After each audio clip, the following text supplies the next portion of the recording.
funny, man.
She's just going crazy. Why are you so cuddly, little girl? Why are you so cuddly?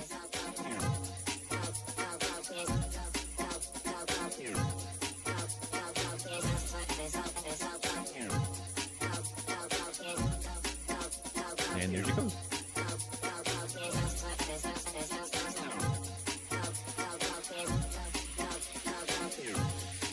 A little goblin.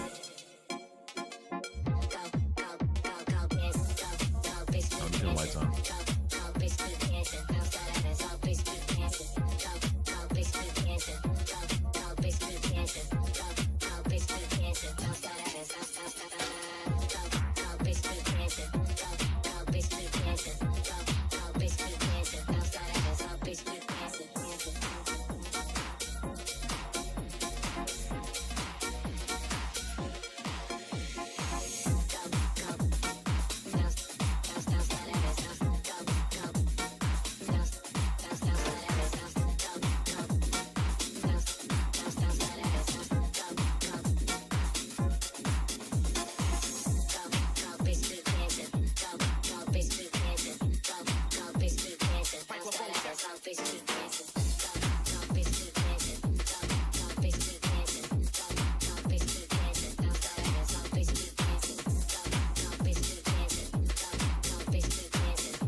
Microphone check 1 2 1 kick it.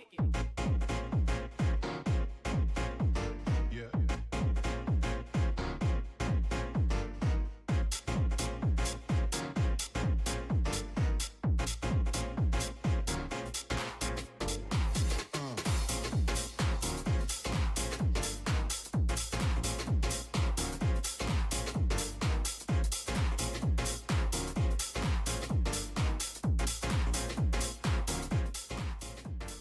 She's a cutie.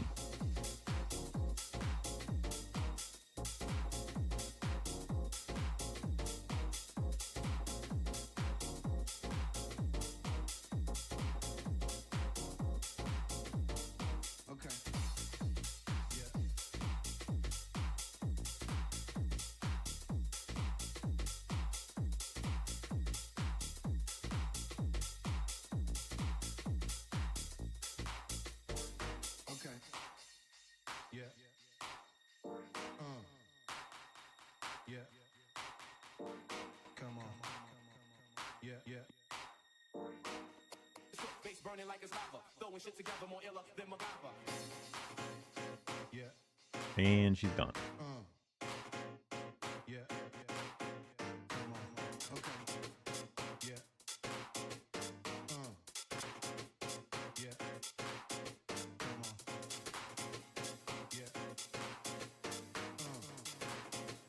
Okay. All right. Yeah. Yeah. Come on. Microphone check 1 2 1 kick it. Sorry, my shit is all fucked up. Crazy dreams. Also, how does the new plosive protection work? I guess I can use this to check on my please bring pizza pronto. Please bring pizza pronto. Boys bought pizza pronto. Boys bought pizza pronto.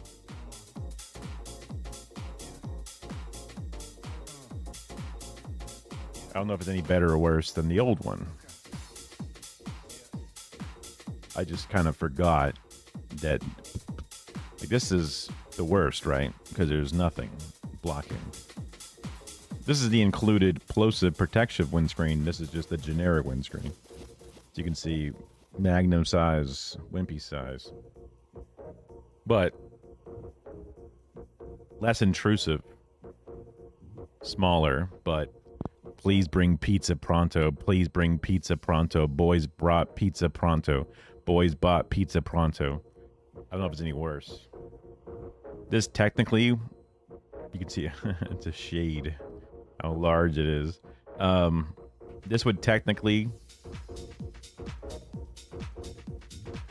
create an issue with very mild frequency loss because extra material blocking the microphone. In theory, an entirely unobstructed capsule is ideal for rich and clean recording or whatever, right? But then you run into problems with your own natural voice and breath causing problems with the microphone. Mostly with the plosives, with the P's and the B's. Boys bought, pizza, pizza. The P's seem to be the worst, at least for my oral style. We're laughing like that. I don't know if that still shows up or not. And finally,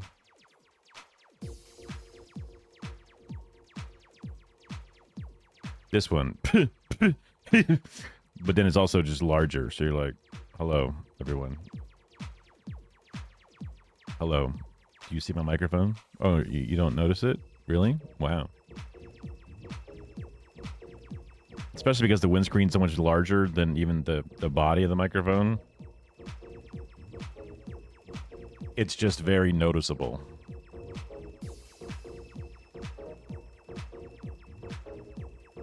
But I was watching Mason's stream a little bit last night.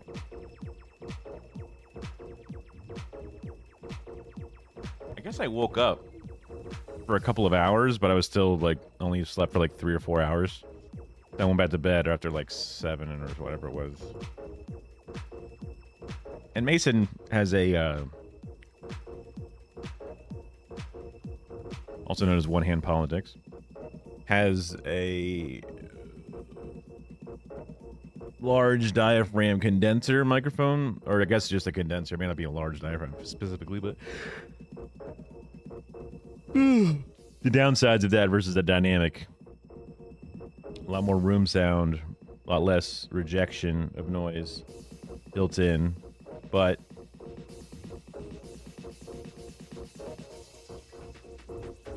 picks up more of the range, not just the bright ends or whatever. Doesn't accentuate the deep ends as much. But he just had a natural grill on it. He didn't have like a windscreen. And he was plosiving noticeably. At least to a nerd like me. An audio pervert like me. So not ideal, but there's lots of little gooseneck windscreens, or even ones that can attach to the front of the Element. Only problem is they get in the way of your face, and when you're on Twitch, you want to have at least an exposed face. Even having this blocking my shirt and shit, it is what it is.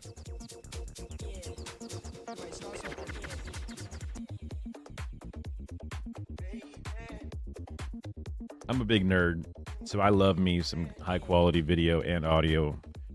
But for the most part, audio quality is one of the most important parts. Especially long form content and viewer retention or whatever.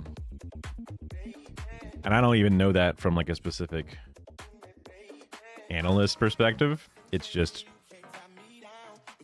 as a viewer and as a person in the television production industry, even in the weird pseudo version of the field that I was in, just one of those things. Like, are you listening to a podcast that sounds like it's recorded on a phone in a bathroom? Probably not.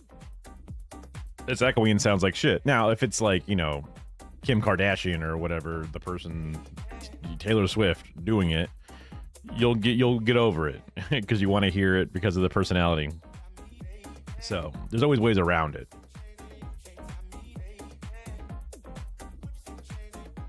the big. There's a whole generation of streamers that have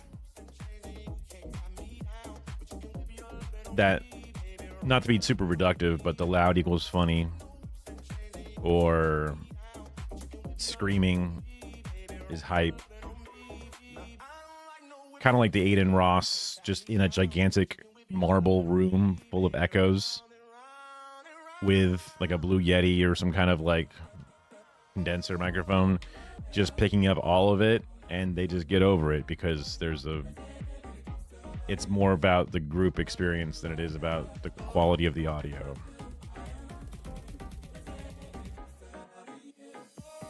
I don't even stream at like a higher audio bit rate or anything like that. I'm not trying to, I don't know. It's just one of those, like, technically it's a cardinal sin, but just like all rules of writing and whatever, you can get around it.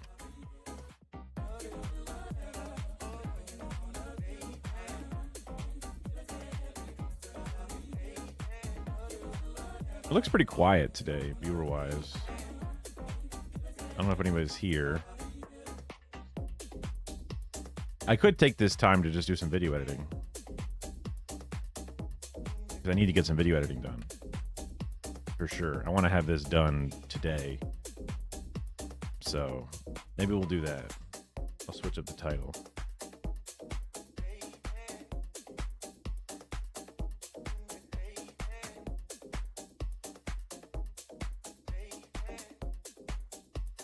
God, ZZ left so much hair everywhere. Just a little goblin.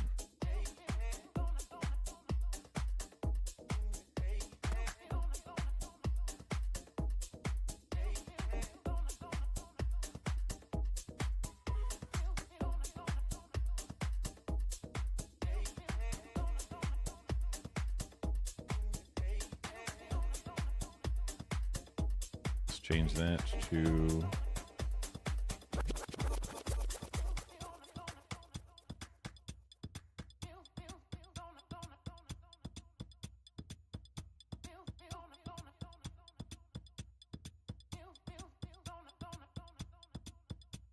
There we go.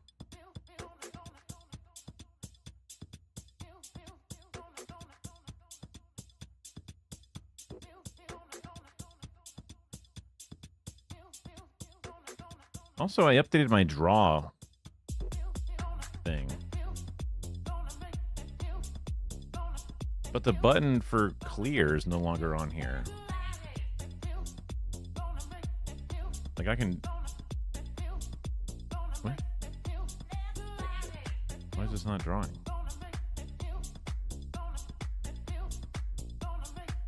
Weird. The default pencil is not turned on or something. I don't know. I don't know why.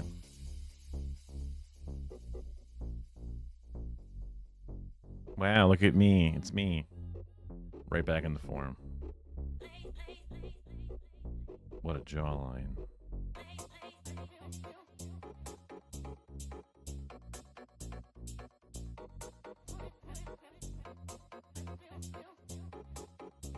Throw the little brows on there.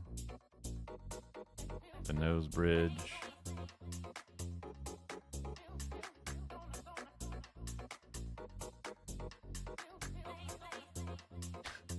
I look so handsome. But there should be a clear button here. Oh god, it's like double blurred. There should be a clear button.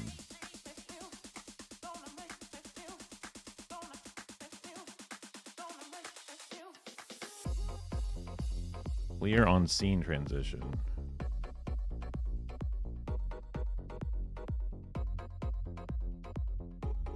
I guess because it's always on.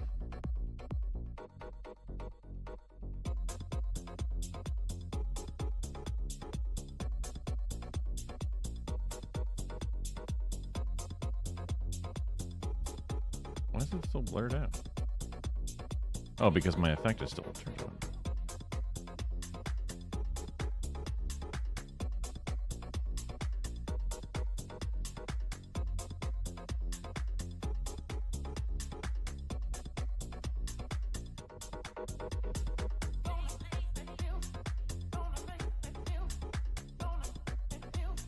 let me do something here. So I have this multi-action thing. This OBS raw effect. So let's paste that back in here.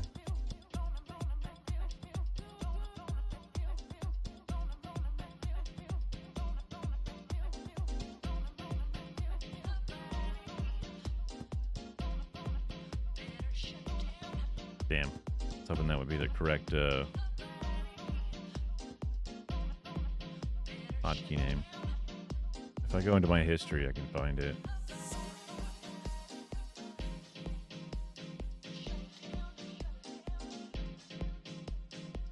History.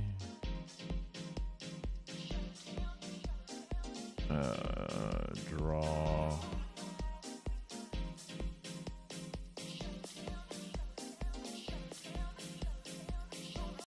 Give it to me, Nutty. I shouldn't have hit play. I was going to hit pause. So Draw clear. Wait, that's what I wanted to have. Hotkey tool. Oh, is it because it's not shown? Uh-oh. Well, now it's not working either way. Draw underscore clear. Hotkey name. Draw clear. Why does it work for these?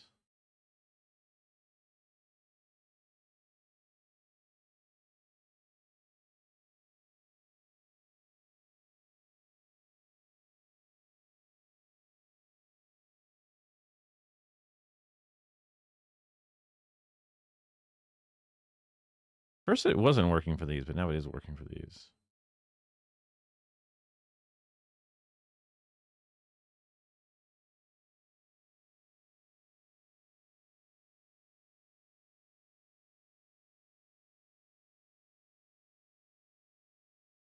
Let's copy it verbatim.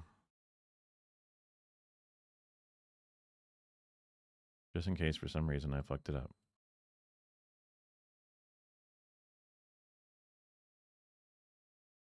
Show it. Clear it. It's not clearing. That's annoying.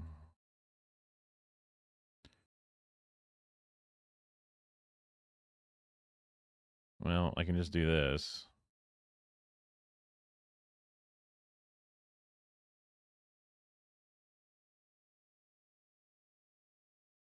Also, why didn't this work? Oh, it does work.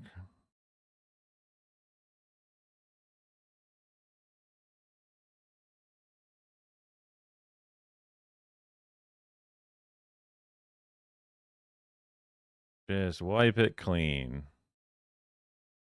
Can I save this?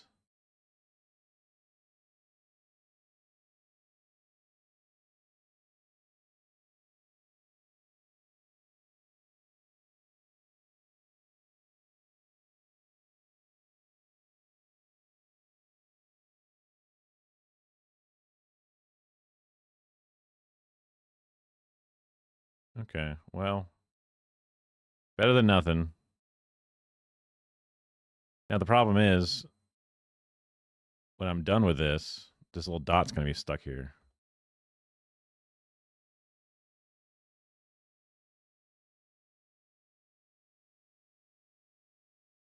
I guess what I can do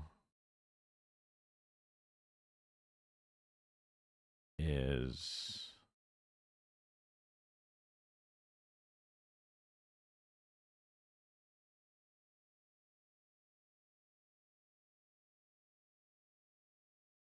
literally have it turn on and off.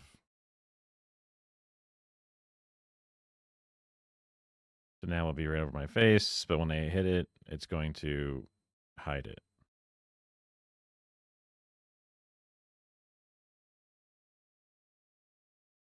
That works for me. Don't know why this isn't working. I think the new update fucked it. Oops. Maybe I'll fix it soon.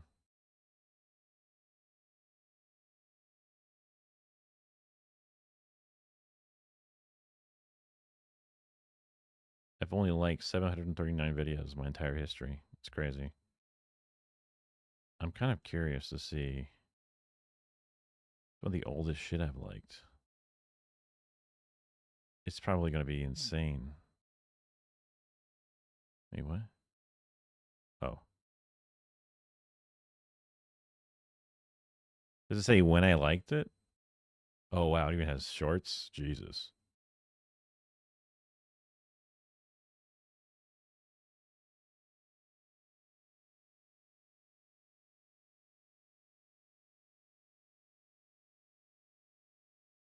This is the SM7B out of 3D printing supplies before I had a 3D printer. Crazy.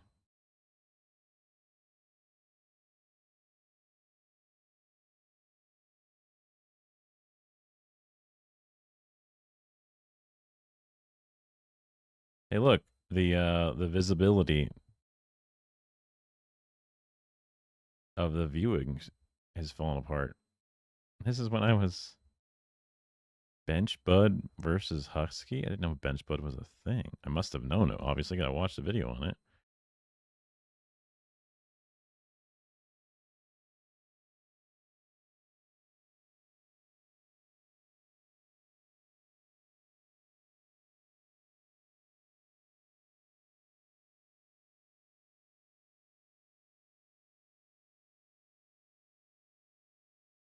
Oh yeah.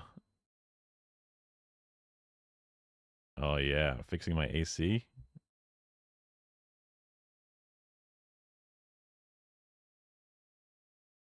3D or VR shit.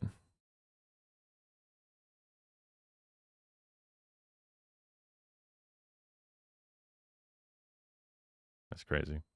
Oh yeah, learning about Steadicam shit.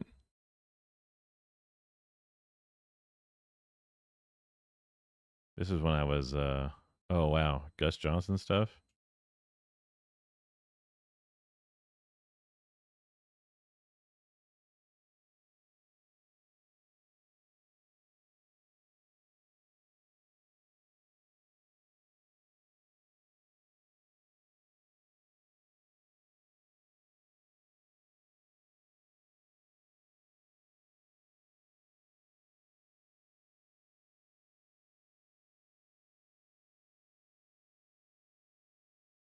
I mean, we're not even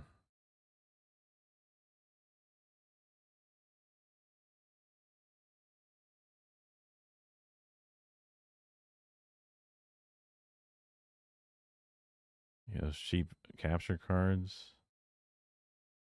Big Top Burger was that long ago, man. It's crazy. Sorry I'm so low energy.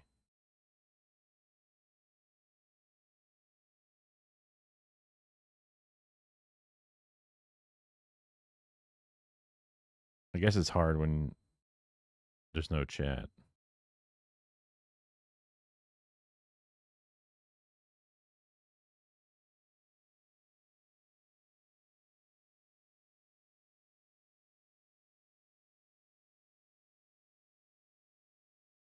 Were you bothering mom? Was that what you were doing in there?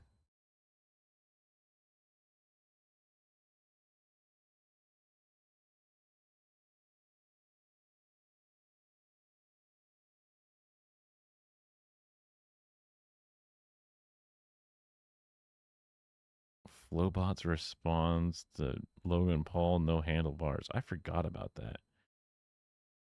Yo, this is when I was watching. Oh my god, a literal bat in the past. This is like the Beagle Rush XCOM era. 8 years ago, man. That was a while back, wasn't it? That was all I liked on.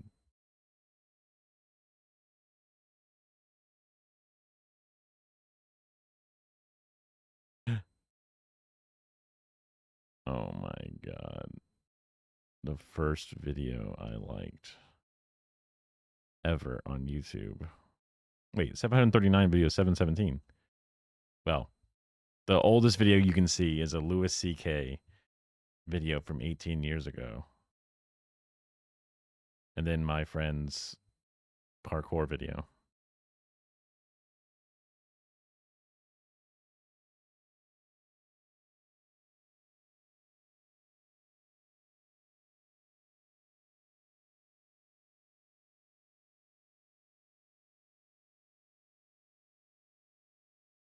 18 years ago feels insane. That's insane. That's crazy. What's Big Tug got? He's got a new subscription button. Dark Reality of Seinfeld? Very interesting.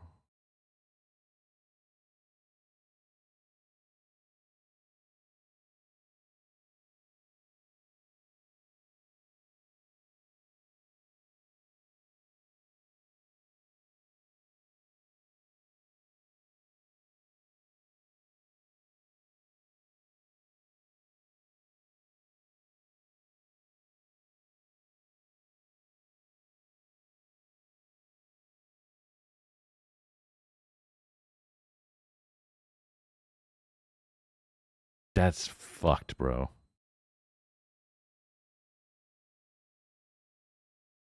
Just eating a big ass roach like that? Oh my god. I couldn't. That's one thing I couldn't do, for sure.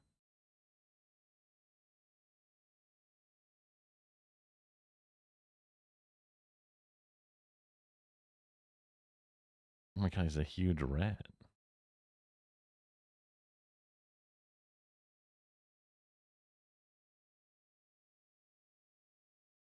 Interesting that the first one did much better than the other one. I'm very low energy, which is probably why I should just do my video editing thing.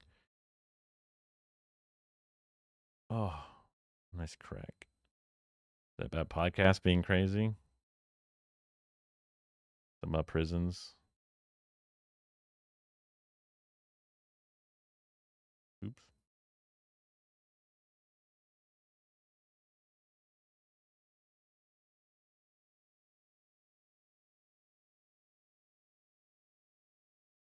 Okay.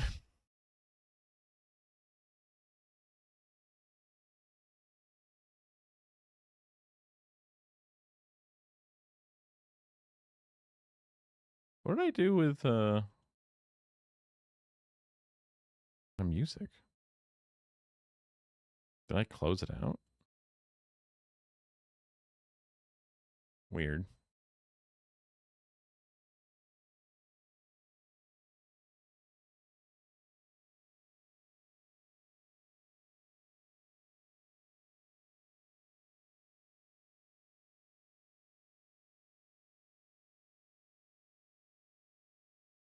I watched a little of the Kai Cenat Mafia thing.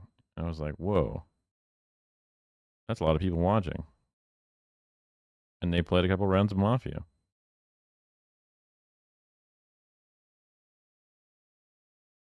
One of the guys got mad and like threw his mic on the ground, and I was like, "Whoa, dude, don't like take it out in the equipment, dude.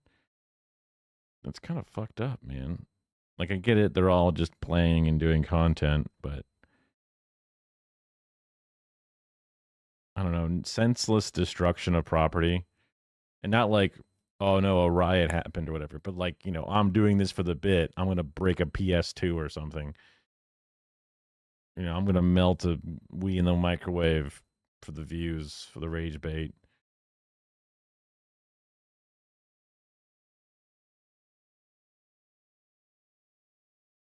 Or I'm so mad about this game, I'm going to rip my microphone, hold it in my hand, and slam it onto the floor, swinging it by its cable. And it's just like, that's just, I mean, they're children. So I guess that's what you expect. But I'm just like, come on, man.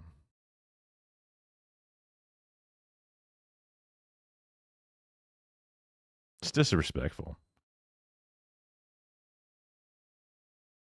It ain't cool.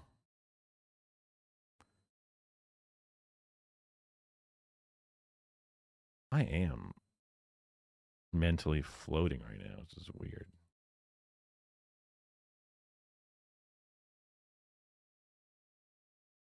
I don't know why.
My title's all fucked. Here, let me start off slow.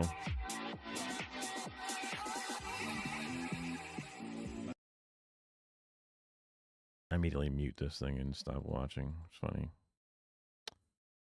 Let me just throw this in here. I'm very low energy right now. Let me just take my meds.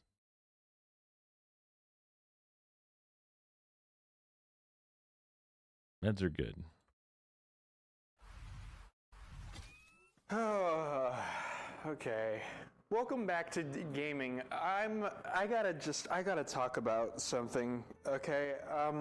This one's for the artists in the chat, and I don't mean that in a positive way, by the way. This is for the artists in the chat, and when you're done watching, you're gonna be a worse person, because this shit, it's so maddening.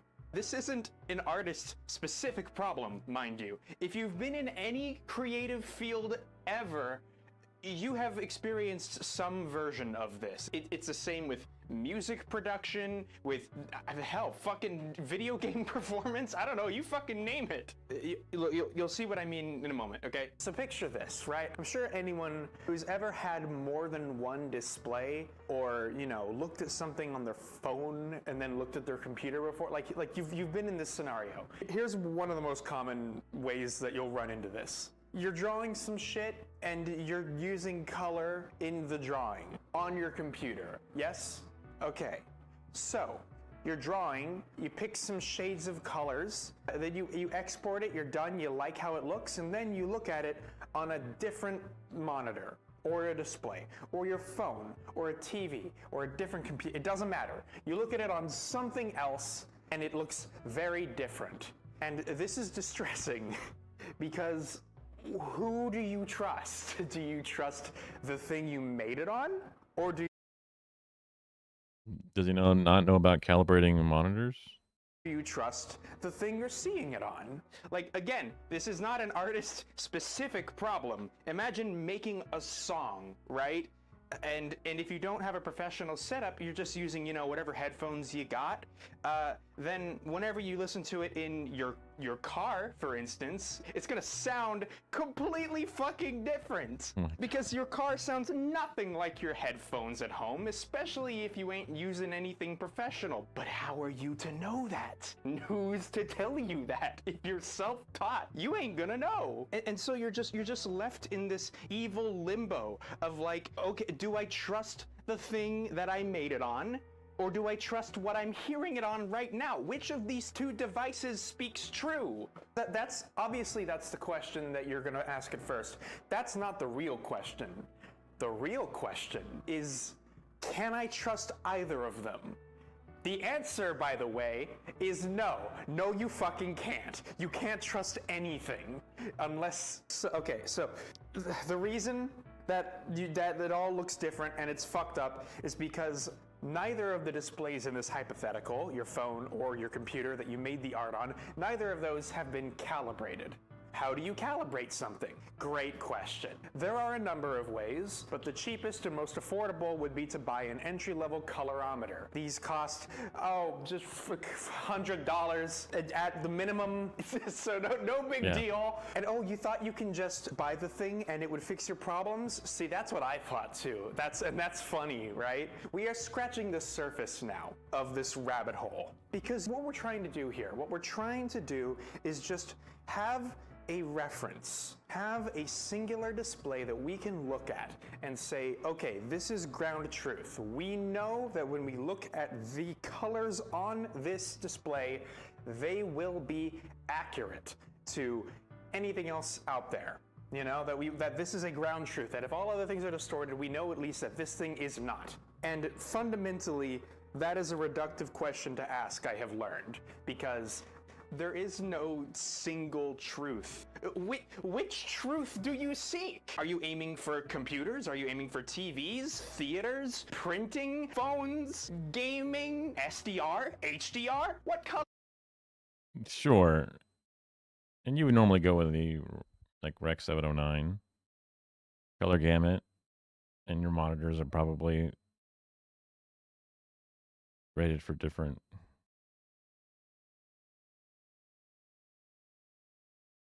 I forget the total spectrums, and there's a few different like Adobe RGB or whatever, and sRGB. I forget Space. Oh, you don't. Hold on. You don't know about sRGB. You don't know about CMYK. You don't know about Adobe. CMYK RGB? is for printing. Yes, Adobe does have their own proprietary fucking language for color. You gotta know about all of this if you want your colors to be reliable. And if you don't know, then you know, God help you. But okay, let's say you know what target standard you're aiming for and you know what color space that you need.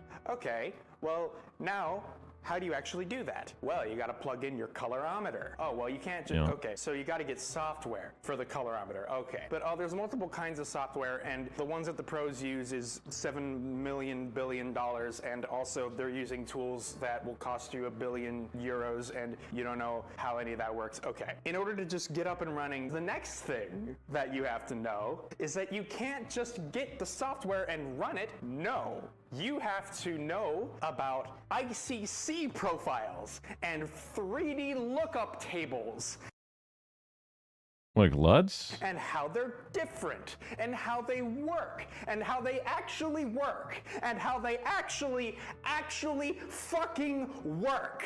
And if you don't know how they work, then when something inevitably goes wrong or does not behave the way you expected when you ran the program and used the hardware, you're gonna have. It's been like more than 5 years since I first jumped down the rabbit hole, bought a colorimeter, ran it, and thought that my displays were unified. Until I put two of them together and I saw that they were very visibly not unified. My Wacom tablet next to my gaming monitor, very different looking. I ran the thing on both of them. How does this happen? Well, each monitor has its own percentage of the display of color. Answer, of course, is that nothing works how you'd expect, and everything is complicated. Nothing is simple, and if you really want things to work, you have to spend $1 million. Yeah. If you don't want to run into the inevitable issues that will come up when dealing with. But that's the neurotic side, because ultimately, it's fine. It doesn't matter. With software calibration, then the next step up is to just get a monitor that can save that information directly into its memory. That's what I've just done. That's why I'm ranting about it right now, is because I'm like $700 in the hole and I feel fucking crazy, and if I don't tell you about it, I'm going to actually go postal. And this isn't even where it ends. No. The real pros, they don't bother with any of this shit. They have LUT boxes, things that are dedicated to processing the output from a computer, and they've got like way more complexities to worry about, not to mention tools that don't have anywhere near as much of a focus on plug and play. They gotta have specialists. A lot of times in like the pro scene, there are people whose job is to just go to an editing house or whatever and just use the tool to calibrate the thing and then leave. Their whole job. Yeah, well, like a big part of the enterprise side of things, I learned that, like, I love prosumer gear, DJI microphone things, wireless transmitters, receivers, equipment.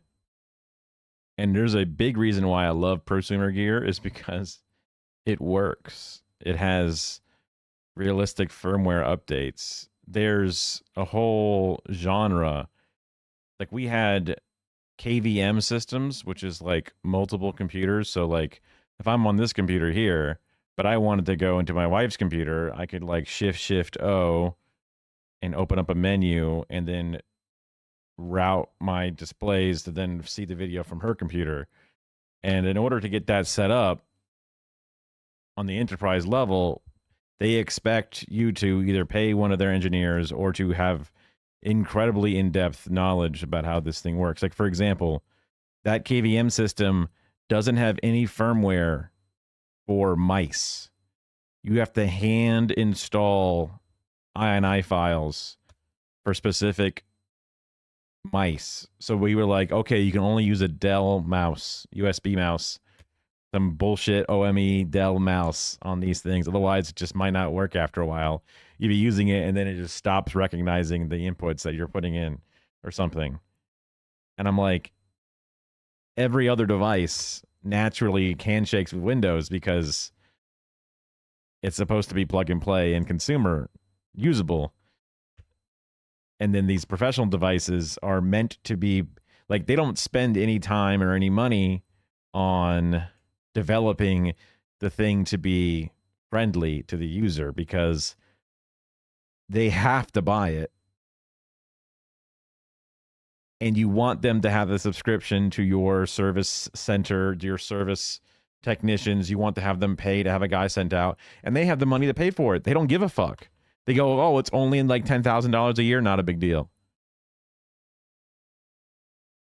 So they make money off of it being bad instead of spending money on making it good, which is why I'm kind of, as a burgeoning entry-level engineer at my job, I'm like, oh, because also those pieces of equipment don't do anything they do some stuff that's very good, but like you can make it work with consumer fucking grade things, in my opinion.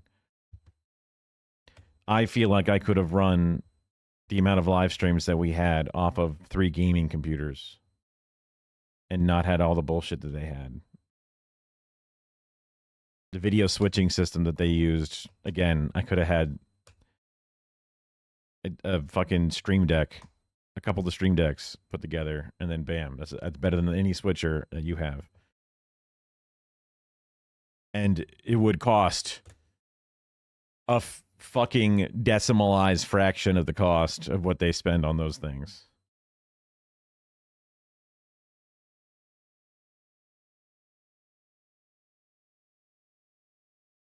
That's the annoyance. I mean, I've seen on B&H.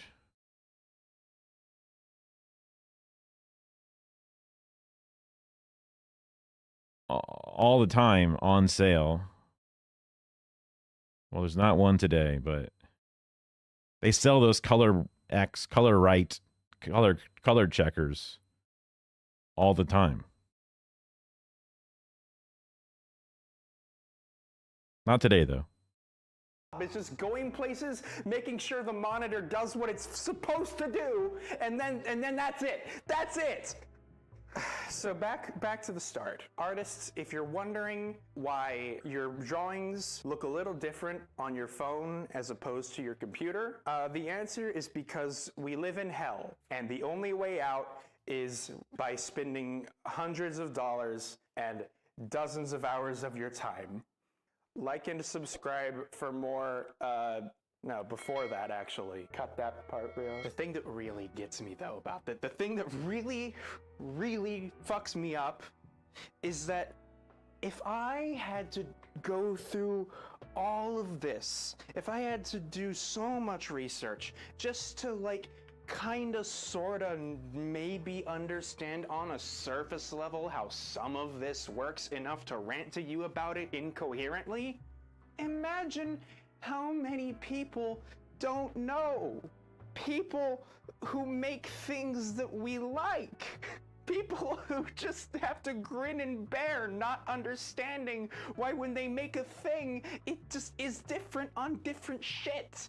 How many pieces of artwork have you... I feel like the moment someone buys a monitor and then later on they buy a new monitor, they go, oh, wait, screens are different, right? Like if they've ever had something and then bought a new thing and gone, oh,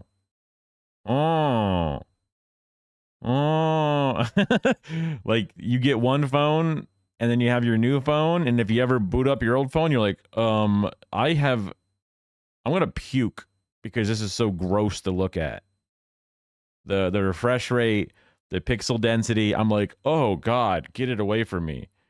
Like, it's hard to look over my wife's MacBooks and seeing the monitors that those things have because I'm like, oh my God, that display is fucking beautiful. The Retina display, even if it's only on a fucking, 13-inch screen or whatever, I'm like, ooh, that is nice. It's only on a 13-inch display. Oh, do you want to buy a Mac display? It'll cost you $4,000. And it's like, oh, no, I don't want that. Thank you. You seen? How many songs have you heard? How many games have you played that just behaved, looked? Also, your customer is going to look at it on a phone and you're going to listen to it on phone speakers.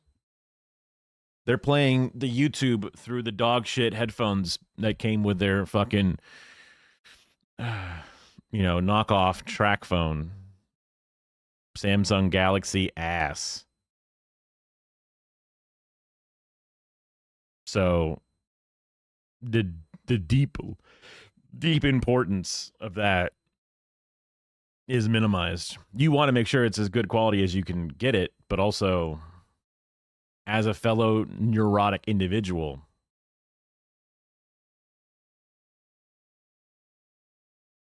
it doesn't matter as much as you think it does. Because if you look at all the slop out there, fuckers are filming on their front-facing phones, like me, on a camera that was however many years old. No microphone in sight. Just hitting off of the goddamn call microphone, and they can make shit viral or whatever. It's a barrier that perfectionists put in front of themselves. So it's a good lesson for me to bark this knowledge as if they don't know it to them, as a way of more or less saying it to myself. Sounded different because the person who made it had no way of knowing how it would be on your system, and they had no way of accounting for it. Like and subscribe for more dread.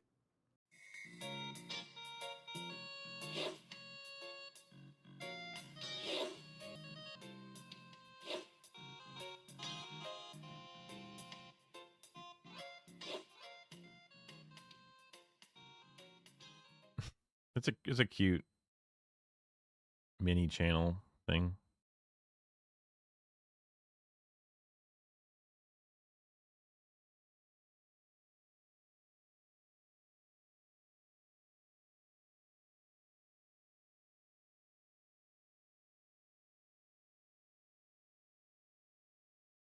Wait for him to discover the degradation of liquid crystals, which is why you have calibration devices that you then calibrate on a schedule.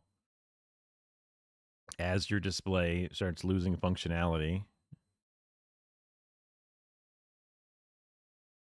you run it again to make sure that it is not drifting. This is why Pantone exists and charges so much for what it essentially is a yearly magazine of color swatches. They have, like, they'll sell you color swatches and say, oh, did you realize that the ink is losing its vibrancy over time?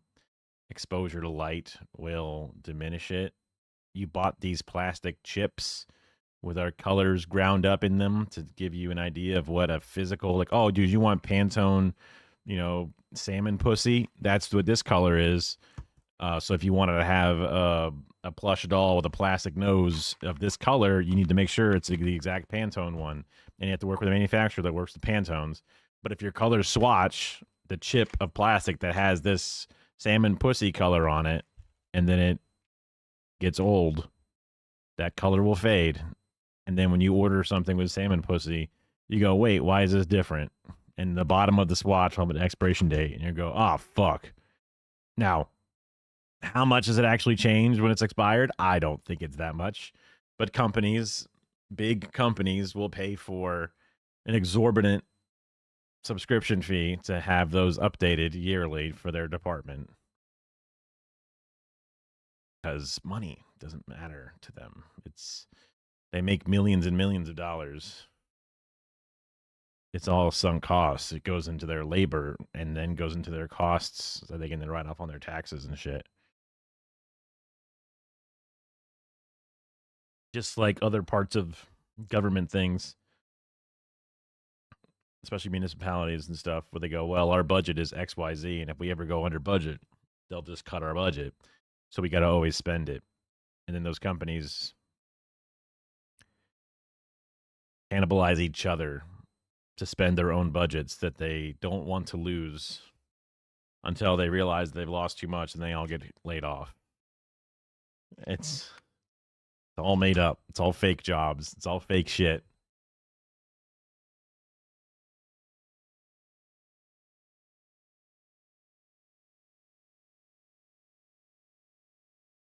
Ugh. Let me go grab some stuff. Let me play some music real quick.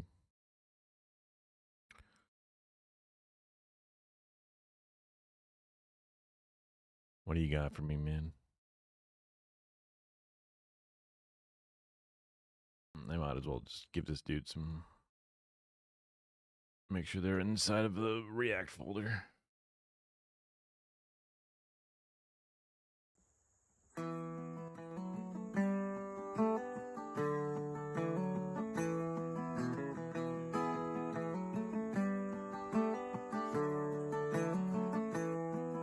When the locusts flying on the winds of the past, don't the mighty come down? Don't the first become last? Don't they blot out the sky? Don't it happen real fast? When the locusts flying on the winds of the past.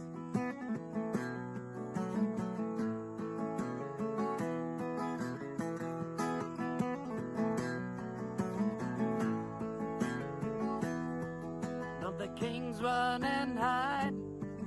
Don't the queens follow suit? Don't the joker change chords? Don't the joker change tunes? When the locusts fly in, and they come in real soon. Don't the kings run and hide? Don't the queens follow suit? Nothing's gonna change me. Nothing's gonna change me. Nothing's gonna bring me down. When the locusts fly in, bring on the wind right now.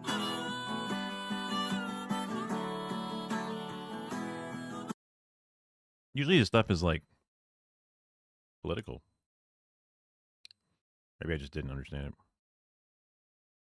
I like this one a lot.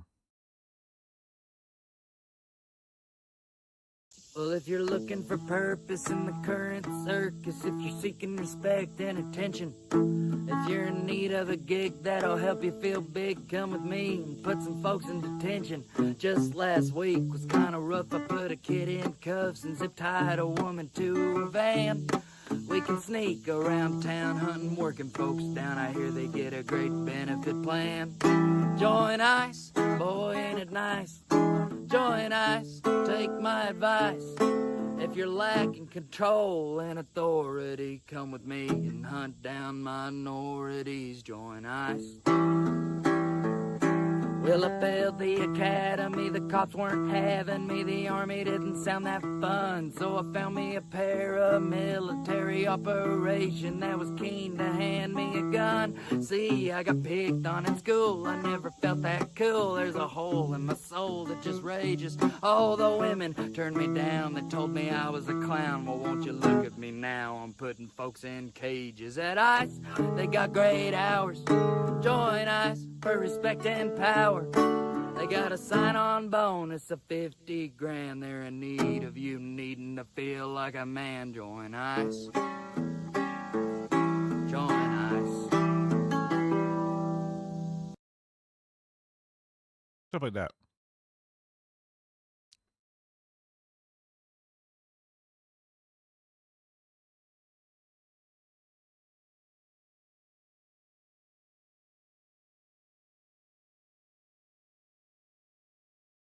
The people that join ICE will sing this song, not understanding it's criticizing them because they're that dense. It's pretty rough.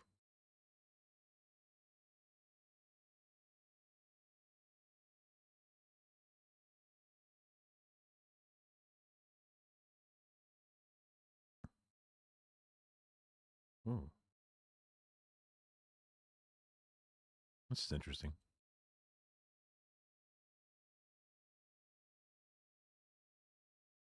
I love just sniping something like, ooh, got it.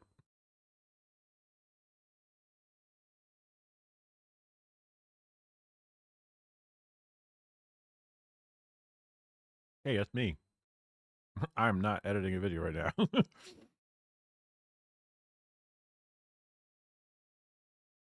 Ah, he was on Joe Rogan.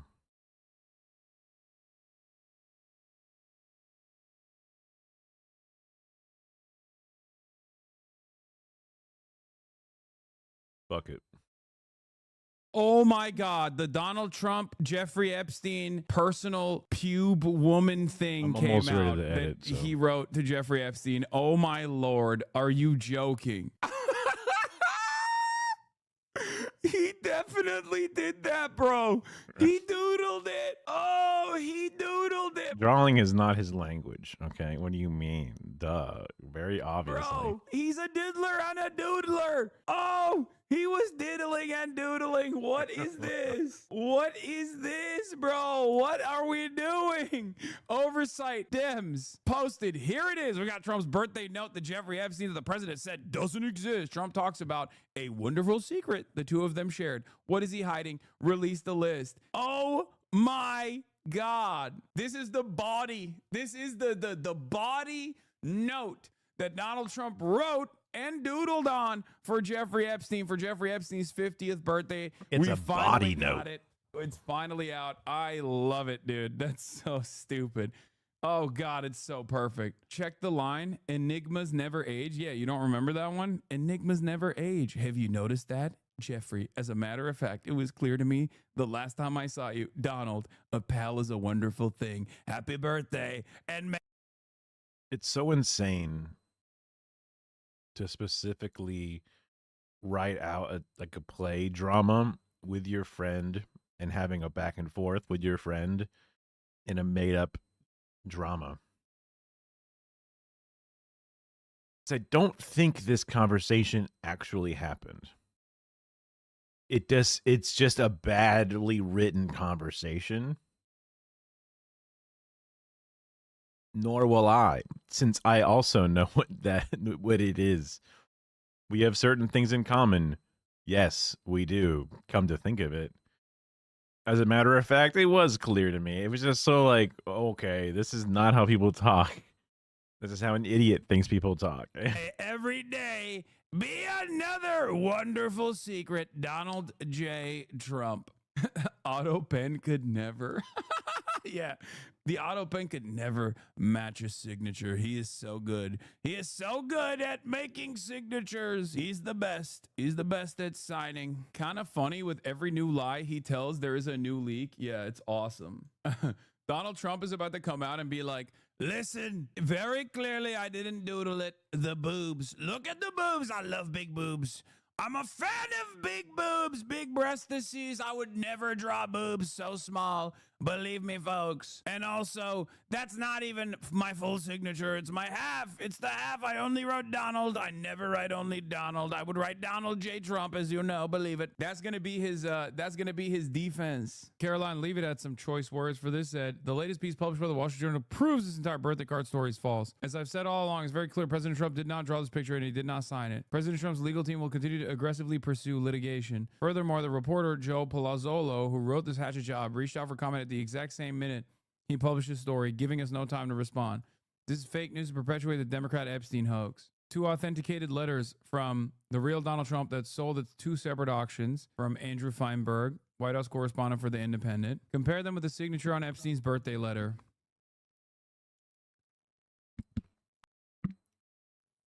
Uh-oh. This guy claims, yeah, the D is completely separate and does not...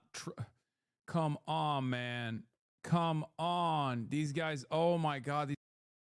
They could never match my signature because it sucks.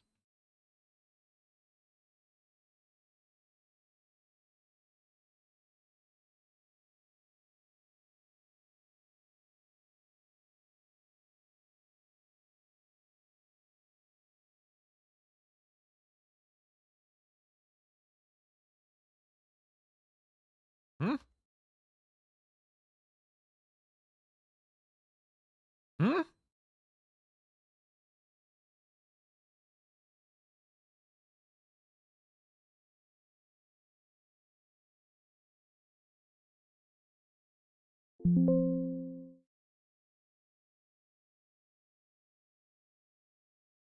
What the fuck did it? Oh, what is happening? That's crazy. Yeah. They got to fix that draw thing. These guys are on cope mode, dude. They are so, oh, Jesus Christ. They're out of control with the copium. They're like, Donald Trump did not write that. I promise. I'm just wondering when they take the extra leap. I'm wondering when they take the extra leap, the leap of faith, and just firmly commit to the notion that pedophilia is ultimately a good thing if Trump is doing it. Because we're going to get there at a certain point. We're going to get there. I joke about this stuff and it ends up happening. I'm not even joking no more. I'm telling you right now, man. They already are testing the waters with a white hat pedophile shit. What was it? Tim Pool knew Meta is that Trump was an informant and can't release the files because it would blow his cover. Please send me that link. I need to see it. Does the below signature from the Wall Street Journal look like this actual signature from the president? I don't think so. Fake. Epstein card. Letter to 1995, letter to Lillian Volk. 1999, letter to Larry King. Why is it so hard for them to believe that Donald Trump, who was literal best friends with Jeffrey Epstein at the time, would send him this strange letter and sign it? Like, there are a million photos of them side by side. Are we joking? Like, what are these guys denying here? It doesn't make any sense. To deny this is to deny the reality that you can see with your eyes. Like, the actual thing that you should be saying is, oh, it's embarrassing, but he didn't know he was a pedophile. And he stopped hanging out with Jeffrey Epstein after he found out. He sussed out the bad vibes and he didn't hang out with them, unlike Bill Clinton, you stupid libtard, Like, that's what you're supposed to say. The counter, if we lived in like a normal universe where political discourse wasn't just like, nah, I don't believe you. I don't believe my lying eyes either. I clawed them out with my thumbs, libtard, so I don't see these photos no more. Like, that narrative, the proper narrative, the proper counter messaging campaign is supposed to be Donald Trump knew Epstein was bad vibes. He stopped hanging out with him. And yet all these famous Democrats actually hung out with him after he was outed as a pedophile, right? That's what you're supposed to say if you're like even remotely competent as a Republican messenger. The problem is you don't even need to be remotely competent anymore. You can just say, nope, don't believe you. It's fake news. And that's it. Like, there are a million photos of Donald Trump. Donald Trump and Jeffrey Epstein were filmed together almost as much as crack and Hunter Biden were filmed together. Adam says, weirdly underrated how incriminating this is. Literally no plausible innocent explanation. What was the secret enigma they cryptically referred to over the picture of a naked woman? Interior decorating tips? Perhaps a pound cake recipe. Maybe they had a laugh playing Dungeons and Dragons and it was so funny it couldn't be put in letter form. Many possibilities. Yeah, the secret enigma that they cryptically refer to is diddling children. Not only doodling, but also diddling. Okay? But there's also additional parts of the Wall Street Journal article that are even more damning. There's a photo of Jeffrey Epstein with a giant novelty check implying Trump sold him a woman for $22,500. The Epstein estate also turned over another letter from the book that references Trump. It came from a businessman and longtime Mar-a-Lago member Joel Pescow, who made a crude joke about a woman that Trump and Epstein socialized with in the 1990s, according to people familiar with the matter. The Pascal letter included a photo of a poster board size check for $22,500, which had been mocked up to appear that it was sent from Trump to Epstein. Beneath it, a handwritten caption said, Jeffrey showing early talents with money plus women sells fully depreciated, redacted to Donald Trump for $22,500. The woman's name is redacted in the image. Jeffrey showing early talents with money plus women sells fully depreciated bleep name to Donald Trump for $22,500. Showed early people skills too. What is this? Even though I handed the deal, I didn't get any of the money on the gain or game on the goal. What is this? The girl? Oh, any money on the girl.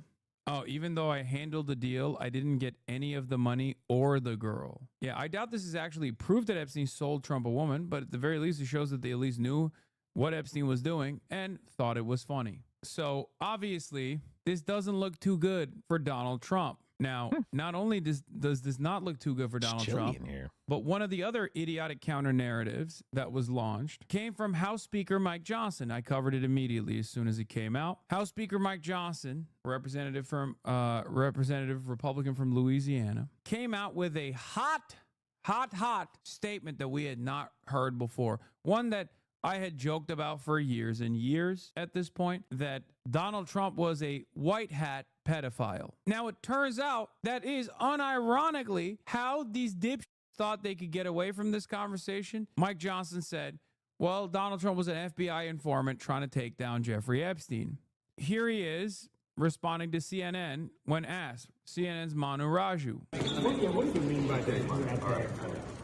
What I was referring to in that long conversation was what the victim's attorney said. More than a decade ago, President Trump kicked Epstein out of Mar-a-Lago, and he was one of the only prominent people, as everyone has reported, not President Trump, but everybody about him, that he was willing to help law enforcement go after this guy who was a disgusting child abuser, sex trafficker, all the allegations. That's what they heard. So the president was helpful in that. I don't know if I use the right terminology, but that's common knowledge, and everybody knows that. So this is much ado about... Everybody knows the opposite, actually. Specifically about his I was recounting what others have said. He came out and said it was because they poached. Yeah, when I said poached, I could hear the plosive come through. Poach. Yeah. I feel like I wouldn't hear that with the other wind muff on. Let's just try it for today.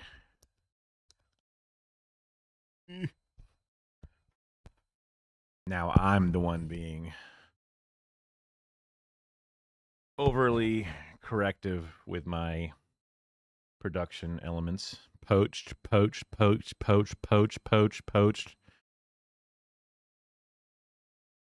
Anyway, he was mad that they took the help from his resort, Mar-a-Lago. He saw it happen once, told him not to do it again, and then apparently he did it again. And these are people who were famous victims who have come out about the mistreatment with Epstein. But he wasn't mad about that. It wasn't even that, like, I knew this person, they worked for me, and then you mistreated them. How could you? You're never allowed here again. It was, how dare you poach my employees? I work hard to train my employees to get them to appreciate or to put up with the bullshit that I have here. How dare you? And it's like, that's the reason?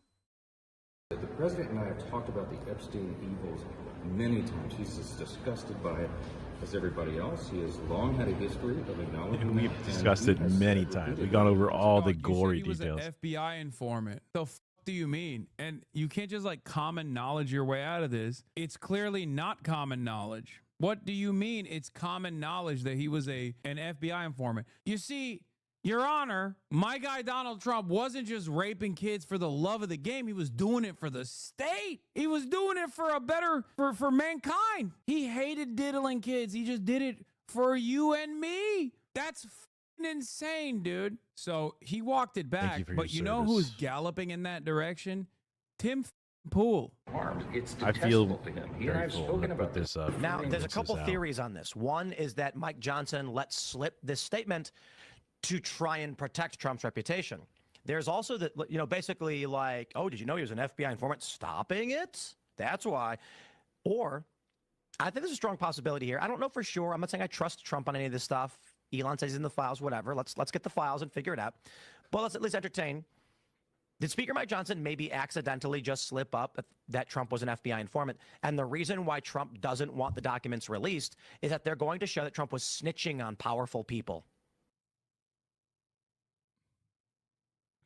Bro, this shit's awesome, dude. These guys are so stupid. That's so awesome. Yeah, man. That's why. No, you got it. Yeah, Trump really would hate to look like a hero. He would hate to look like a hero in this Epstein story for sure. Yeah, definitely. He would hate to take credit for Jeffrey Epstein's downfall. But if the documents show that Trump was working with law enforcement to stop this, that's not damaging to Trump's reputation among his voters. It's damaging to Trump's reputation among powerful elites he needs to do deals with. Oh, that's right, brother. Why didn't I think of this, man? This is incredible. 236,000 views, by the way. People are so desperate for that copium that Tim Pool is even doing better numbers than he did before for this one. So the Democrats might be thinking, it's not. It's going to help Trump if we leak files showing that Trump stopped Epstein. The skateboard with uncancelable and the Iron Cross, but no trucks on it. People are going to cheer for him. Right. Trump may be saying, if they find out that I ratted on Bill Gates and Bill Clinton and I was the one actually spying on him or wore a wire or did who knows what, these people aren't going to want to do deals with his business. If Trump was snitching on So these other pedophiles aren't going to want to hang out with me. Damn. Even if that's the idea, why the fuck do you, do you really need to do deals with these motherfuckers? And by deals, it's like just business shit. It's like, you're already rich, motherfucker. Why the fuck do you need to do business if you're supposed to be the QAnon, wait for the storm, shutting it all down? Why the fuck do you need to do business with these demons? Right? And him being like, well, I do think that they're the worst things since Satan was invented, but they won't do deals with me. And what would I do without my deals? That's not a very compelling argument. in this universe, Bill Gates has diddled children with Jeffrey Epstein, and Donald Trump knew about it, and Donald Trump is worried that he can't continue doing business with Yeah. the pedophile? Is that the argument you're presenting right now? That Donald Trump ratted on Jeffrey Epstein for pedophilia, but then also that all these other pedophiles won't be able to keep doing business with Trump if they find out that Trump was the rat? What are you saying? Why the fuck would Donald Trump, if he's so expressly anti-pedophilia, why would he want to continue doing deals with Bill Gates? Also, all of these elites are still working with the White House currently, including Bill Gates. So what the fuck does that mean? That Trump knows that these guys have diddled children but is still working with them? None of this makes sense. This does not make logical sense. Who the fuck watches this guy, man? Apparently nobody, except for this video. This video hit. It is the highest amount of views that Tim Pool has gotten in the last couple of months. And I guess now they've moved on about the actual details that keep coming out about Trump's involvement, and instead going, oh, the Democrats don't even care about Epstein. They don't even care about his victims. That's why they were silent about it for years. The only thing they care about is concocting another fake scandal like Russiagate to smear President Trump with their lies. No one's falling for their BS. I don't know, man. Kind of feels like you could say that under different circumstances. You could prove that that is the case by releasing the Epstein files. Do you see what I mean? Because if you were interested in releasing the Epstein files, then you could just present to the Democrats the Epstein files and say, you see, this is what they didn't want you to see when they were leading the country, when they were the administration in charge. They didn't want you to see it, but we promised transparency as the Republicans, and therefore you're gonna get it. You feel me? But they're not doing that. They're the ones who are actually holding out. That is the only reason why people have this kind of anger and resentment towards the administration, even those who are in the base of support. Hannah Gaze jokingly says, Trump didn't know about Epstein, or he did, but he didn't know about his proclivities. Well, maybe he did, but he didn't share them. Actually, on second thought, everything Trump did was to catch Epstein for the feds. There is no birthday card. He didn't write that card. Trump couldn't write. He doesn't know how to doodle. He's not a diddler, but even if he is a diddler, he was diddling for good, and he was doodling for good as well, for a greater good. Yeah, they're going with this is a fake signature. Yeah, man, he changed his signature. At the time, this is how he used to sign things. Yeah, That much shit is evolves. clear. In the early 90s, up until the 2000s, this was Donald Trump's signature. There are a million things that he has signed. People have actually shown that that is literally what his signature looked like back then. As a matter of fact, he signed so many public documents exactly like that, that if his signature was the current signature that he has, then it would be more of a sign that it might have been a fake document. So here we are. I've shown you this already, but it's, it bears repeating. There it is. A bunch of Trump allies are claiming that the Epstein birthday letter contains a signature that doesn't match Trump's. But there are a bunch of Donald signatures from the same era that look very much like the one in the Epstein letter. The first image is from the Epstein letter. This one is to Rudy Giuliani. This is another letter to Lillian Jane Volk. This one is a letter written to the Mr. and Mrs. Larry King. Kind of feels like this was his signature at the time. The auto pen was signing all of these for me. But I don't know. I feel like this stuff is supposed to make bigger waves, but I just don't see these dipshits responding at all anymore. I don't know. Interesting.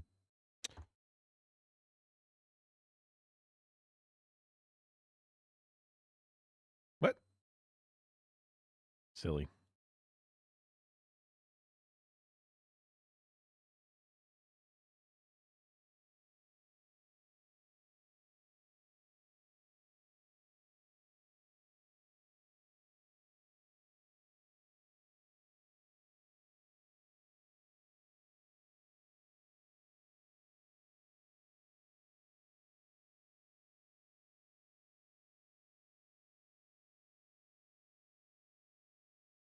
Okay.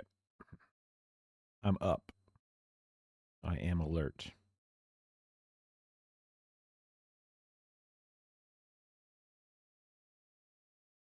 Miscellaneous folder. Incorrect. My game inputs folder. Turn the scene off. It brings down the chat. And it should also bring it down on this one as well. Beautiful. Beautiful. I need to move my chat window back to the side. My DaVinci Resolve should be booting, but it doesn't appear to be booting instantaneously. I'll have to take a quick little mini investigation into that. Surely fine. I just didn't click it, maybe.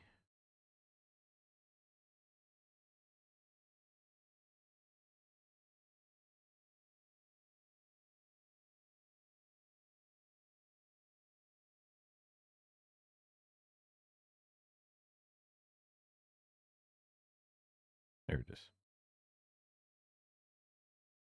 I got my 3229071 folder or project where I keep all of my set of Marxism stuff. The idea would be that one project has all the different timelines and shit, but I messed up at the beginning and I didn't properly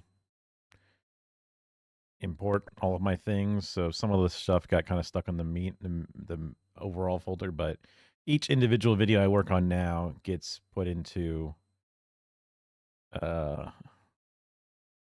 little subfolder. Right now it's just the VOD and then the timeline. This is stuff I should just delete, but I wasn't sure exactly what's coming on in it. Let me bring this down just a touch. If I said that I didn't also feel, hesitant. We've seen a lot of retaliation recently, and it's a scary thing. As a business, we don't want to do anything to put a target on our back, but thinking Damn, about bro, it look at those nails. human level. It's crazy nails. Yeah, so I can just get rid of that. So the goal is to make the video about 30 minutes long-ish. I'm going to put a 35-minute marker here. We're going to make a red marker. And just, oh, I already did it. So I'm going to say 35 min mark. And just put this down to like 0000. Anyway.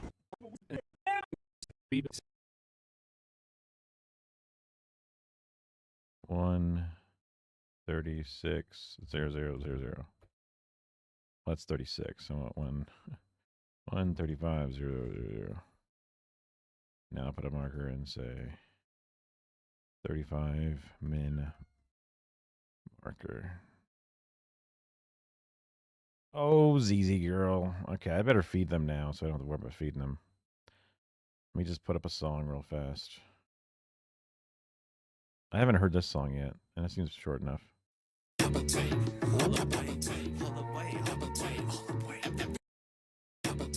you need to have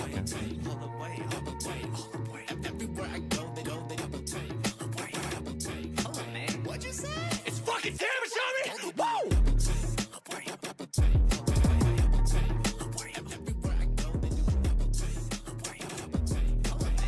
Listen, yeah, okay. The hottest bitch up in my city, no debate about it. Go tell that Karen stop staring, take a picture. Matter of fact, this ain't shit, go hit my Insta. Matter of fact, I'm that bitch, so quit your bitching. Here's a fact, sit and listen. I am a light in the life for others, a sight for sore eyes, not to contrive for the fuck with. I am not ducking and covering, I am not tucking in public. I want you to know where my nuts is. I share an empty wallet, looks a lot where I keep my fucks in. Everywhere I go, they go, what'd you say? Everywhere I go, they do it. Everywhere I go, they what'd you say? Hey, now ain't no titties on my chest. If gender's what's between your pants. Now if you with it, grab a pistol, pop a bigot in his little dick. I'm about to pop up on the opposition. Where me at? Everywhere I go, they go. What'd you say? Everywhere I go, they do it.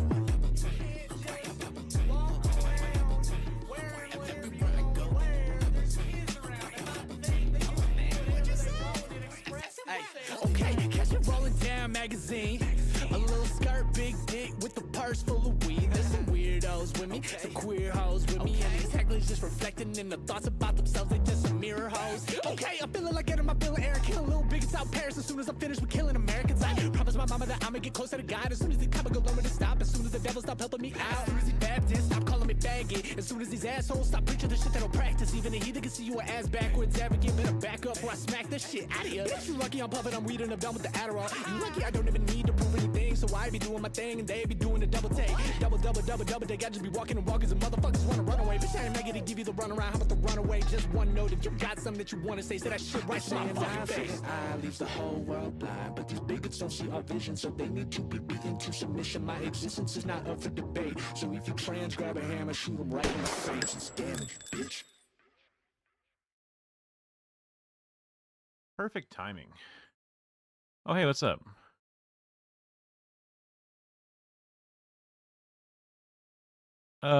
Yeah, I'm the same way. I'm not very good at listening to music. It's a trans creator. It's about double take, so I'm assuming it's about people trying to, I don't know, trying to clock or something. Just a complete guess from just basic context clues. Thanks for coming in.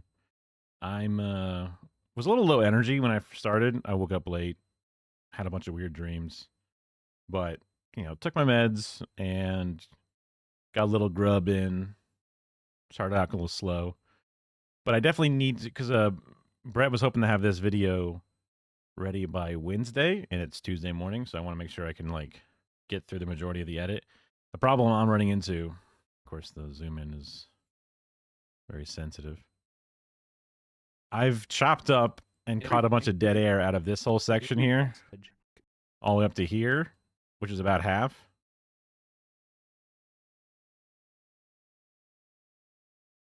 Yeah. I mean, I guess, yeah. Internal strife in a trans community could be one thing, but yeah.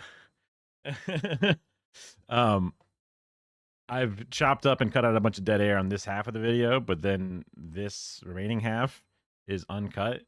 But my goal is, and this is 5 minutes extra. The hope was to make the video 20 to 30 minutes, but this is the 35-minute mark right here. And I can cut out some dead air, but it seems like it's pretty tight. So I'm curious. I might have to end up chopping out more of the redundant parts and some other elements. So basically, it's a rapid response training PowerPoint that he's had.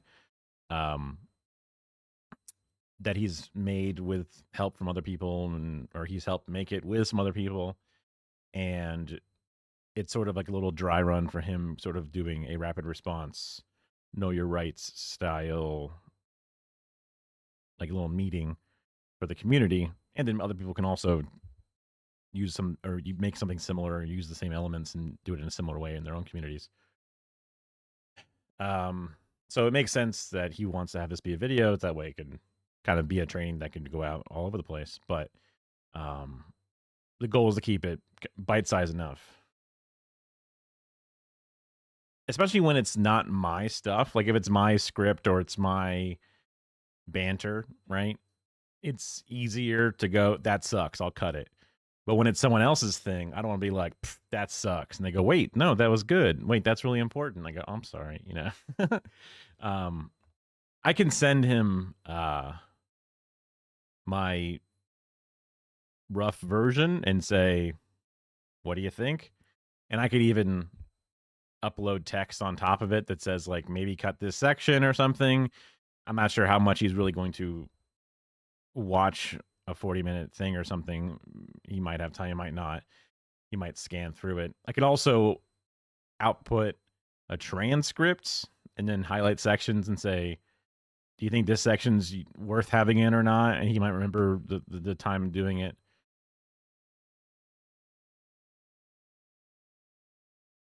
For the most part, there was a couple of sections I cut out that seemed unnecessary. But for the most part, I'm just chopping down the dead space between words.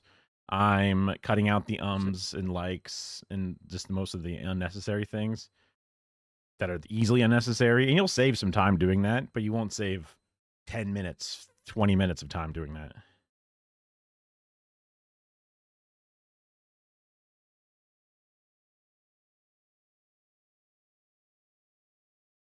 Yeah.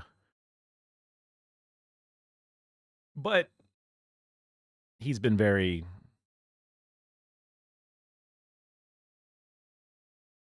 good to work with in the sense of, like, he's like, I trust you, whatever you think is best. He hasn't been so precious with his his editorial input. At times I'm like, it almost hurts me when you don't give me enough of a direction, because for 15 years or so, I was used to just executing a command. That was the job I had. Even on the video editing side, I would do some video editing stuff for the part of my job. And there was always a clear-cut goal, and then it was my job to just execute it. So sometimes I do better with exact things. Yeah. I'm a pulley. I'm a lever.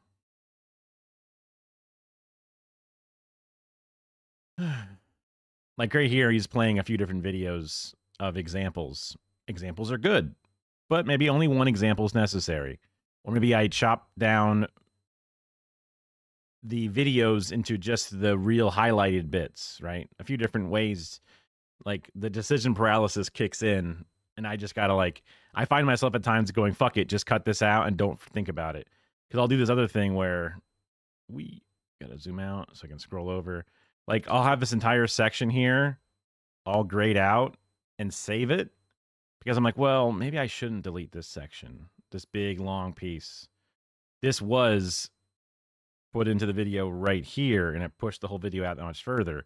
So I disabled it and moved it up and kind of like saved it just in case I wanted to put it back in. But am I ever going to actually re-enable and look at this part? Probably not. I could probably just delete it. But so I stopped doing that. Like, I did it for this section over here for a little bit, and I did it for this section here. But there was other ones that I just chopped out entirely. So I'm getting better at it. Also, I started doing little chapter markers for, like, I guess where the YouTube video would have those little chapter markers. I'm not sure what to refer to those as, but some of them, I guess, might be need to get combined together, because there's a couple of them that are just a little too close together, I guess. But it's a rough idea. And then if this is going to get shorter, then they're going to get even tighter together. So now I know that if I use the export method inside of Resolve and actually have it go to YouTube, because you can actually have it send straight to YouTube. There is a thing where maybe it just does it automatically, where it uses your markers as long as the first one is intro 00 or something. It knows to do that. Oh yeah, chapters for markers like that, and you pick which color is. Those are the ones that'll be the chapter markers specifically, which is fun. But I don't necessarily have direct access to his YouTube channel for obvious reasons, so I can't do that. And one other, sometimes it's nice to be able to upload to YouTube, even if it's on my own channel as a private video or something, so that way it's not actually live.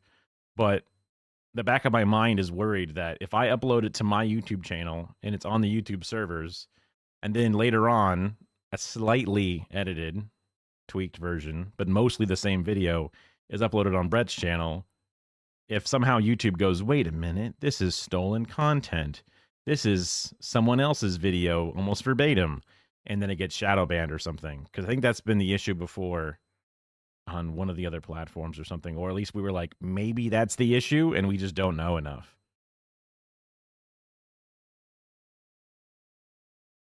Because there'll be times when I upload something or give him something to upload, and then we have like swear words in the beginning. We go, oh crap, we need to edit those out. And then I go to edit them out and then re-uploads again, but then that counts as like the same thing. I don't know. It's a black box and you just don't know how to get in there and look at it. All right, let's see where I left off. Yeah. Also, the YouTube thing did that. It did that thing where it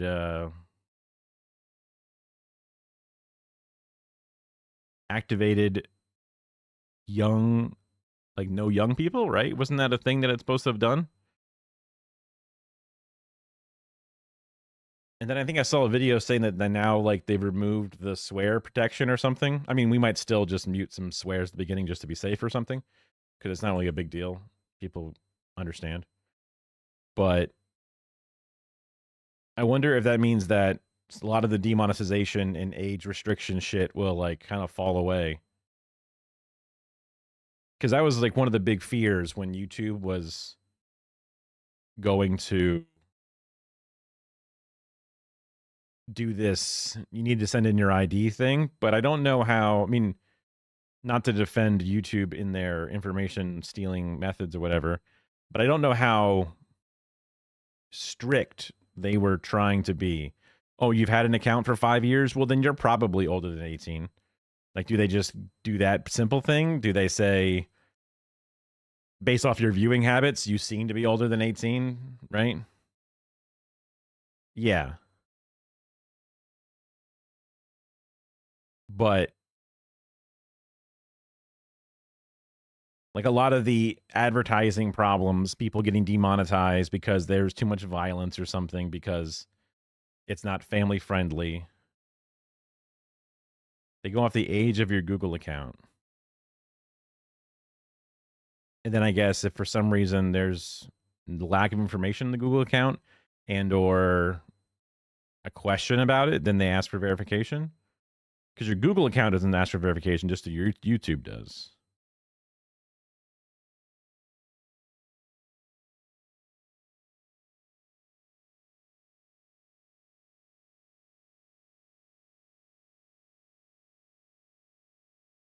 Huh.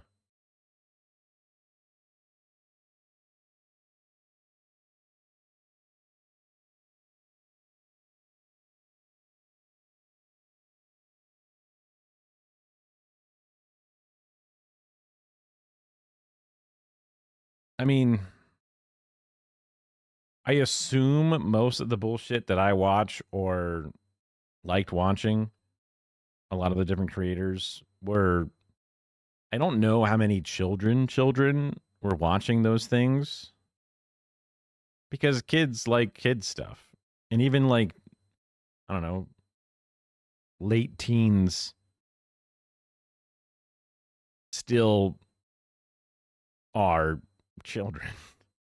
Like a 16-year-old wants to be an adult, but god damn it, they are a child. They're still watching, I don't know, Cartoon Network probably, I mean, maybe not so much Nickelodeon, but you get what I'm saying. Like, they're watching stupid stuff, Mr. Beast shit. Fortnite, Roblox. I guess I was hoping for a bright side, and maybe it is too rose tinted glasses or too innocent, ignorant to assume it. But if there's been a bunch of problems with YouTube, with people getting demonetized and algorithm shadow banning, and then people feeling censored, now that we feel like everybody's supposed to be an adult, and Google and YouTube in court could feel reasonably safe to say we did our best and due diligence to make sure that that was the case. So if a kid saw a nipple slip or a kid saw swear words or violence, we're not going to punish the creator for that because we did our due diligence. And that means the adpocalypse won't happen anymore and whatever, right? Then that might mean that content will and restrictions will get loosened and better on the website. But again, that could just be me being ignorant.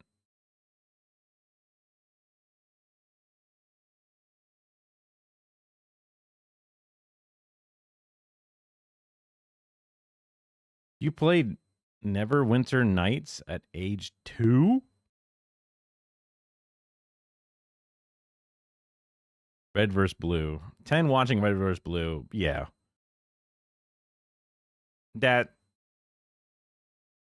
How old was I when Red vs. Blue? Because Halo, for me, I was probably, I guess I can just look. Is it 2000?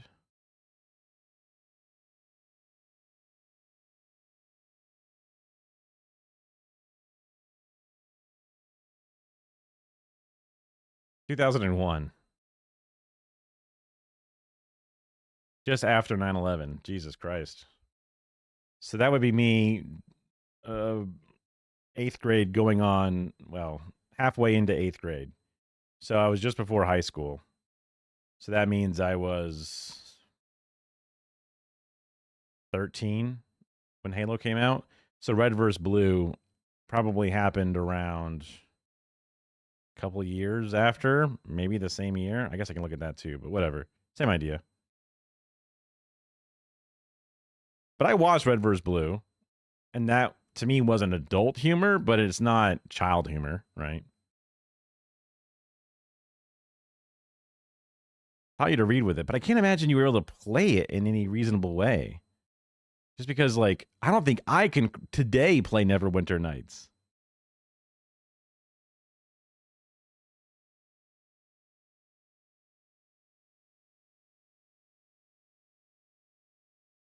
Huh. I mean, accept and decline both seem like words that are incredibly intense for a person who's 2 years old. Like, yes, no. I mean, I don't know how. I'm bad with children and ages. I don't have kids, and my friends that have kids are like one person who has kids, and I don't get to hang out with them that much anymore.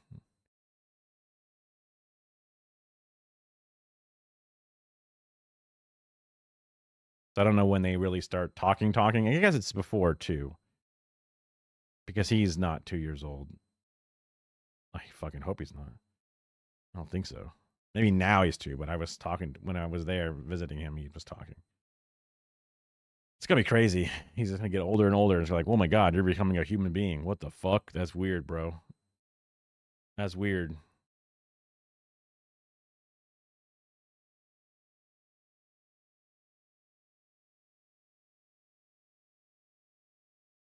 I wish the age restriction thing that they're doing with Spotify, with YouTube, and then with other forms of the internet, even like in Florida and I think Texas now, porn websites, at least the reputable porn websites, have a age verification system where you have to send in your ID.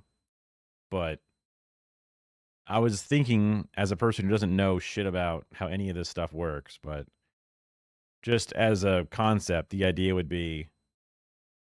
So I imagine the EU has something similar because the EU is pretty good about privacy protection and a bunch of things when it comes to the internet compared to America. But just like how PayPal, when you go to check out with something, you can like add a credit card, you can use Google Pay or Apple Pay or whatever, and then there's also an option for PayPal. And that takes you through an alternate route where it opens up a pop-up, and then you sign into PayPal in that pop-up, and then you select your purchase, what card or what balance, whatever, and then it takes you back to the website, and it says, okay, your PayPal, I guess, has gone through. So now the last steps before you confirm. There should be a government token style thing where you're making your account or whatever it is, and then it's like, oh, you need to connect with a verification of your adulthood or whatever it is. And then your portal opens up. The website is a government thing where it already has your social security number, already has all your other information, whatever your voter ID is, whatever your work ID. Like there's all these different things that even like in America, even undocumented immigrants and shit will have some sort of number, tax ID number, but they don't have a social security, all these different things. And then that is used to verify if you are or not. And then the token that gets sent back from that dialog box is just saying approved, not saying any details or any information about them. It just says approved, and that's it. Because currently, with the way that PayPal works, nobody is spoofing a PayPal token to send back the information, because otherwise people would just be getting free shit for no money. So that type of token already is secure enough to work that people are not just immediately becoming, online thieves with it. So it should work in the same extent for verification of something simple like age or whatever. Because there's been that debate back and forth about, hey, you wouldn't be so damn toxic online if you had to do that with your name and face on this account. You can talk shit and do death threats. You can do cringe, racist, hate speech posting because you know that there's not going to be any drawbacks to you saying this randomly on 4chan or something. Whereas if people had their government names or whatever were attached to that thing, that they would feel a little bit more weird about it, because then their grandma would see it or their employers would see it. There's also the other side of that where it's like, okay, well then people going to a message board about, coming out as gay or being trans in a state that doesn't really give them a lot of rights and freedoms, then that would then cause problems for those marginalized people who are trying to have a community outside of the norm in their area. So I can see a reason to have it and a reason not to have it.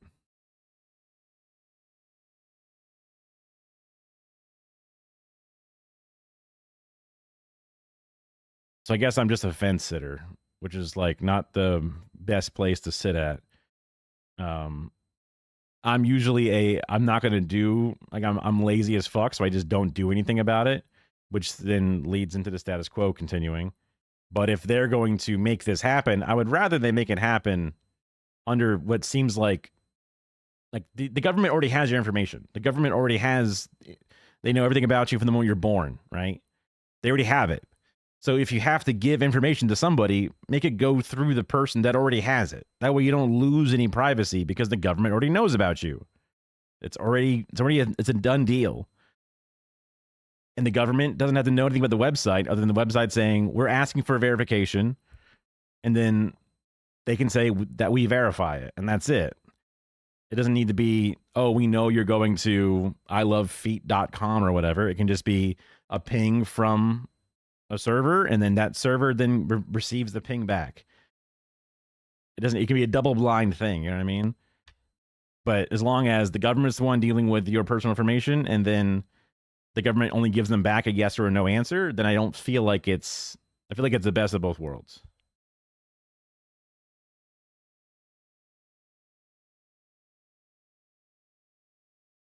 I have not heard either one of those.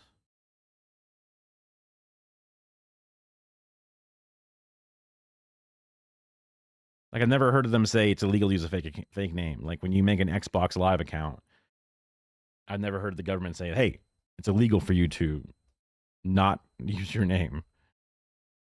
You know, your fart sniffer, right? That's just your name. No one's mad about it. Trying to think if there's a government website. There's no like, you know, government.gov where you can go type on the forums and just chat that I'm aware of where you have usernames. So I guess that doesn't come up. I mean, the government has official Twitter accounts and they talk to people that have made up names. I don't know.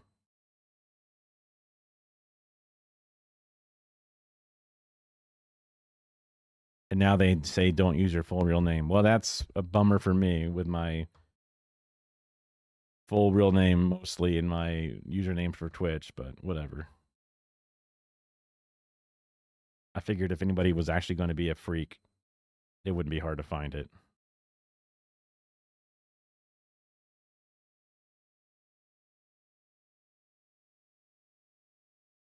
Okay. Where did I leave off? In the world, you know? They're specific. This is actually, before we get to this, let's watch this video. So this is a rapid response that happened. Where Not applying to everywhere in the world, you know? They're specific to everywhere in the world, you know? You know, look at this. Save half a second. What exactly was the context of to somebody immediately? It's also very important. Check that the address is correct. Check that the person's name is spelled correctly. So one of the earlier things was ICE would say, no, we have a warrant. Let us get the people in your car. And they go, no, that's a warrant for removal from Department of Homeland Security, which is not the same thing as a warrant against my constitutional rights signed by a judge to let you supersede them. That's different. And then they were able to get the guy to walk away. So he's showing the difference between a real warrant and their fake warrants. All of these would make a warrant invalid. If they come to you with a district court, it can look exactly like this, but the address is not the Which one is Nate? Address that they are trying to enter. Absolutely invalid. Does not matter. They cannot just enter into any place just because they have a district court warrant. These warrants are specific for locations and they do not apply to everywhere in the world. They're specific. So this is a rapid response that happened. Rapid response. Boop. Boop. A rapid response that happened actually 4 days after we did the training that this was used in here. And that happened actually 4 days after we did the training that this was used in here. Oh, wait, I can show this. Yeah. Oh, no. What? Yeah, turn that on, actually.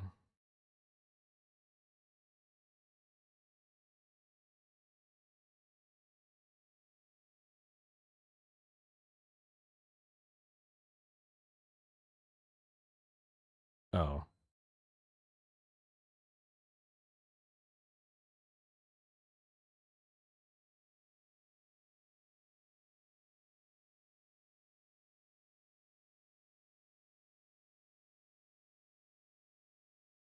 One random YouTube video probably wouldn't be that searchable. How many views has it got?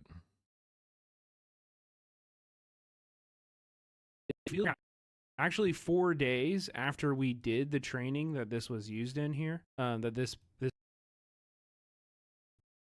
one was used in here. The training that this was used in here. This one was used in here. Just duplicate. So this was in Lenexa, Kansas. As you can see. Wait, just cut this one out. Let's see. In this exchange, ICE and HSI had raided 2 restaurants in Kansas City, Kansas area, both owned by the same person and at the same exact time. So we got calls from both places, like letting us know that this was happening. It's probably a pretty decent example. I should probably edit this one down. 4 days after we did the training that this was used in here. So this was in Lenexa, Kansas. As you can see, HSI, which is Homeland Security Investigations, in this Let's just go from here. this exchange, ICE this exchange.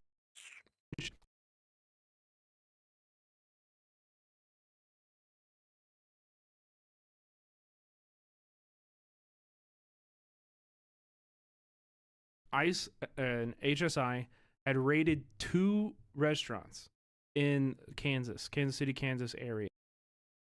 HSI had raided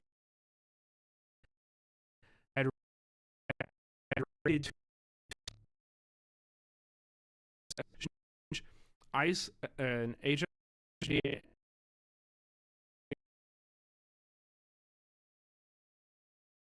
exchange. This was used in here. So this was in Lenexa, Kansas. HSI had raided 2 restaurants in Kansas City, Kansas area. HSI had raided. This was in Lenexa, Kansas. HSI had raided 2 restaurants in Kansas, whatever Kansas City, Kansas area. Anymore. Both owned by the same person and at the same exact time. So we got calls. From both places.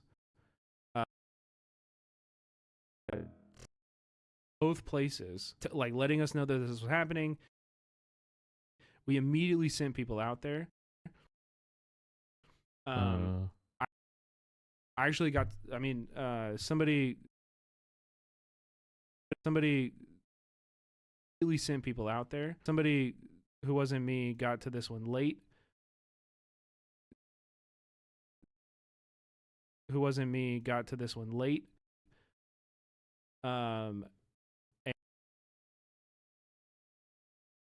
And it was Brad.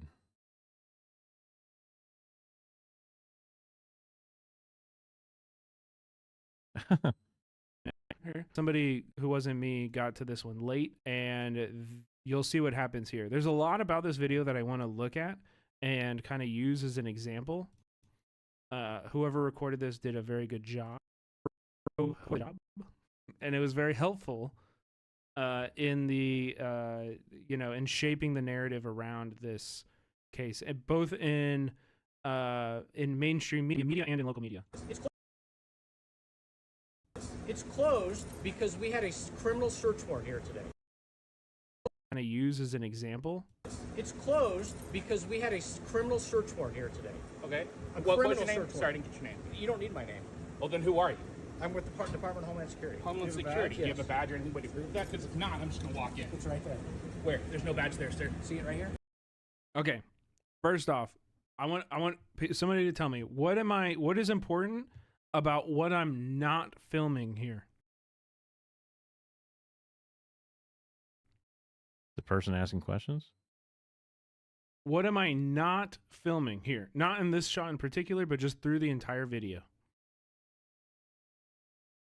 He says, I am not filming. Okay?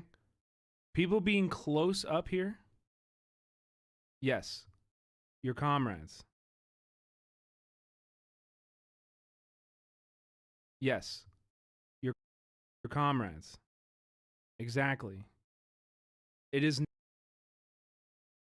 Yes. Your comrades. Exactly. It is not helpful in this situation to get the other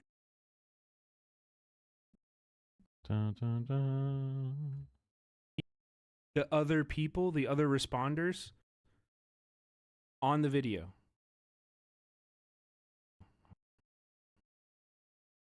All right?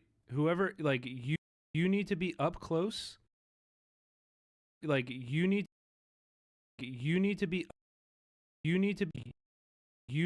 up on the video. You need to be up close enough that you can close enough that you can film the agent, ideally just the agent. And this goes for migrants. This goes for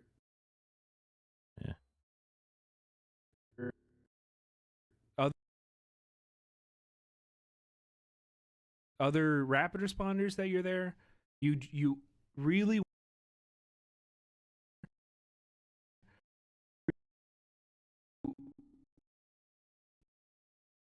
that you're there. You really want to try as hard as you can not to capture anyone else in the video. Then who are you?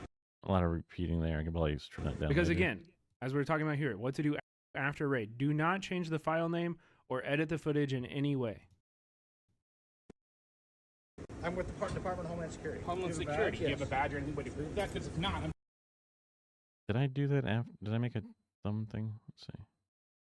Warrant examples. Asserting rights. Did you get to this part? I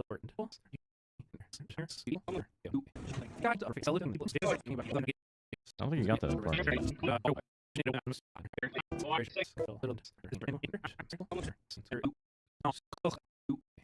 I'm with the Department of Homeland Security. Homeland Security. Do you have a badge or anything to prove that? Because if not, I'm just going to walk in. It's right there. Where? There's no badge there, sir. See it right here? My belt? I just want to see the officer number. 508 here. What was your name? We're going to shut the door now. You have about 2 seconds before you're arrested for hindering a federal investigation. He's not even in the building. I'm not even. How am I hindering your investigation? I'm not in the building. We're out on the public sidewalk. Okay. I'm not in the building. How can I hinder So your what's your concern then? I'm concerned what's going on. I have an order to pick up. So you're more concerned about your order, but not the labor trafficking and exploitation that's going on. Who said there's... Okay, so like this guy talking is really good for us. Like this guy is talking himself into a bad situation. Let's cut out the dead space. Like this guy is talking himself into a bad situation. You understand? Like them giving us this information and him trying to debate lord his way out of this this helped us to frame our entire narrative around this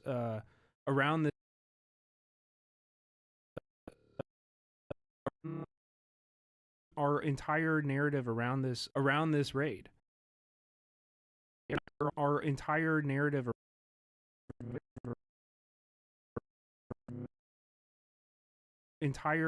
around this raid. Because if you're here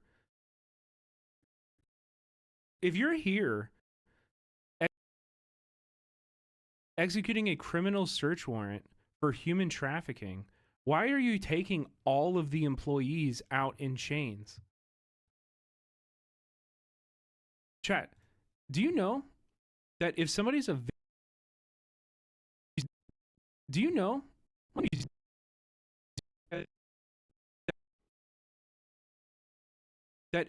victim of human trafficking, they're eligible for a different kind of visa? It's called a T visa.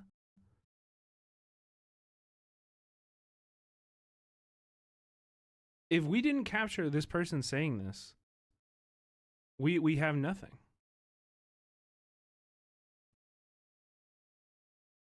And now we have a legitimate legal defense that may keep people in the country, that may give them legal status in the country because they're apparently being arrested as victims of human trafficking.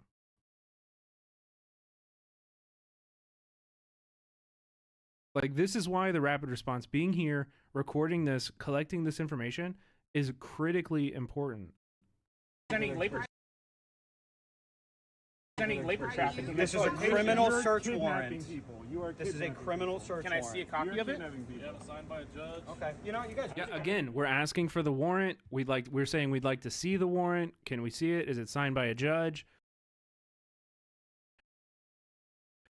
They run away. We're executing the things that we're talking about in this lesson already. You can take. All right, I can come in the kitchen. Thank you. Thank you for the invitation. Appreciate it. I wonder why they back down so fast. Those fucking scumbags.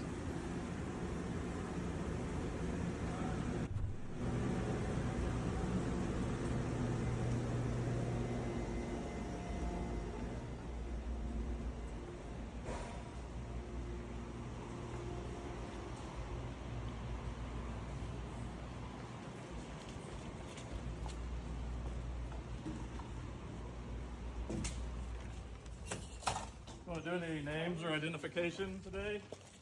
Stand behind your work. I got 150. They let them in. They split, bro. They're running away. They're running away. They're in the middle of doing their, like, collecting evidence. And all of a sudden, fucking split. 48 was the badge number for this gentleman from HSI. Gentlemen. So respect. These girls are like fucking 15 years old. What do you tell your kids about what you do? Public servants. Yeah, I'm so proud of your work. Either that or just nameless. So proud of your work.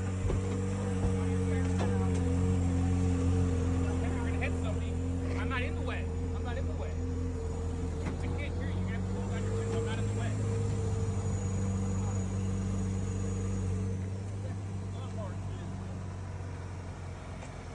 They're fucking terrified. They're fucking terrified. Did you not realize what this would be, being fucking Gestapo? Whatever happened? I mean, no shade, but earlier in the training, it was like, don't speak unless you have to. Be respectful, and he's popping off. Being Nazis? You didn't realize what this would be like? You should quit. Quit now. Quit now, you Nazi fuck. Quit your job. It's gonna be like this every fucking day. We're coming every day. Anytime you try to kidnap people, we are gonna be here. Fucking terrified. I mean, it's based, but Scared as fuck. You cowards. Oh, there you go. You cowards. Now,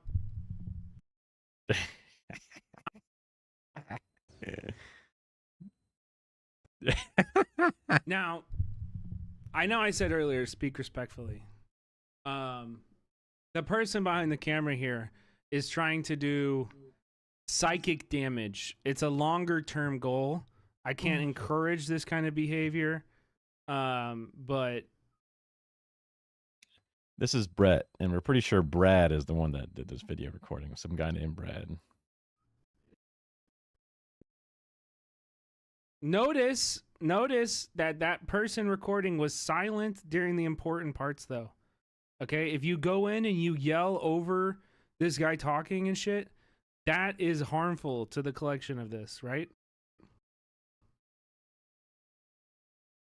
If there's an active situation and important things are being said, don't talk.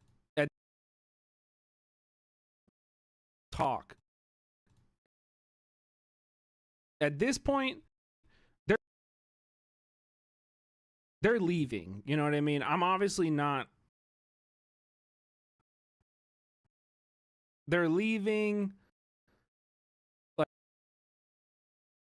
Like I'm not encouraging people to, like, you know what I mean?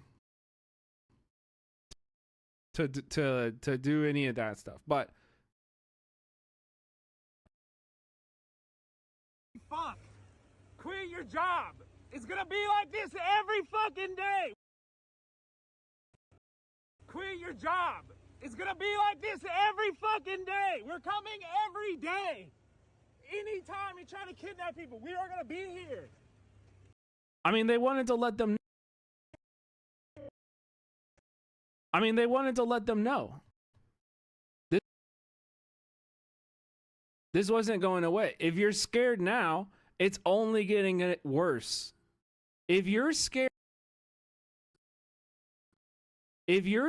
now, you're freaking out like this now, you're not cut out for this shit. You need to quit. Shit. Quit. Find a new job. Fucking terrified.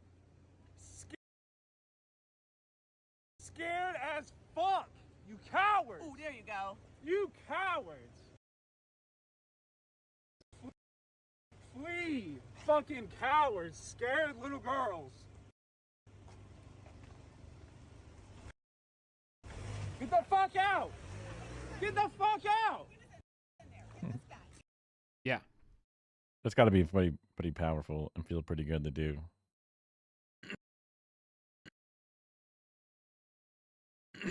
So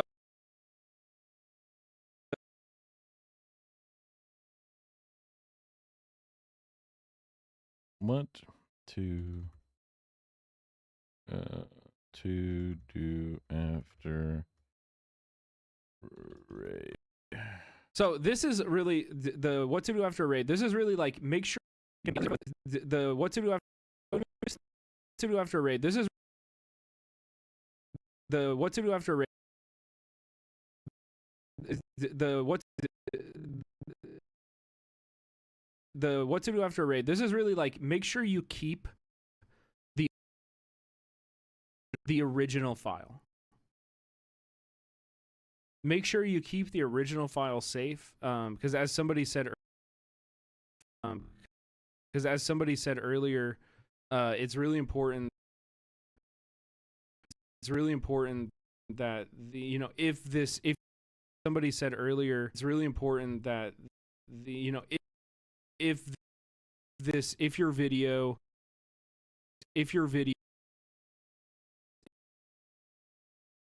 really important that if your video would be relevant in a court case, that they can prove that this is the raw video, it's not edited or any kind of way like that. That doesn't mean like if you'll notice there's like faces blurred in that video that I posted, like when you're posting to like faces blurred in that video, when you're posting to socials, you can edit it, but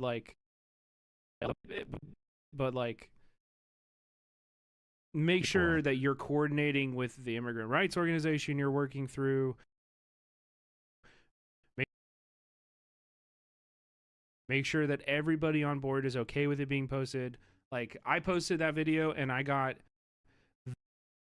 very, very clear, like, permission from everyone. Like, permission from everyone involved. Everyone involved, I got incredibly clear permission to be able to post that. You know what I mean? You know what I mean? It's critical. Don't just go out. Don't just go out and start posting shit without permission, without A lot of this is duplicated, but I'm just chopping it up. permission, without like explicit a strategy behind it. You know what I mean? You know what I mean? Yeah. Make an appointment to come to Air office and meet with us to debrief and give us the footage. So this is like talking to your local immigrant rights group. Brad did.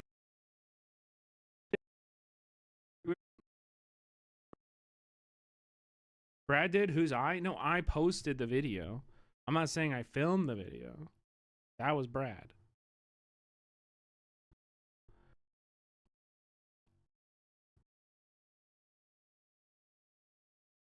Offer resource info sheet to the family so they can connect with org. We have that. Fill out a rapid response form. So your rapid response might make like a Google form or like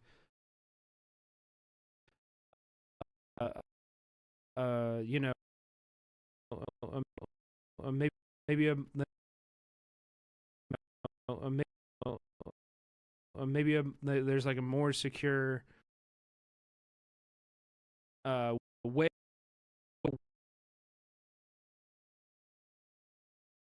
form or like maybe there's like a Google form or like maybe there's like a more secure way for people who go and do the rapid response to compile that information, because again, that's the main point of this, is to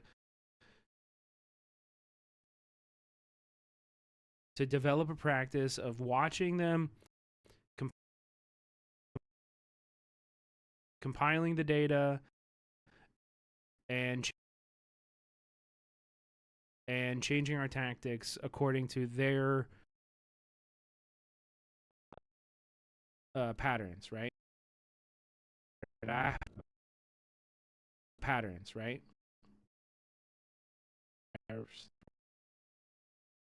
Do not post on social media. Please do not share about this information. Patterns. Do not post.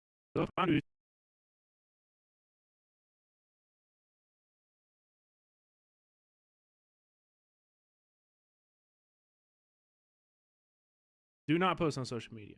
Please do not share about this information. Network, yeah.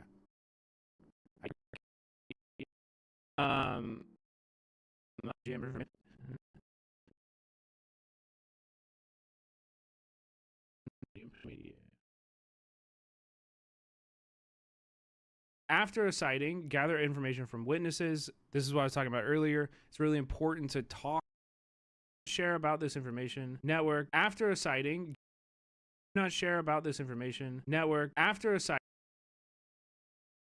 share about this information.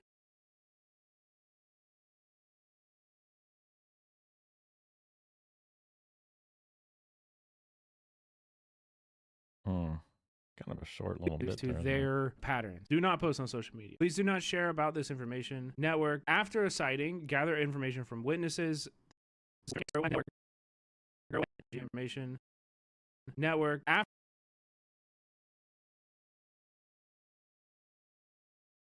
media. Please do not share about this information. Network. Yeah. About this information network?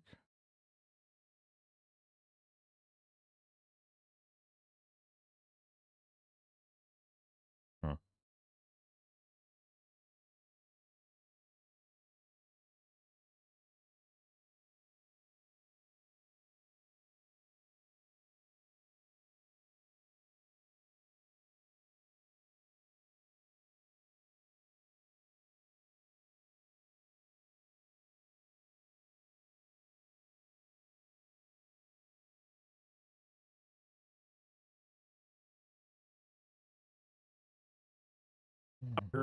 Patterns. Do not post on social media. Please do not share about this information. Network. After. Please do not share about this information. After a sighting, gather information from witnesses. This is what I was talking about earlier. It's really important to talk to people around. Don't just show up and look at an empty intersection and be like, oh, well, ICE isn't here, and shrug your shoulders and leave. You need to get out of your car, go interview everyone around you. Like you're really doing like citizen journalism in this way. Right? It's really important that you like do citizen journalism.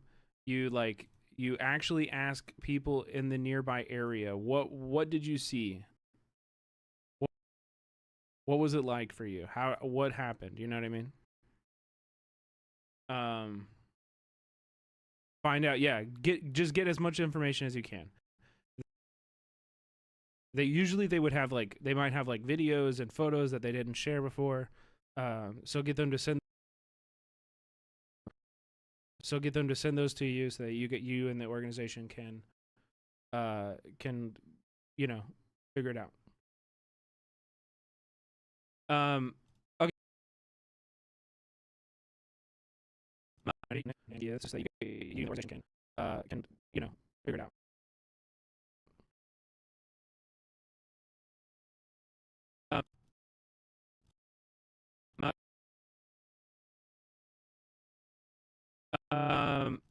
Okay.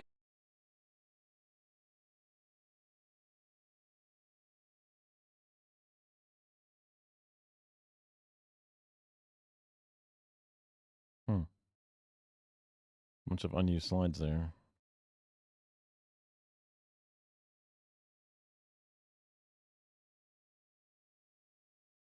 Okay, so here, wait. So typically, oh, here we go.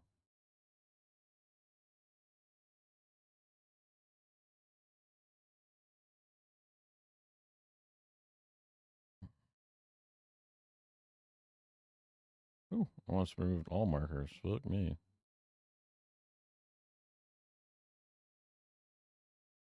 guess I just hit delete. Okay, so here, wait. So typically in this part of a rapid response in person, we would actually like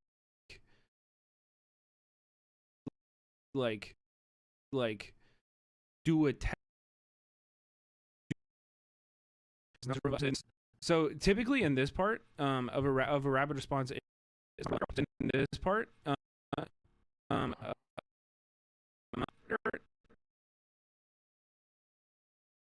can. So typically in this part of a rapid response in person of a rapid response in person. In this part of a rapid response in person, we would actually do a test. Like we will have do a test. Like we would actually do a test. We will have people designated to play ICE agents, and with the people in the training, we will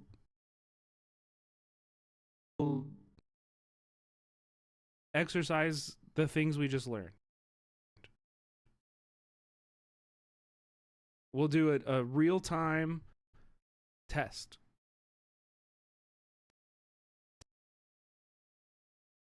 I will knock on the door, or like I usually play the ICE agent along with like one other person. We like knock on the door real loud. We demand entry, and we make sure that, and we see what happens. We see what people do.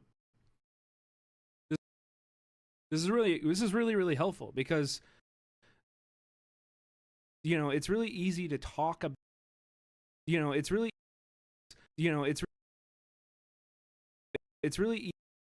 easy to really helpful because it's really easy to talk about exerting your rights, but actually doing it requires bravery. You don't know how you're actually going to act in those scenarios, right? And so creating those scenarios and doing like a role play is a really good way for people to kind of get a small sense of how they will respond in that kind of situation. You know what I mean? And so I encourage you to do this with your local group. Like a lot of repeated spots. Designate one or two people to be ICE agents and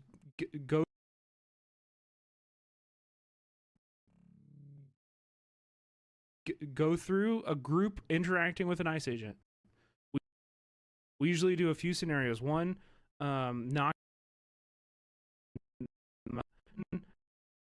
on the door, knocking on the door,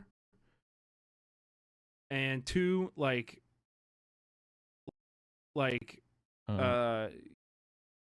if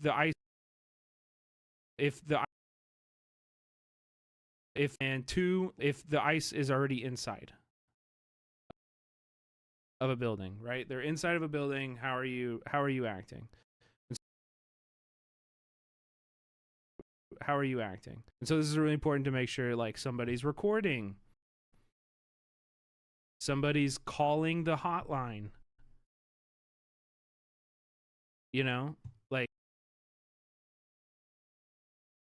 Makes sense to do a trial. It's a lot of moving parts. These are things that a lot of people in the heat of the moment, they assume somebody else is doing. They assume somebody else is doing that. I almost wonder if like a little card checklist thing would be helpful for people to have, so they can hold it up and say, okay, we need these 5 things to happen. Someone needs to be recording, someone needs to be calling, right? And they can just see if no one else is doing it, then they do it. Or they say, you do this or something real fast to another person. But it's very easy to like we used to have tornado drill things. And if you were caught off guard or you weren't really trained enough, you were kind of like, or when the network would go down and you have to bail out, like something's wrong with the automated playback or something, and you have to bail out to a different piece of media. You could be sitting there like, oh, wait, is this actually happening? Is this actually going down? And you're just like wasting time. And it's like, just punch it. right? We didn't really have a card, but we had, I guess, decent training on watching shit fail. Quickly, easy to you know, to when you practice these things. Jeez. Easy to very quickly, easy to you know, to quickly, easy to when you practice these things. A lot of this is just filler. To say, hey, nobody called the hotline. You know, nobody was recording. Nobody was recording. Oops. Stuff like that. Okay. Right? And then you. Oh, no. Okay. I was trying to recognize what the. Like, this might be an. And then you come back, you do debriefs, you talk about it. Yeah. We also did a little. We also did a little grounding in this one on discipline.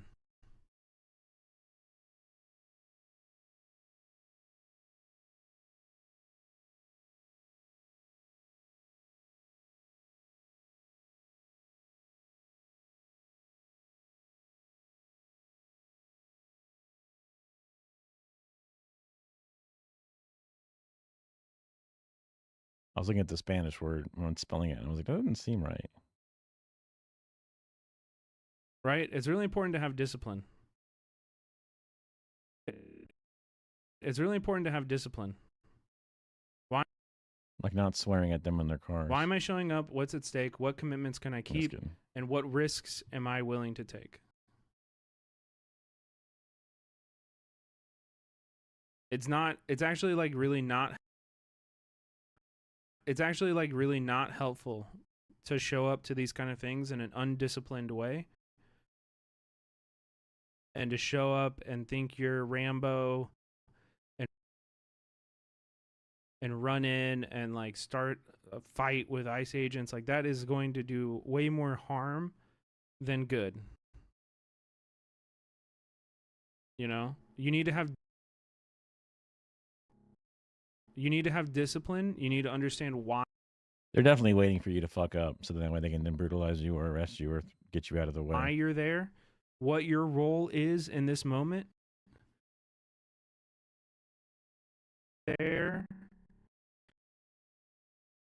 What your role is in this moment and how you can be most effective.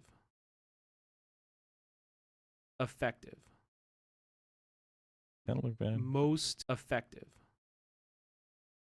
Okay? Means recording. Very repetitive, drawn out on this part, so I can save some time here for sure. It means being there.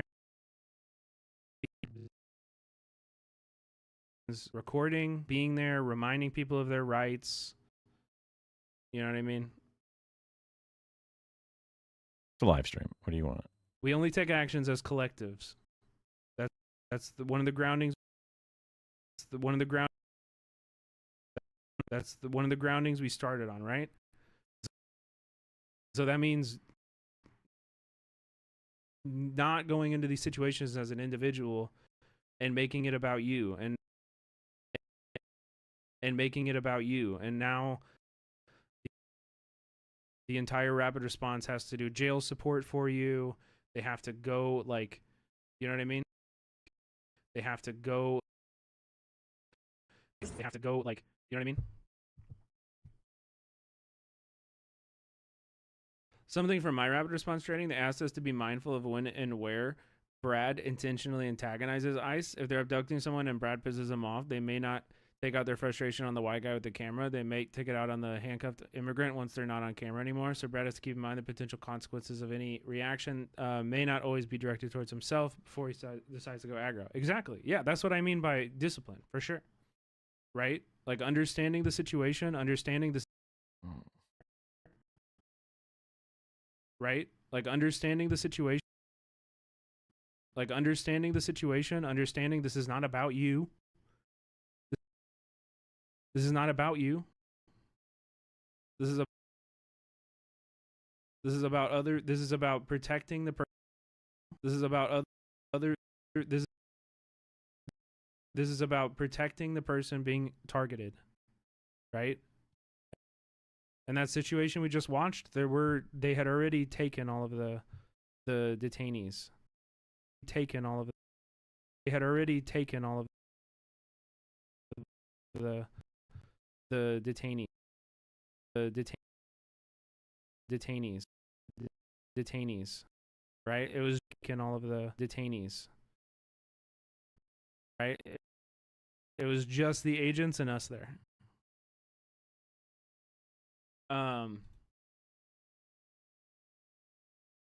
Yeah, so that's really important. At the end of this, we went to wait. Oh shit. Went to wait. Oh shit. At the end of this, so that's basically the training. At the end of this, so that's basically. Oh. Wait, I saved all this time. Wait, that's not so bad. If this is actually the end of it, hold on. That's basically the training. When we did the training, we broke everybody out into like specific neighborhoods and kind of like gave them this worksheet. So we'll look through this worksheet real quick. Worksheet might be too much. Let's see. At the end of this, we just the agents and us there. So that's really important. At the end of this, so that's basically the training. That's basically the training. When we did the training,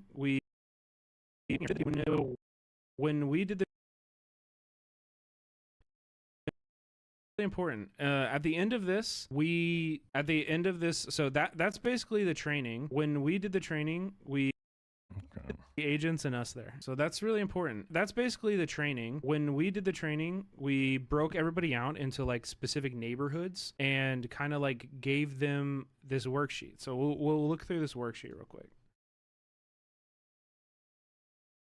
This worksheet. So we'll look through this worksheet real quick.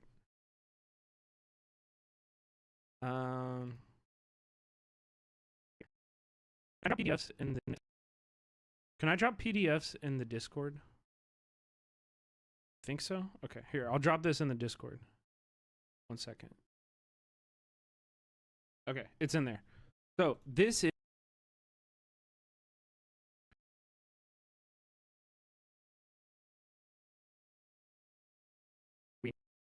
neighborhoods and kind of like gave them this worksheet. So we'll look through this worksheet. So this is a worksheet that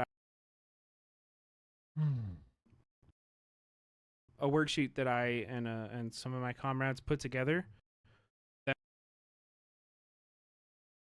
that we gave the neighborhood groups. So this is something that you can use with your group. I hope you do. I hope you do. I hope you do. You can use with your group. So this is something that you can use with your group. I hope you do. And so we'll just read through this. This is the beginning. This is how to basically like and kind of like gave them this worksheet. So this is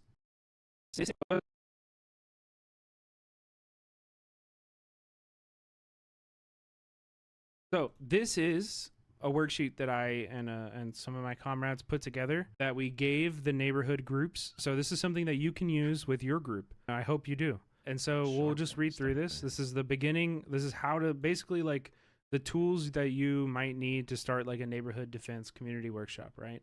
The goal of neighborhood defense is to provide community safety for you, your family, and your neighbors in the face of escalating attacks by our government. These teams can help prevent deportations, document state violence, and provide material support for affected people. Localizing this type of intervention is the most effective way to support one another. Your neighborhood defense team should meet the needs of your community. No two teams will be the same, and that's okay. So, to start building a team, you need to identify the bounds of the area. Wait, how long has that been on there? My reactive Fujitech thing is all being weird. Hold on. Do they have a better version of it now? I'm excited. I appreciate them having a no longer works thing.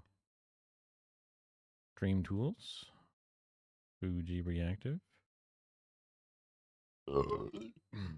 Logging in with Discord. Authorize.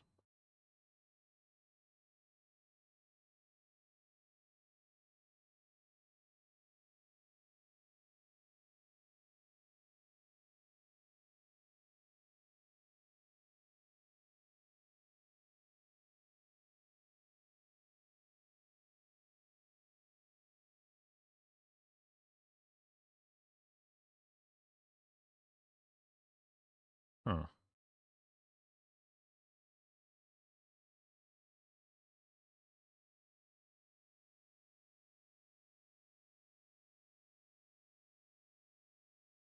Oh.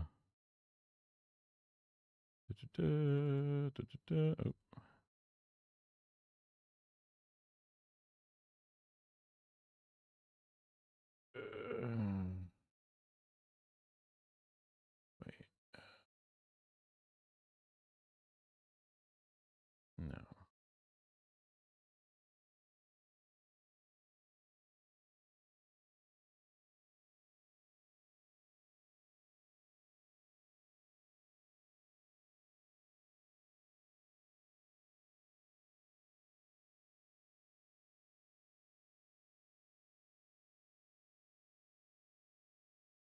Dropper.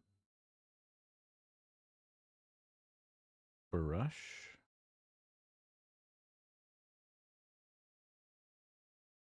Oops. I put the opacity low. It always happens because I have a number pad on my thing.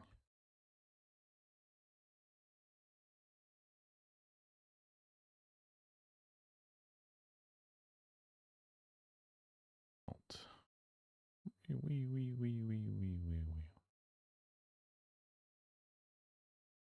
Okay. Just get this eyelid looking good.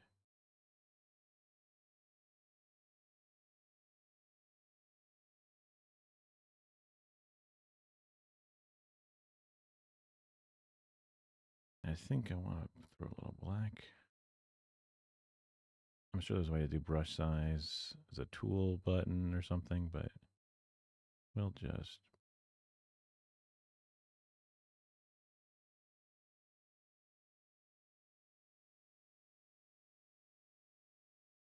Looks like shit because I'm using a mouse.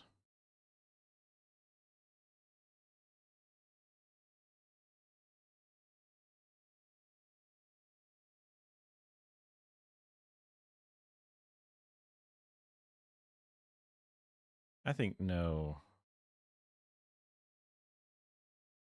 outline is good. Go back to this color, back to the brush, back to a higher size number.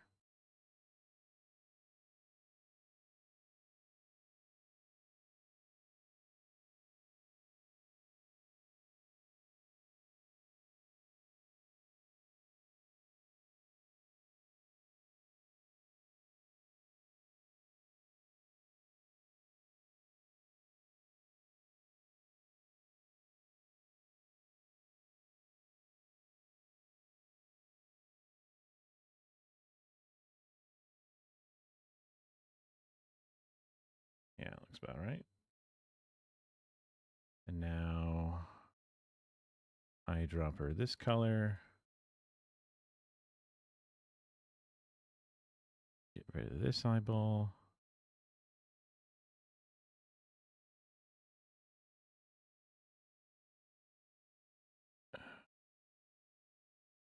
Eyedropper this color. I guess I can do it in this layer too. And then just make it nice and close lid. Probably go back to this again. Maybe I clean up some of that.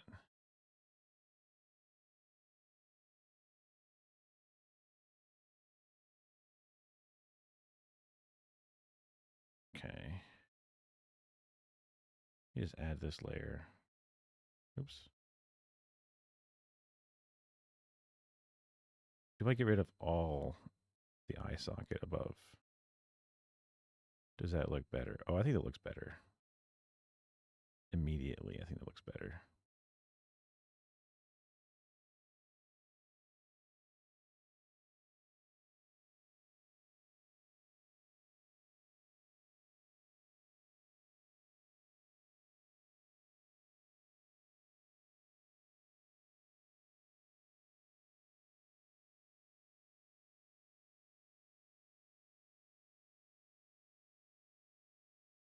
File.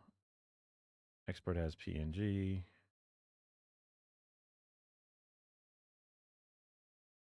Yellow closed.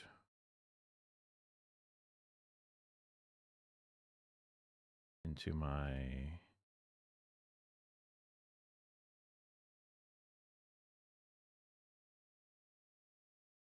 and then I'll have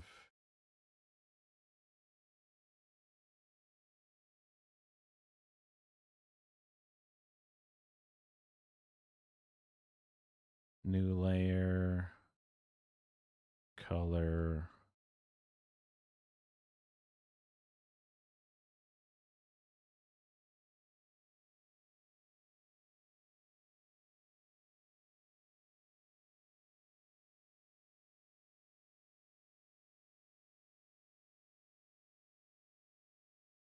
Do I want to have it like this?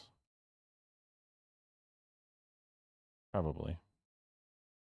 When I'm muted.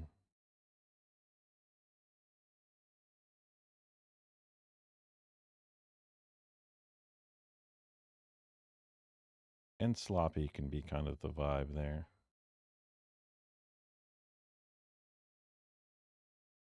Maybe I even do something silly.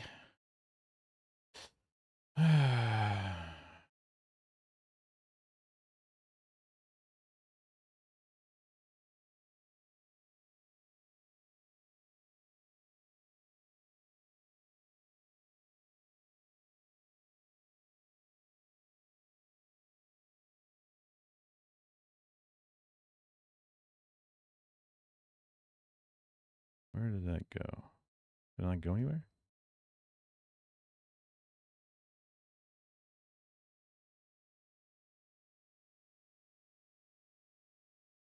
Not copy it?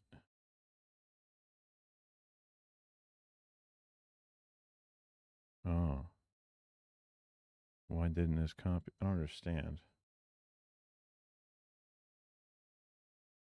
It's not rasterize or something? No.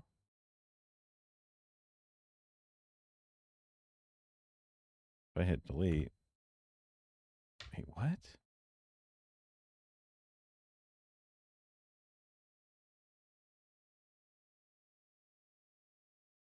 Okay. But if I hit delete, it doesn't actually delete that section. But now it does. Wait, why wouldn't it delete the eyeball? The eyeball.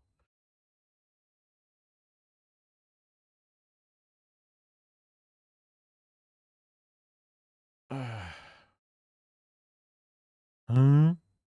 Is it doing like a color find or something? If I hit delete, why doesn't it delete the eyeball? I mean, now it does. Whatever. Copy. Paste. This is not pasting anything anywhere.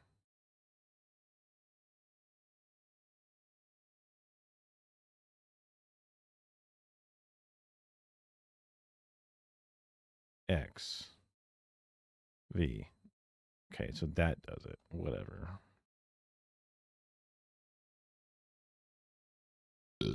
Put that back where it belongs.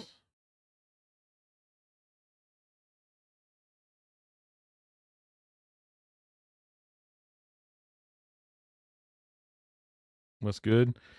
I'm a little distracted right now, but I'm just fucking around with how do I flip this?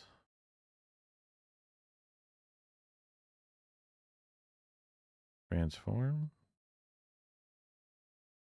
Editing my reactive AI thing so that way I can have my inactive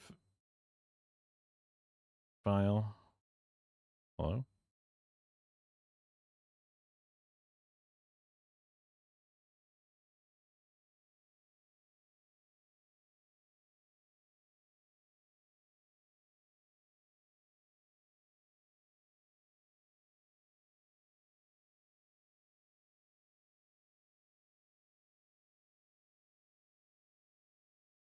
Maybe I can't select different options?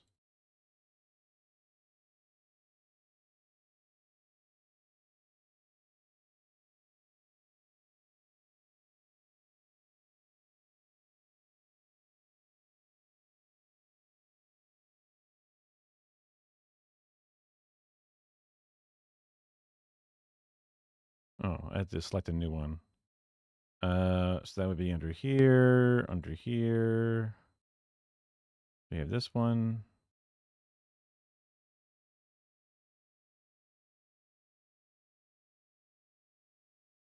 This one. So I have like speaking. Oh, I can make this bigger. Speaking and then muted. The eyes are closed. And then I was gonna have muted be like, ooh, like a little X over the mouth. But then I was like, oh, maybe it'd be better if including with the X, I have this thing here.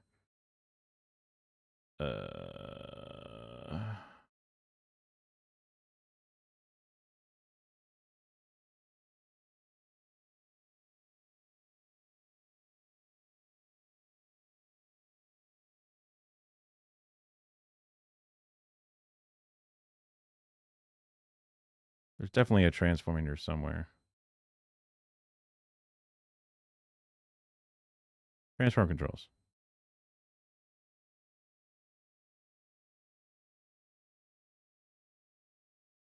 It only ever does both flipping it. If I rotate it, that doesn't really work. I want it to flip sides.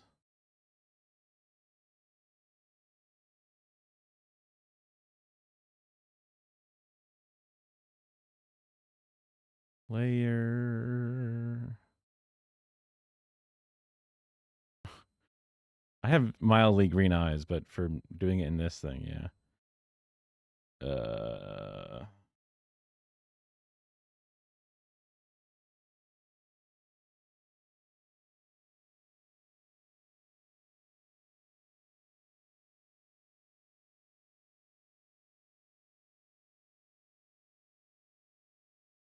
Oh.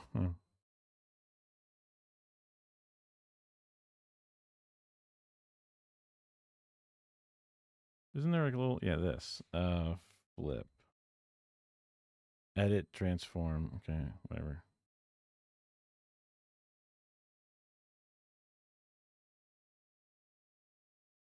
I guess it doesn't look like I'm cross-eyed, does it? Not really. Probably the best I can do with that is put this here, go back to the brush tool on this layer is fine. Grab some white, back to the brush tool. Ooh, it's a little too big.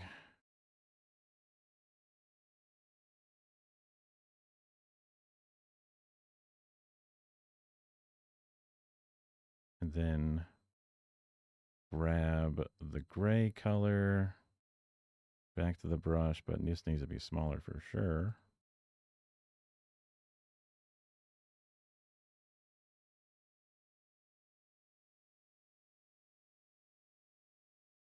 just even it out while we're here.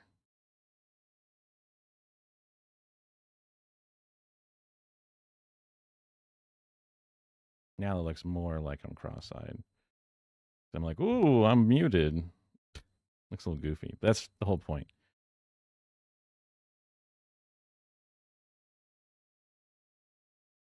Yellow. Muted. Yeah.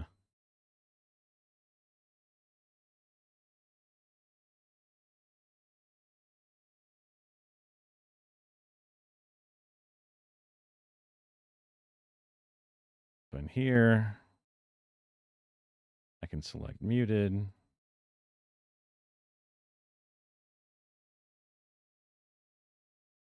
And then deafened. I think deafened is both muted and muted is both you can't hear or talk is deafened. I think it's pretty sure it's both because you're not allowed to speak while you can't hear. Pretty sure.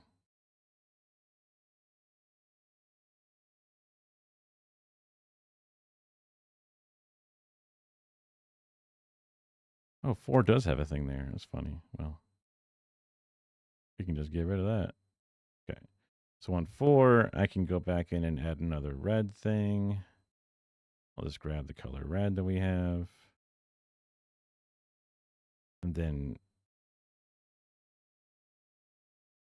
that's too much. That's too ziggy.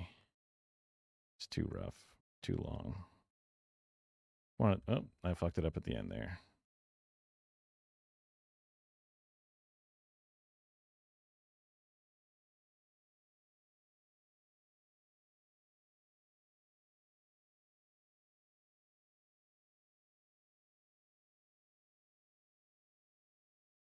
Damn it.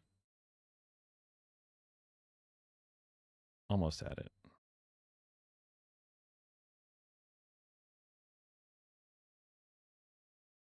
I think that works. Whatever.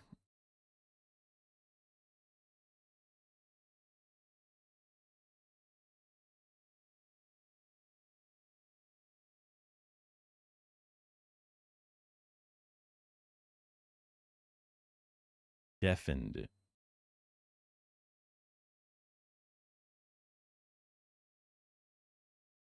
Looks so peaceful with the eyes closed.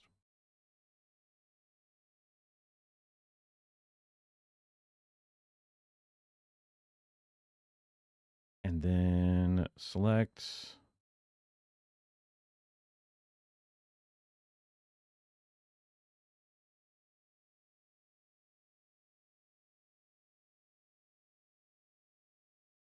I could have put like a headphone thing or something on, but I think just putting the X on for now is fine.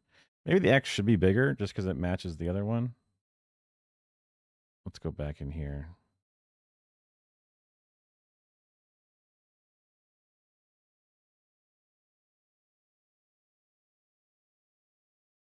Copy. Paste.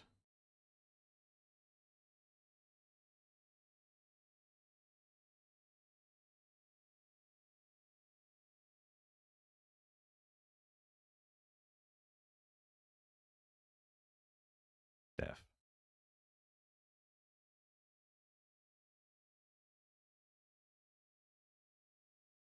Looks kind of small.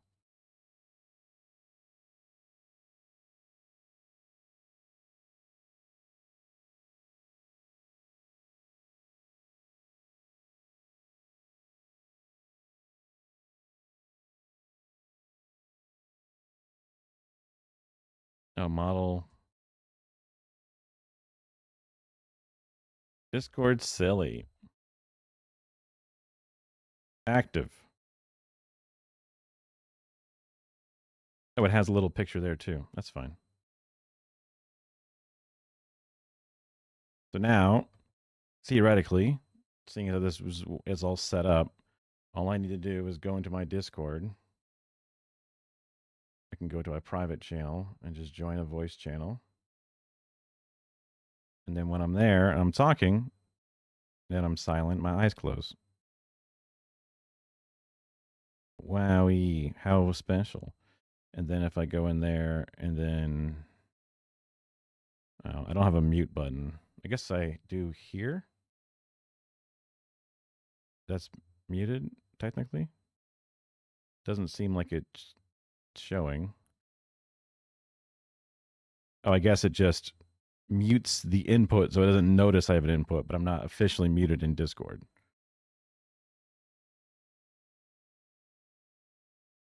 That was an OBS mute, which is separate. You'll notice my little guy probably will go.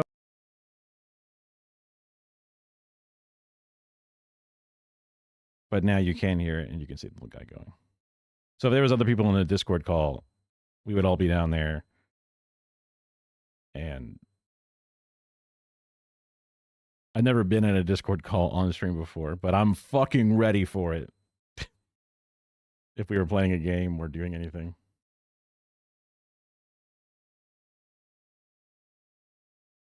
And the beauty is you don't have to worry about getting the Discord bubbles like you would normally do on other, like the official Discord overlay thing for OBS. You got to like find each sub channel and if you're in different groups, but this just always works no matter what channel you're in. It just does this. And if anybody else uses Fuji and I'm in a channel with them, because I set up my stuff inside of Fuji, it will then, instead of just using the default for me, it would use this for me.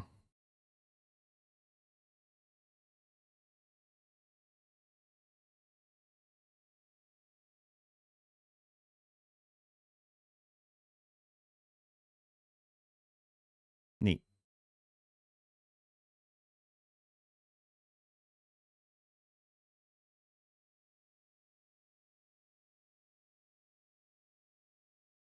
Out of the call. Sweet. Okay. Back to the edit at hand.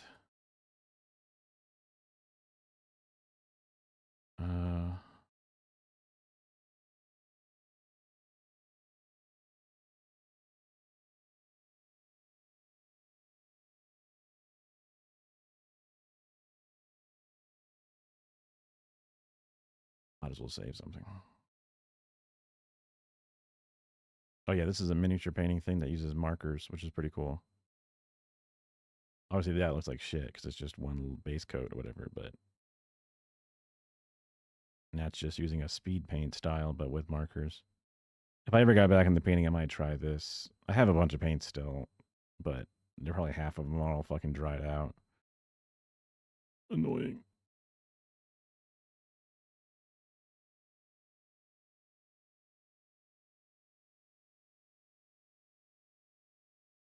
Buddy. Stolen videos. Okay. Okay.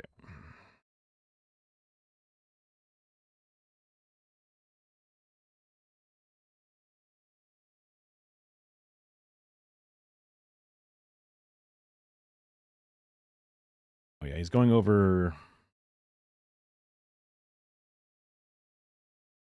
the worksheet. You can feasibly organize within. So if you're in a large city, this might be half of a neighborhood. If you're in a rural area, this might be the entire city. You know what I mean? Like this is. I can probably just put this, because this is a long thing talking about the entire worksheet. I can probably leave this out and then just make a link to the worksheet.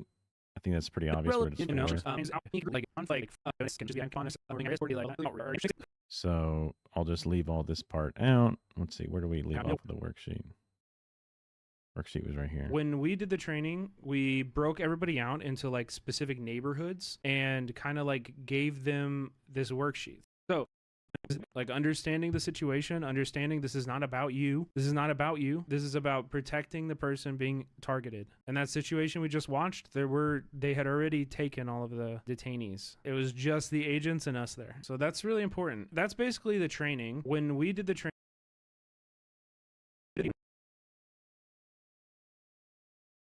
that's basically the training.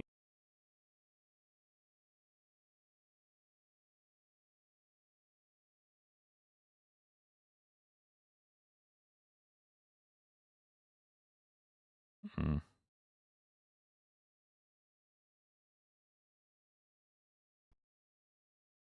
Any questions? I think that's it. I think that's all of my presentation.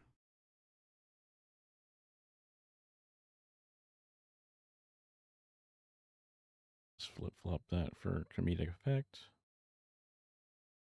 This is the long way of doing this.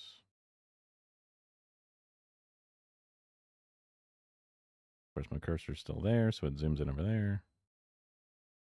Yeah, so that's really important. That's basically the training. I think that's it. I think that's all of my presentation. Any questions?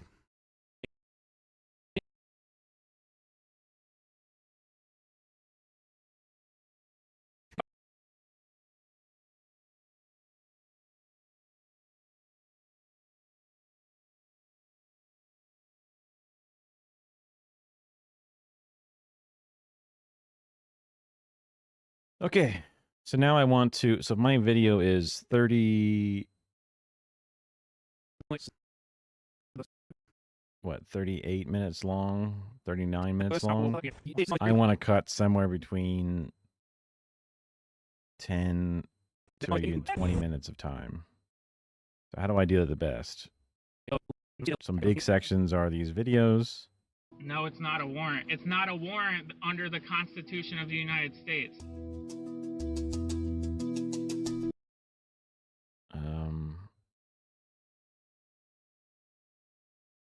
I can set up a thing to make this more foreground with a better blur out or something, but for now it's fine. One of the things I end up doing a lot of times is modifying things with I go through and add a lot of special effects and things because that's kind of more fun parts to do. Zoom ins, text, this, that, and the other. It can also be tedious, but when you're doing a lot of like just raw cutting, it's nice to mix it up with something better, something different. So.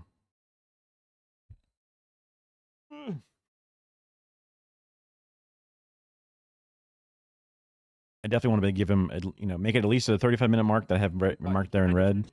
Should probably make another marker in red at the 20-minute marker.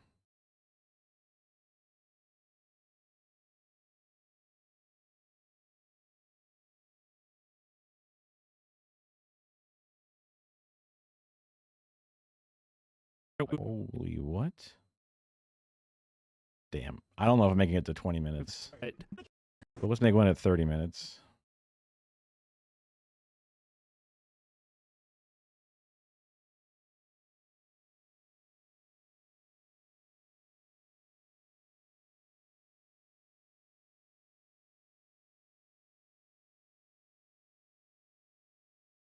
Okay.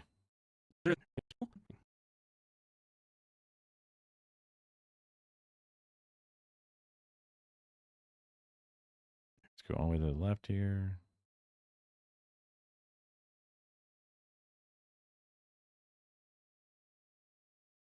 Okay.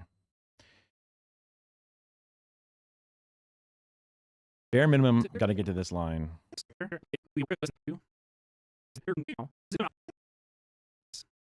Which is cutting down 4 minutes. Getting to this one is cutting down like 10 minutes. So let's try. Where's the? Okay, I'll just start playing. So one thing I want to make sure everybody understands about this is that these trainings typically are done for the community. So you guys probably will know a lot of the stuff in this training. Unless you've been to a rapid response training, you've never maybe seen it in this format. So what we're going to be doing is we're going to be going through a curriculum that I helped develop. I'm going to be using this as like practice. I want to do more of these trainings for my community, for different organizations. This is a way that I can practice this kind of training. We usually start off these trainings with some groundings and agreements. We are stronger together than we are as individuals. In a training, I would usually say, right. And then I would ask the audience. Well, here I go. Instead of doing direct edits, I'm going to do some fun stuff because I'm bored. Go to my favorites, an adjustment clip. And agreements. We are stronger together than we are as individuals. In a training, I would usually say, right. Can I rename this?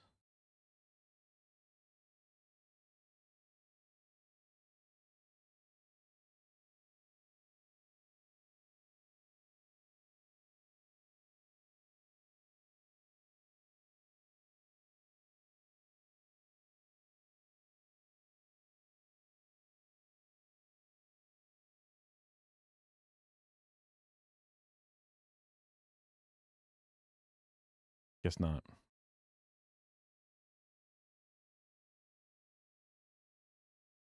So this is a punch in directly to Brett sitting down there.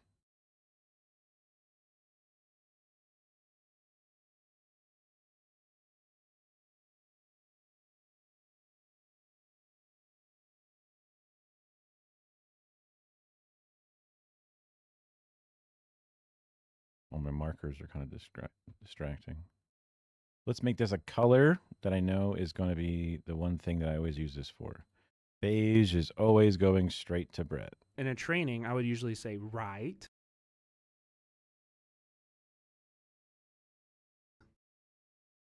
In a training, I would usually say right. And then I would ask the audience to verbally agree that these are agreements that we all together agree with. We don't make assumptions. Yeah, right. And then I would ask the audience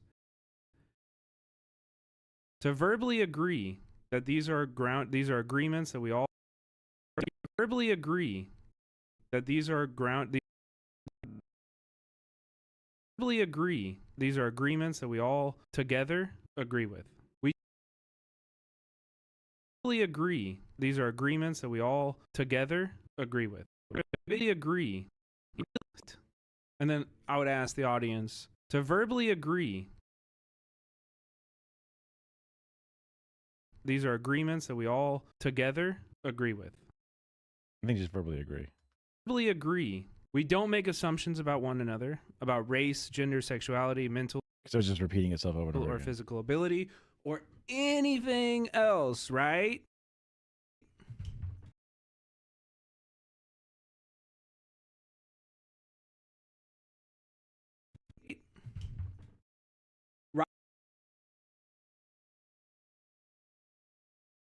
Right? We've or anything else, right?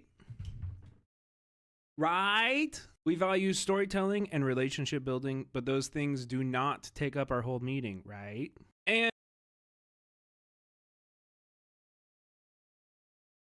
whole meeting, right? And finally, we are serious about getting shit done. We use one mic. One person speaks at a time. There is only one mic here, but feel free to chat and talk to each other, but do not speak over one another. We believe tension is good, and leaning into tension is how we grow. We make decisions and take actions only as a collective, and we believe that everything worth doing is worth evaluating. Stick around to the end to give real feedback on the meeting. I will be asking you guys for feedback. So when he covers with his mouse, I could go through and do the not reframe.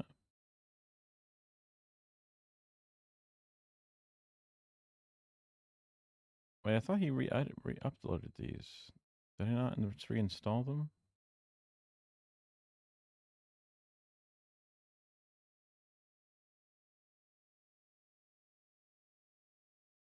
Let's see.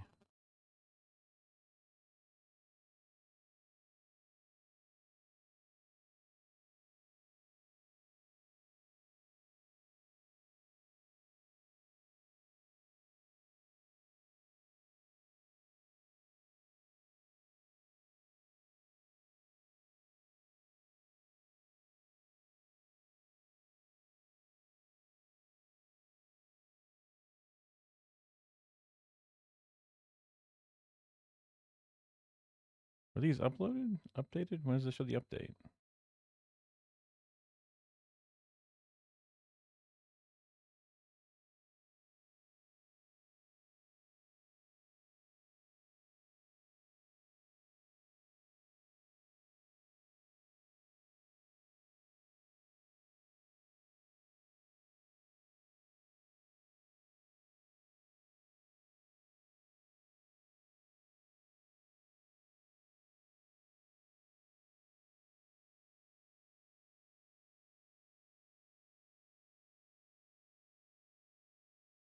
Just looking to see if this was actually.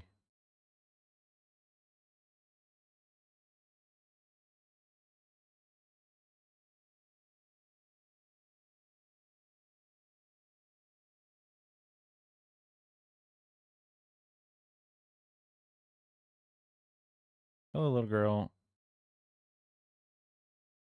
There's no pleasing that one, I swear to God.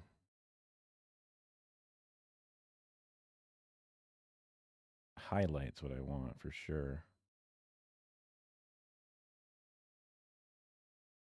I need to watch this tutorial again.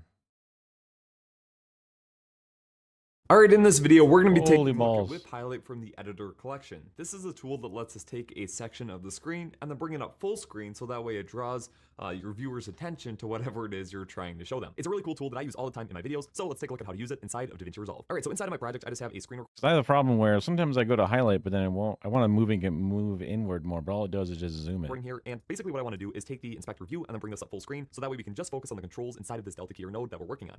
So in the effects tab, I'm going to come down to generators, scroll down until I get to editor collection, then I can grab the whip highlight tool and then just drop this right above the clip. And this essentially works as an adjustment clip, so that way whatever's below it, it's going to pull into the tool and use that. Alright, so right away you can see it is on the preview mode, so that means it's going to highlight all the areas that are currently selected, and then Oh, maybe I'm not using the generator. Maybe I'm just using the in the background, effect. so that way it makes it easy for us to select. So down in the bottom left, we can press this drop-down menu and turn on the Fusion Overlay.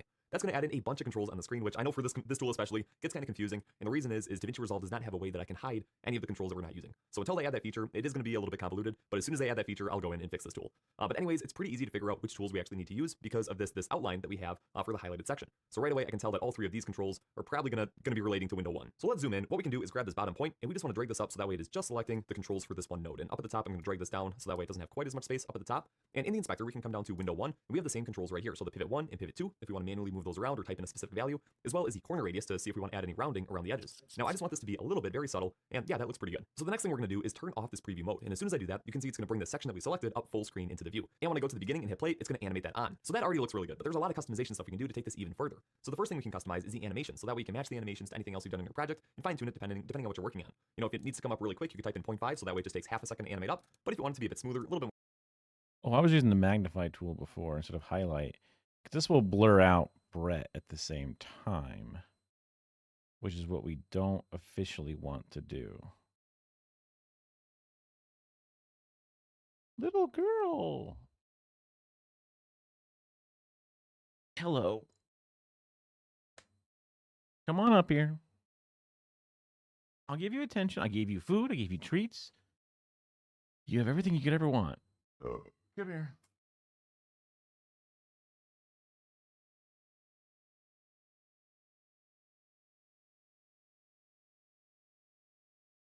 Swear.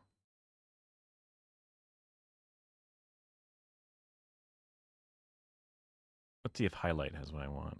Not. Wait. Magnify. That's zoom, which is different. Here's magnify. Make sure it's not too loud. Alright, in this video, we're going to be taking a look at the new Whip Magnify tool inside of Editor Collection and going over a couple of its use cases. So on my timeline here, I have 3 different shots. So this is just a screenshot of some text. This one would be like your timeline, like if you're doing a tutorial. And then finally, we have a video of this turtle here in the ocean. So let's I just want to move it from its current spot. 'Cause sometimes when I magnify it, it'll bleed off the edge, and I need to just recorrect its spot. But I haven't noticed the way that works. So starting off on this first one, let's grab the Whip Magnify tool and then just drag this right over the clip. As soon as I do that, you can see there is a pop-up in the middle where the magnification is taking place. So if we go to the beginning and then hit play, you can see that just animates on, really simple, and then at the end, it'll animate off. Now to make this really easy to customize, I have my viewer controls on, and you can do that using the drop-down in the bottom left here. So if I hit this drop-down menu, you want to make sure Fusion Overlay is turned on. When you do that, that means you can click in here, you can drag this around, you can grab the end of the circle here to change its size, so we can highlight any text. So let's say this could be some sort of like research video, and we want to highlight the text we're talking about. So maybe we want to be talking about the built-in tracker. So let's put the pivot point right over that, and then we can change the size of the circle here, or over inside of the inspector, use this magnify scale to choose, how big the object is inside of that magnifying glass. When I move the circle around, you can see it's adjusting the center X and Y as well as the size here. So if you want, you can just do this totally inside of the inspector without the viewer controls. But I like just being able to grab it and move it around like so. And once we've done that, you can see all of the animations and everything is going to update to the new position and size that we set. So really cool. Right at the top here, we have the option for a rectangle or a n-gon shape as well. So if I do rectangle, it'll update the viewer controls. I can grab these, I can drag them around. So for this one, a rectangle might actually work better just because we're working with text. But I could also do an n-gon and do a bunch of different crazy shapes and rotate it around if I want to do it that way. In this case, I'm set it to rectangle and remove the corner radius, so that way it gives us this effect right here. Now looking below that, we have a bunch of different effects we can use to customize how this view looks. And the first one is the shadow, which adds a drop shadow around the magnifying glass. I usually recommend leaving this on because it adds really nice separation between the magnified subject and the background behind it. But in here, you can customize the settings if you want to change its intensity, change the softness, or even, offset it to the side. You can get quite a few different looks in here just by playing with these shadow settings. All right, next we have an outline, and this one is going to be too visible right now because we are working on a white background. But if I come down to the color, I could change this to be something like a blue, and if I click away, that's going to stand out quite a bit more. And what this will do is actually animate on as it scales up. Then you have this thickness slider here to change that. So I'm going to disable that. I do not want that one on right now. And then under the effects, we have a bunch more options. So the first one is this inner shadow, which again, we can't see this one too much because by default it is set to white. But if I come down here and change the color, you can see it'll add a red shadow on the inside of the magnifying glass. So usually what I like to do with this one is, let's say I put it over something a little bit darker. If this is white, it gives a kind of cool, effect around the edges. For this one, we're just gonna keep that off. Now warp is really cool, and this one looks best when you're using the circle option. So when you have the circle, and when we move this around, you can see kind of what this is doing. It's like it's a magnifying glass, and the glass is slightly rounded, so the magnification is different in different spots of the effect. And you can change all that with the warp strength. So you can have a positive, which is the default, or you can even make it negative, which again, pretty cool result. These next three are gonna apply to the background itself. So for the brightness, you can change how bright the background is. We can have that dim like crazy, so that way it really focuses on whatever we have in the center. Same thing with the saturation here. In this case, it's not gonna be that visible because everything is black and white on this document. But again, it's just used to pull more attention to that selection. Then we have this blur option, which is really cool. It adds a nice blur to everything in the back, and this one probably does the most to bring focus to whatever's in the selection. And again, that animates on and animates off at the end, so it's really seamless. We're gonna skip the tracker for right now and come back to that in a second. But if we come down to the anim engine, we have a few new options here in addition to all of the normal anim engine controls. So going to the beginning here, this mask animate scale is gonna change how much the mask itself actually animates. So if I set this to be 0 and hit play, you can see the mask never changes size. The image inside of it will zoom up and the background zooms up, but the mask will stay exactly the same the entire time. Now, if we set this to be 1, the mask is gonna start at 0 and then it's gonna animate all the way up. So usually what I like to do is leave this somewhere in the middle, like 0.75, so that way the mask has a slight animation, but it doesn't start from nothing. Then right below that, we can change how much the background scales with it, and it'll scale from that same pivot point. So if you want this to be more intense, you can drag that up, and you can see it has a more dramatic effect. All right, then these are all the pretty standard anim engine controls. We can change the length of the animation, we can turn off the in, out, customize all that, as well as the easing curves. And then right down below that, we have the option to add on motion blur, so that way everything just looks a little bit more smooth. All right, let's take a look at this next one, and I'm gonna grab a whip magnify. We're gonna set this up to do a multi-point animation. So let's say at first we want to zoom into this width zoom section. We're gonna drag this down. I think this is very similar to the previous one. More slow, then you can set it to be 2 seconds, so that way it takes its time getting up full screen. You also have the option to change the easing curves down here and even use a custom curve if you'd like, but I'm just going to leave it on the default easing curve. And up at the top, we have the focus tab, which lets us customize what's happening to the background. So I can turn off the drop shadow that this is casting. I really like that because it adds a nice separation from the background and the foreground. Then we can also change the color correction, which will dim the background as well as bring down the saturation if we'd like. And we can also customize how much the background is blurred. So usually I like leaving it at the default, if not just a little bit lower. And again, all this is meant to do is draw focus to this one section that we want the viewer to look at. Now, if you're dealing with low resolution footage and it seems to be getting a little soft, you can add in some sharpness to the actual highlighted section. So you can use that here and fine tune the settings. I don't recommend pushing this too hard because if you bring the size up too much and mess around with this, you get like this shadow cast around bright areas, and it really does not look that good. So try and keep these at about the default settings, or if you can, just keep it off entirely. In this case, I'm just working in a 1080p timeline, and it looks pretty good. Back on the controls tab, one other thing that we can customize about window 1 is both the position that it animates up to, if I just grab this point, as well as how big it gets in the middle. So I can bring this way up, keep this centered on the screen, and all of the animations update automatically, so that way it gets to that new spot. But there's still more that we can do before we start looking at the multi-window capabilities. So for this style, we can change how it actually animates. The first one is just focus, and this is not going to move it at all. It's not going to change its size. All it's going to do is add in that drop shadow, blur the background, and then do those color correction effects. So that way it just highlights that one section on the screen. Now for certain quick things, like if I want to, highlight a button, click here, that works really good because it just draws the attention and then it goes away. That works awesome. Another thing you can do is use the scale mode, so that way it zooms it in and it brings even more attention to it. But I like to usually apply that with scale and focus, so that way the background's blurred, it's not as distracting. And with this one, under window 1, we have this auto pivot feature, and by default this is set to center, so that way it's just going to scale right from the center. Now in this case, it's getting cut off on the edge of the image, so what I'm going to do is set the auto pivot to be top right. And that way when I hit play, none of our highlighted window is getting cut off on the side of the screen, but it's still scaling up. We can still see it, maybe make that a little bit bigger. And now this looks really good because it kind of keeps it in the same spot, but yet it really draws everyone's attention to that one section on the screen. Yeah, highlight seems to be what I need specifically. So if I grab highlight,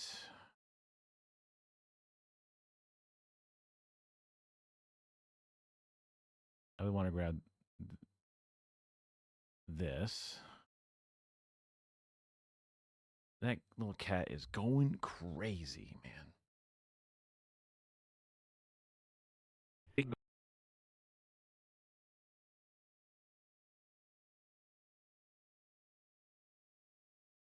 Preview mode. Okay. Fusion overlay. Window 1.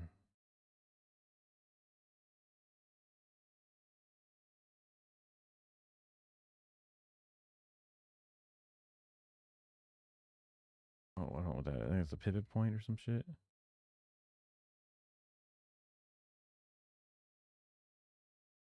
Okay, there's one. And this.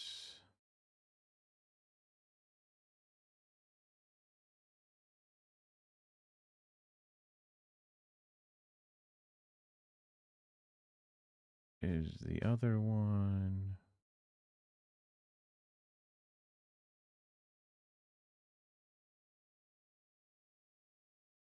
Okay.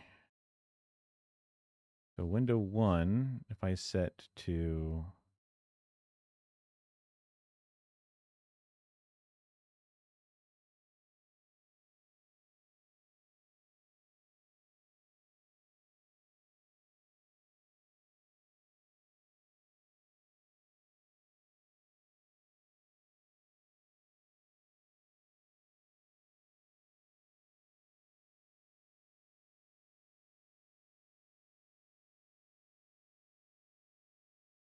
oh, they both do the same thing. Interesting.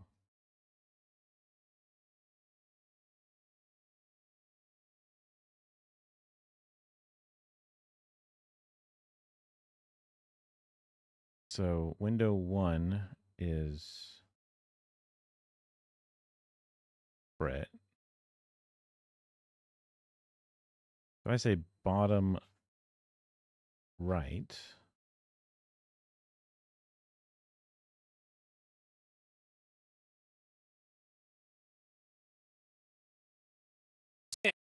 And finally, we are serious about. and then this one here, I say window 2,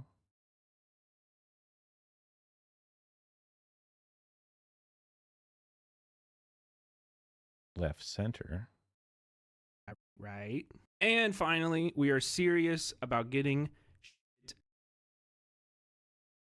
So then this one, turn the preview mode on. Weird.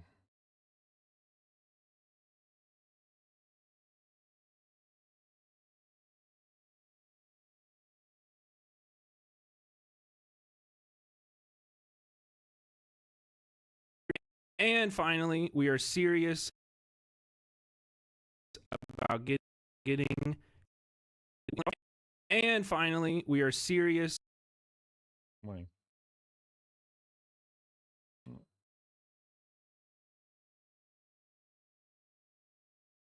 Wonder why window 1 is on top of window 2.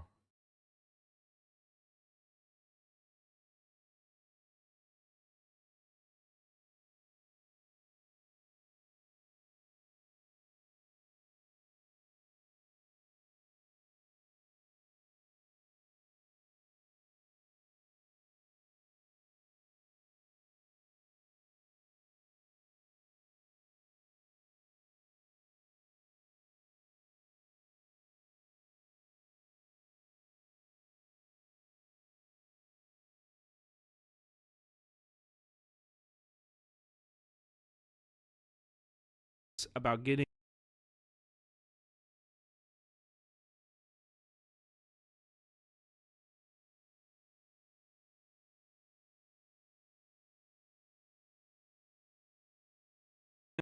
And finally, we are serious about getting shit done. I see.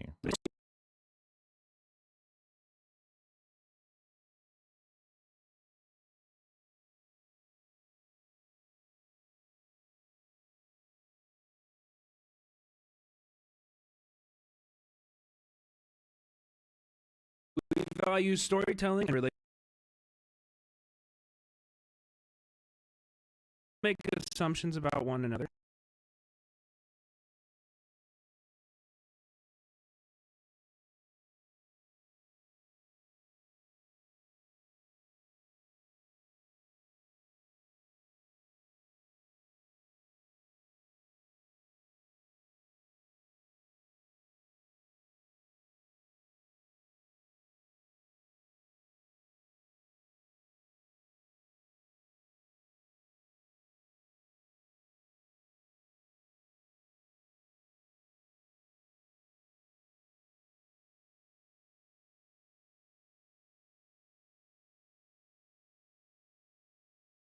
I think window 2 needs to be this one.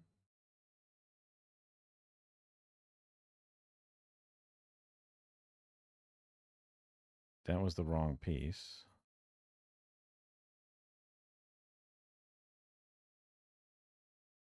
Wait, why is this? Oh, because it's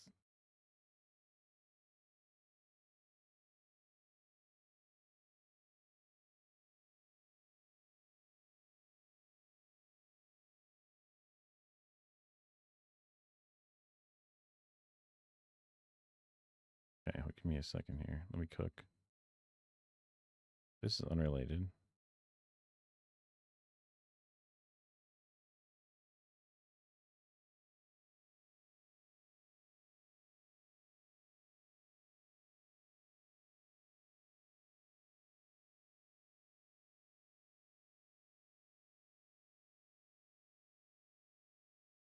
To flip-flop them like this.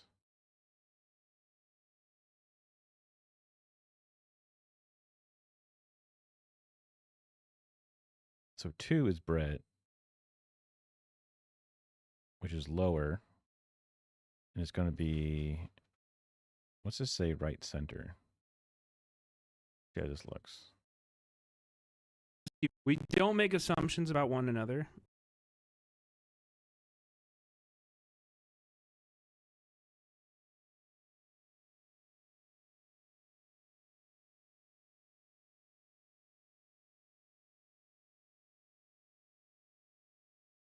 Holy fuck.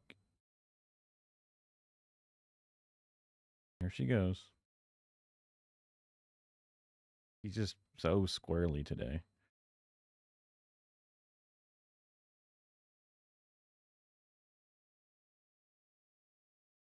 Right top. I think right center makes the most sense. And then this one, unlink animation. Don't do in or out. I think that makes more sense. We don't make assumptions about one another. Wait, what? Why did window 2?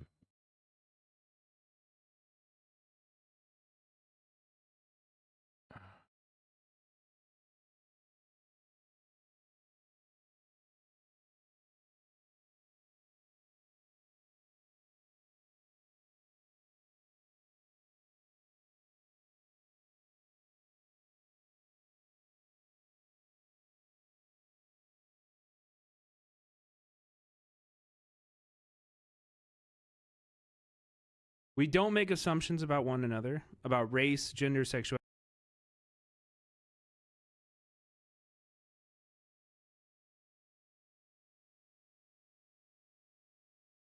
This is window 2, and it should have no animation.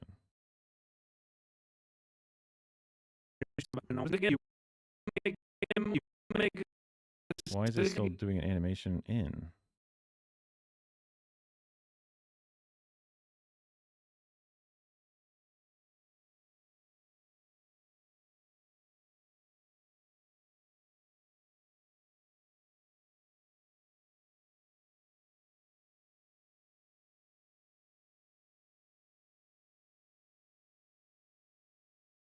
Agree. We don't make assumptions about one another, about race.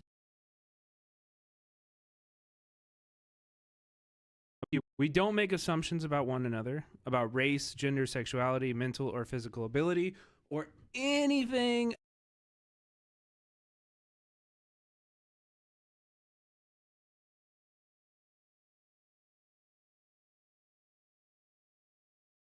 else, right?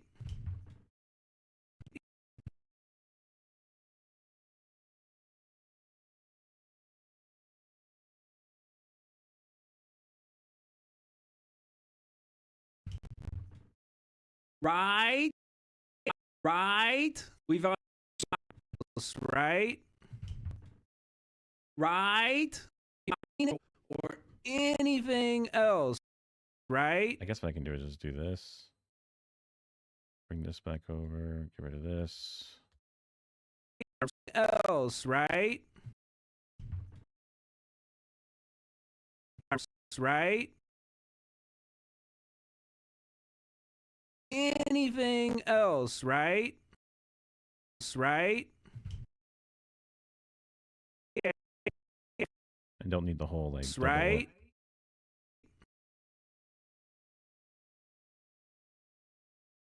We value storytelling.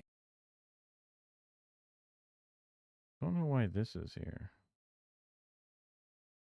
We value storytelling. Oh, because of the second one. That's why. We value storytelling and relationship building, but those things do not take up our whole meeting, right?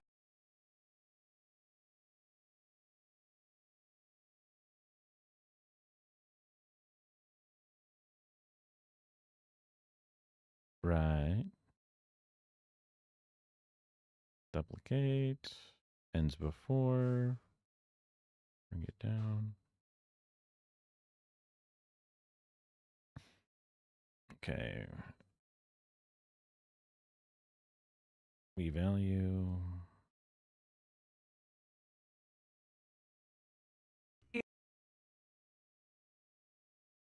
Anything else, right? We value storytelling and relationship building, but those things do not take up our whole meeting.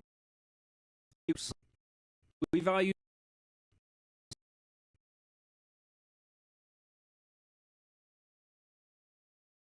What is going on here?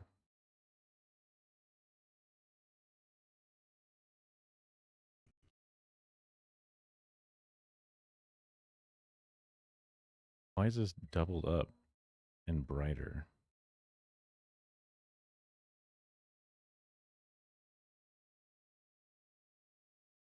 I get one zooming in, but what's with the second one zooming in?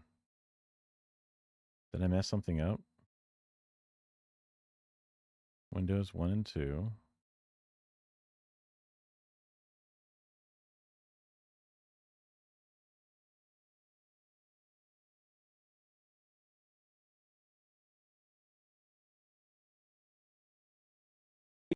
Value. Oh, wait. This other one is layering on top. Why it looks like there's two corners there. Value storytelling. And this one is brighter because the darkening animation hasn't happened and yet. relationship building, but those. Yeah, anything else, right? Value storytelling. Weird.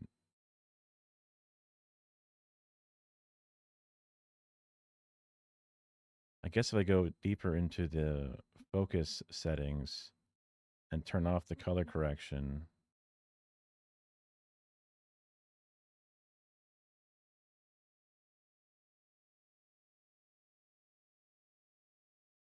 Value storytelling and relationship building, but those things do not. Value storytelling. And I guess this one here, maybe we do left bottom.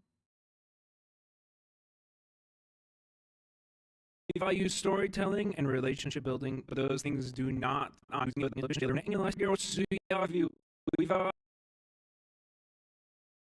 Okay, so they go to this one. Focus, turn color correction off, but keep the blur on. Or physical ability or anything else, right? We value storytelling and relationship building, but those things do not take up our whole meeting, right?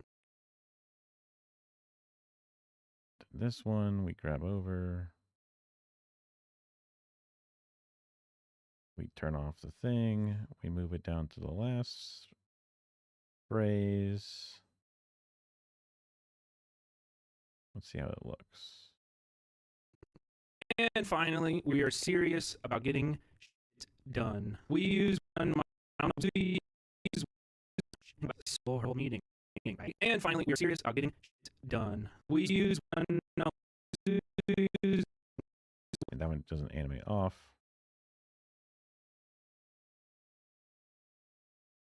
And I can have this one animate out. We say, and finally, we are serious about getting shit done. And this one here. I turn in. Yeah. And finally, we are.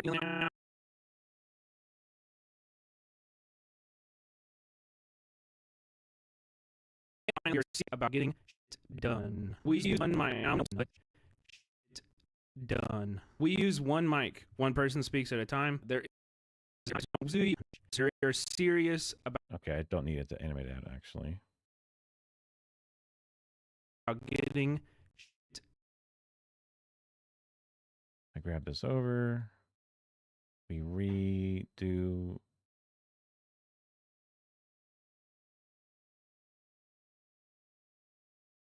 This.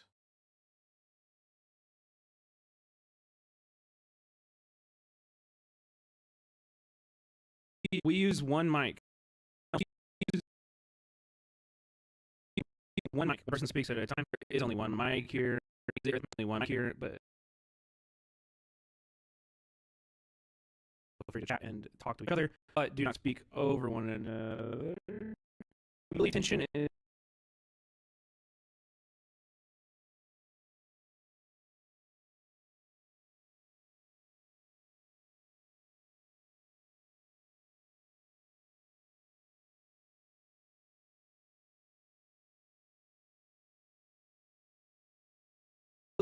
tension is good, and leaning into tension is how we grow. We make decisions.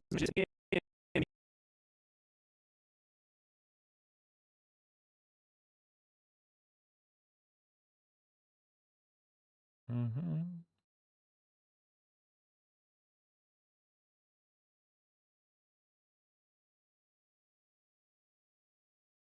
Make decisions and take actions only as a collective. You know, I wonder. Window 2, bottom center.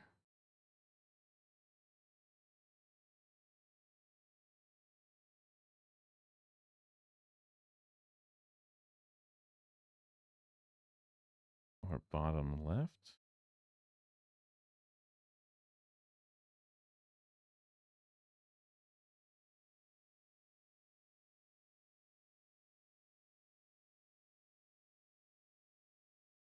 What the? Where are all my controls for this?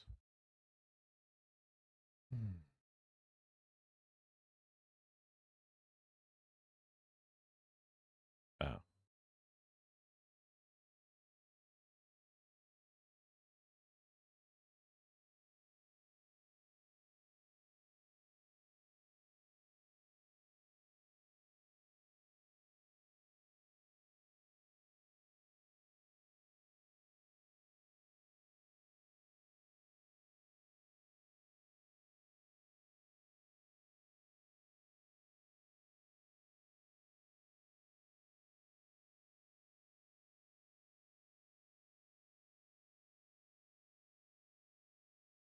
Yeah, it doesn't change much.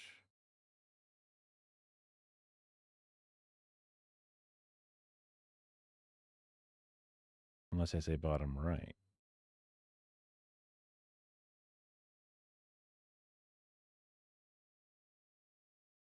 I see. So based on the different animation type, it's where it moves to as necessary, but it doesn't always bring it to the center unless you select center. It's a shame you can't have one go scale focus and the other go center. But it is what it is.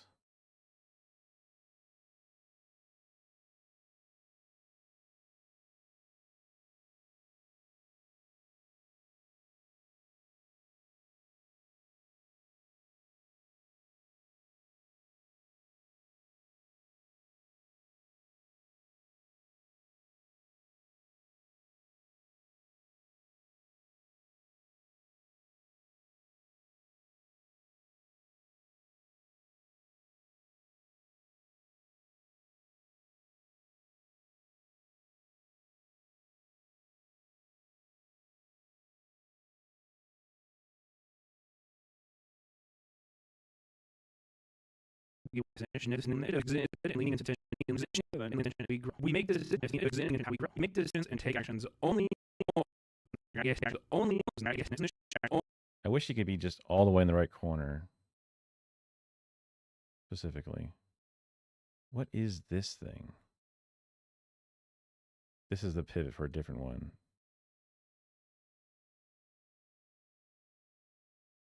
Can I grab the pivot off of this? Let's see.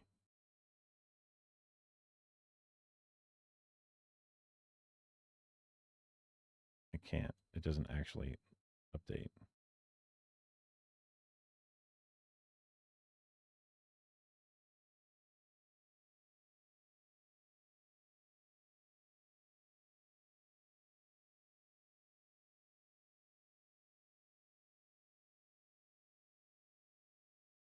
That's the closest thing I get to pushing into the corner.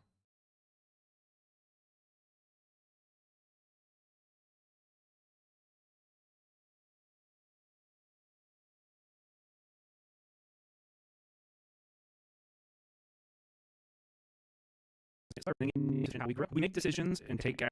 This leaning into tension is we grow. Where's this one coming off of? Right center.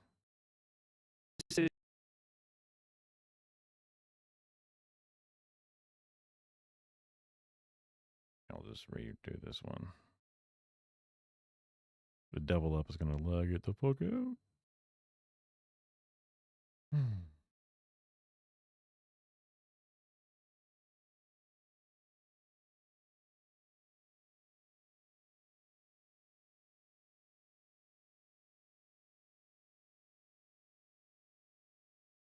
We make decisions and take actions only as a collective.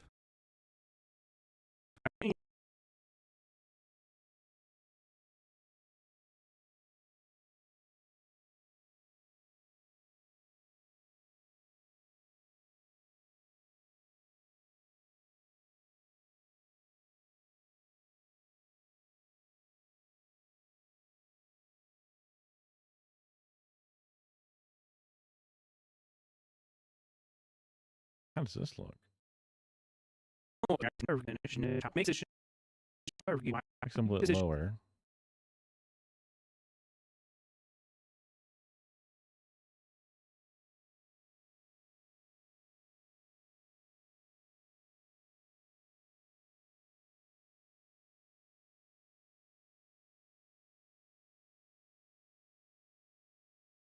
And this keeps him in line with his box he currently has.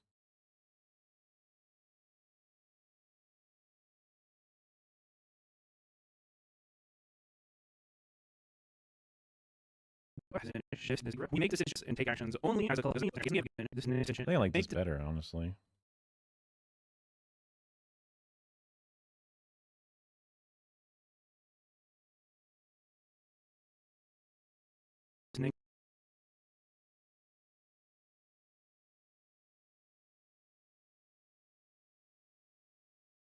Right. Off.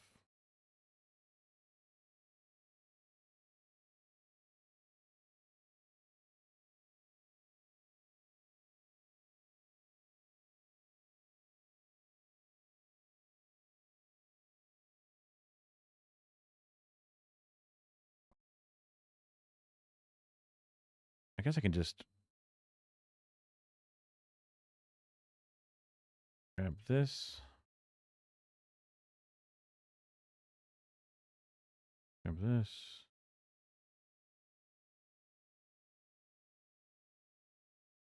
Grab this.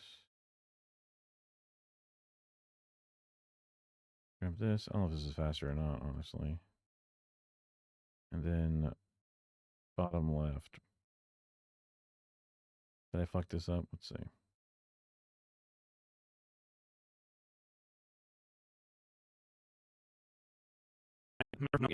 We won. I fucked this up so bad.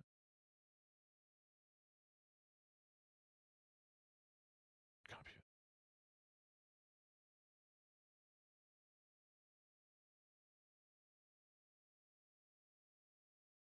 it. Mic. One person speaks at a time. There is only one mic here, but feel free to chat and talk to each other, but do not speak over one another. We believe tension is good and leads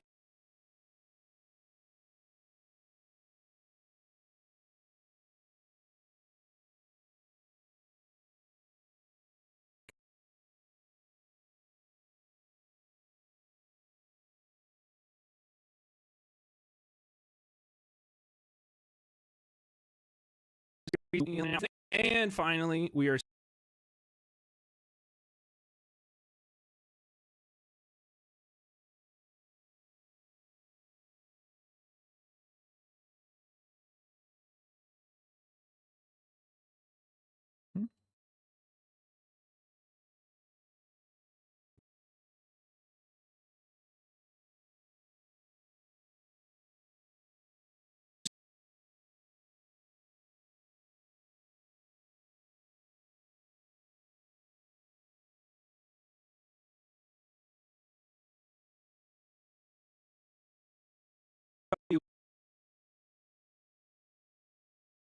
We value storytelling and relationship building, but those things do not take up our whole meeting, right? And meeting, right? Right? Yeah. I like that rule just because you know motherfuckers are going to be going crazy with storytelling.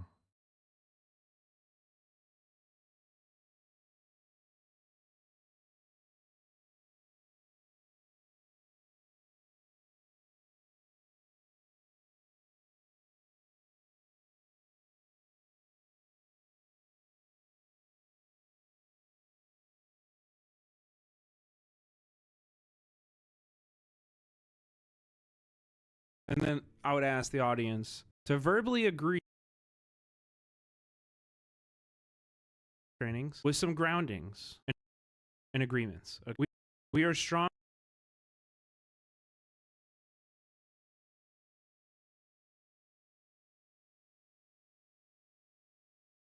He just turned something off. I don't know what it was. We'll find out.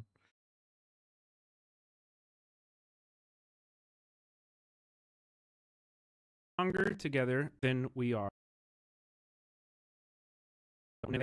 We are stronger together than we are as individuals. In a training, I would usually say, right.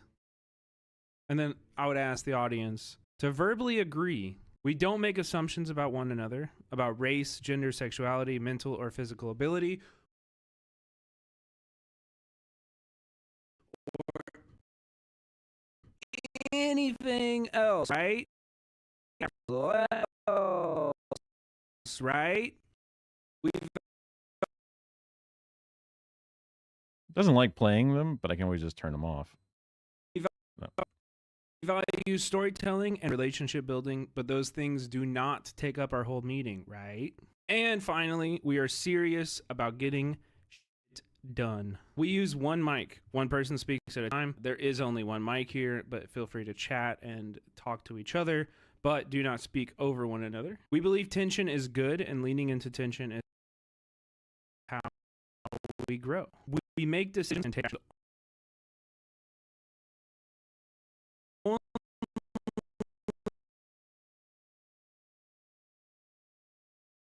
Ooh, buddy. Lagarooney. Am I fucking dropping? A little bit. And that's going on.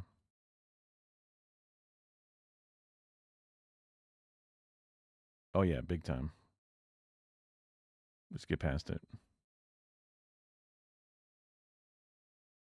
Huge time when that one's going on for some reason. Even just touching this one, it's cancer.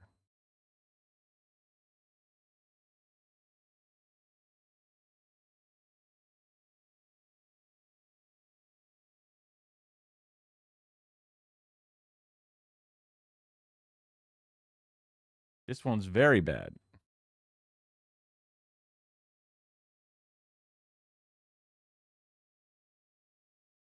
Yeah.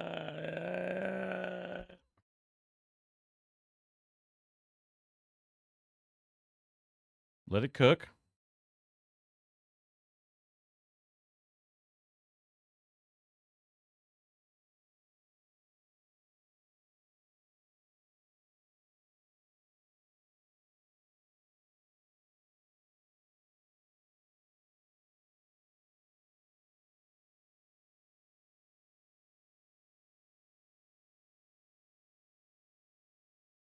It's mining up Bitcoin right now.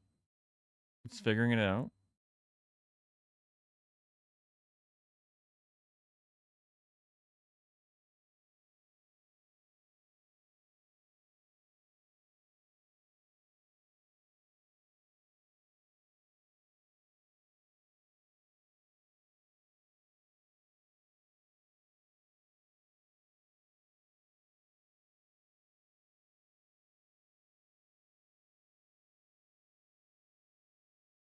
Oh, did you see the Fujitech thing I did, Kara?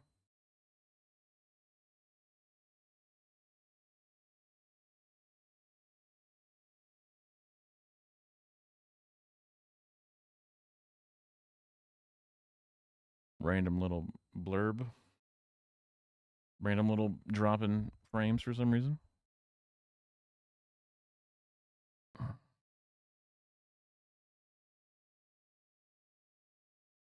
That's my Google Chrome.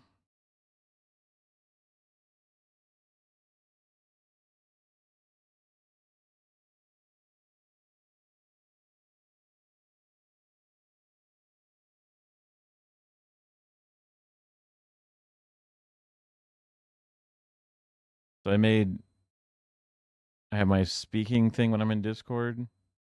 Then I have my inactive when I'm in Discord.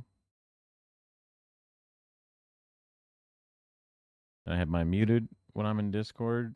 And then I have my deafened, which is both muted and whatever.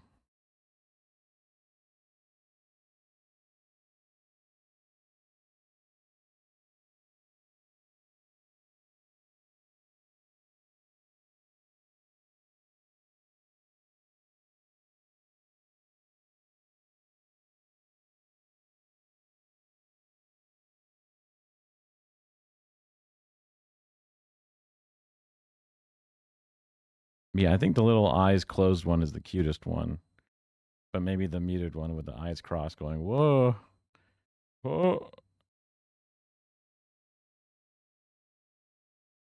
Yeah.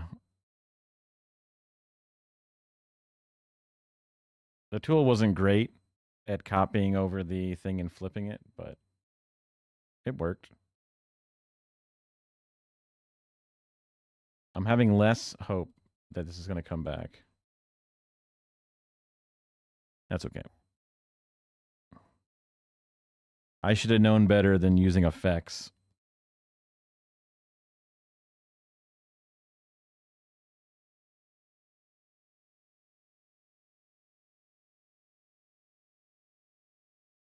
Yeah, it's a decent starting point for a simple PNG tuber if I ever want to not be here on camera or the camera breaks or I'm using the camera for something else. Although I probably would want to use both a more up-to-date shot and also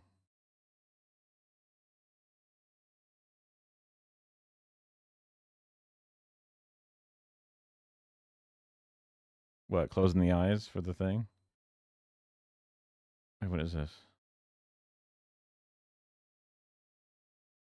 Yeah, because they just say speaking inactive, so you're just not speaking.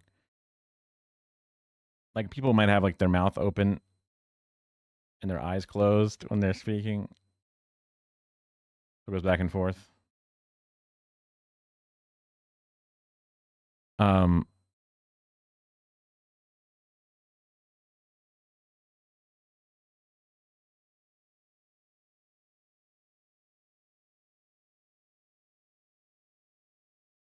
So here you can kind of see in the bottom of the screen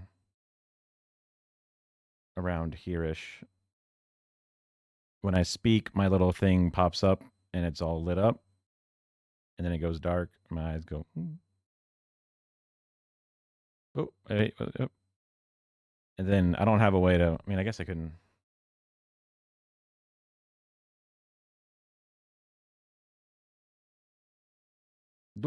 I'm muted.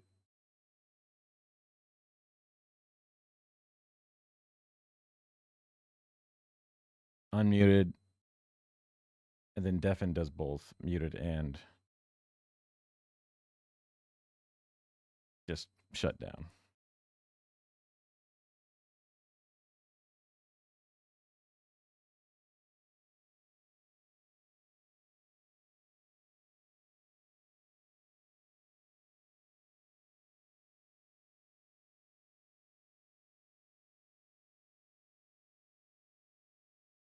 I'm resting.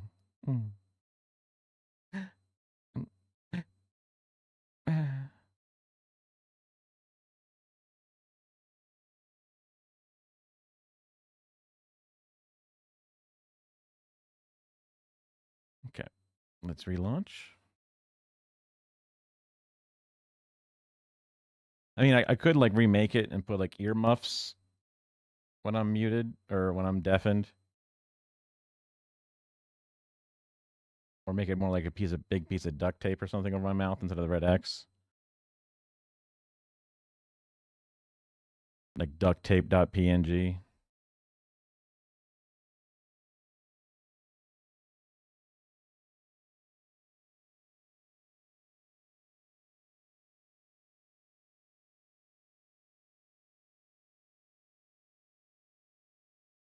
Pinterest.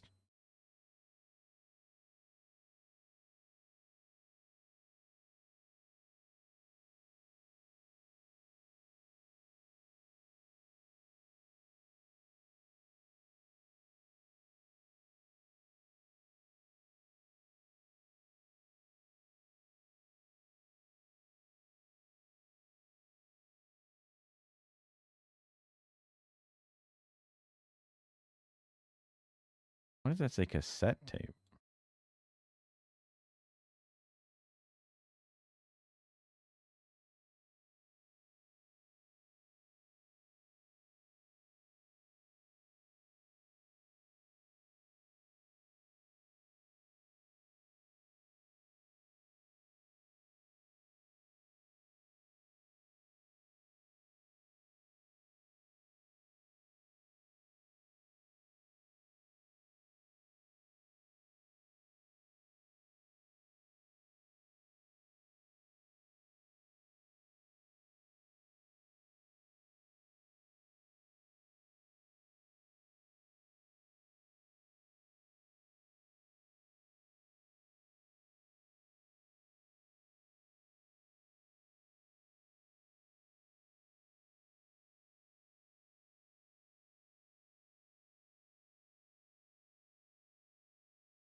Maybe not. But I got this far.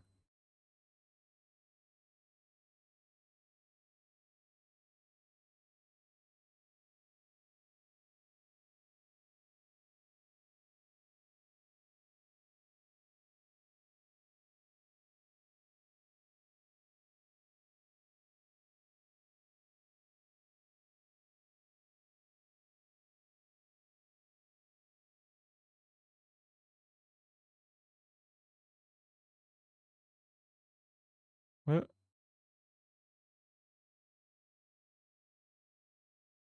What the? Oh, I have to save.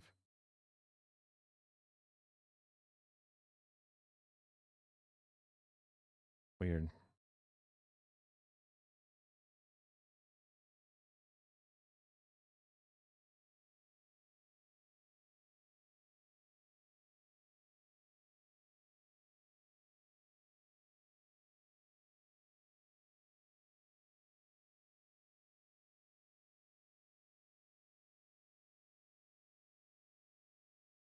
There it goes.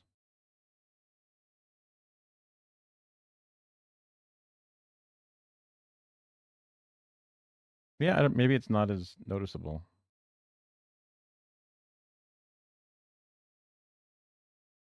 Especially when the thing is all darkened out. I have my name on it. Other people may or may not have their name on it.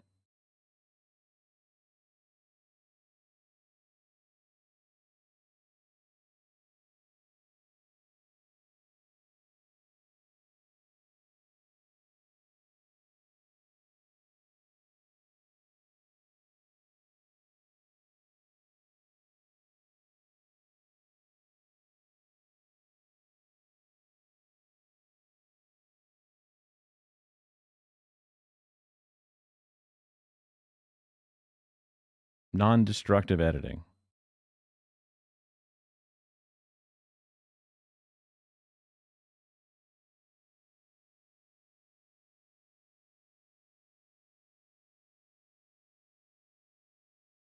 That's kind of hard to see on my thing with my name as well, though, because it's like, looks like I have a red Hitler mustache.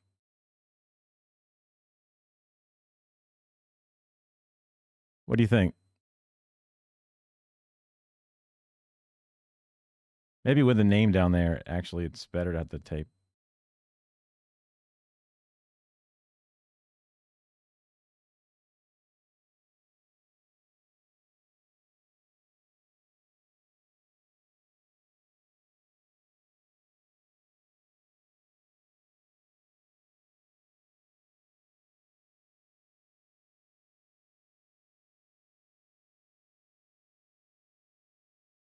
Vector Pia. Never show me Vector Pia.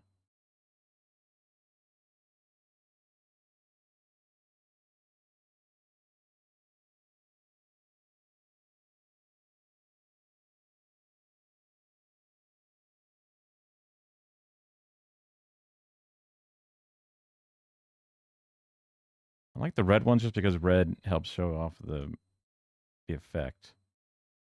Just want it to be. This probably works good enough.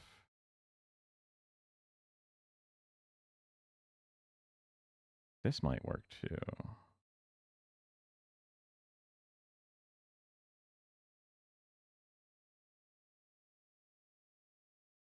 I would prefer it being in a slight angle.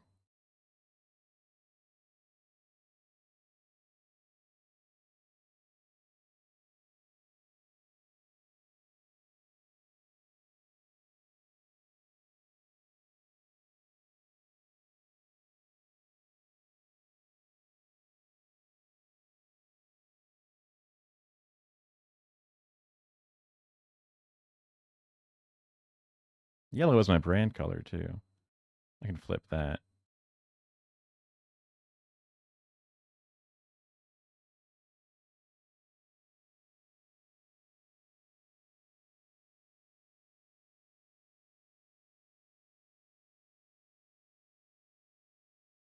Don't forget, it's when the image is down here on the bottom of the screen.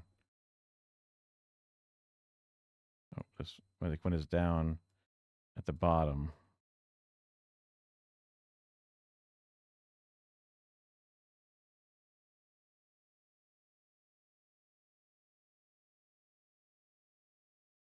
Why is this not downloading?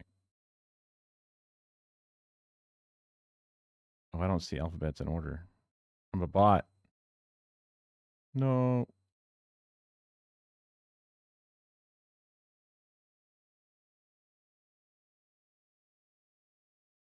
Lean PNG. I think it's a bullshit website. Look at that. That's not even things.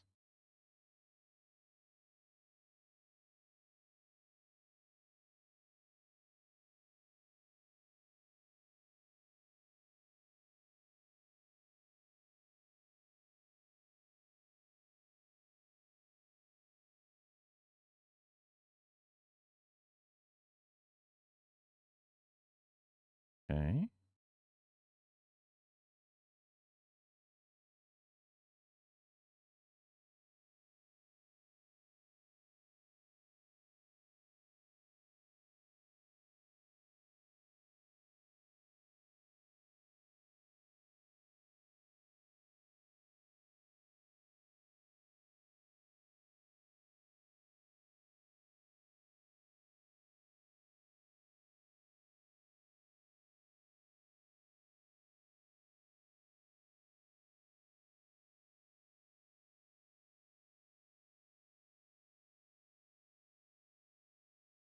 There we go.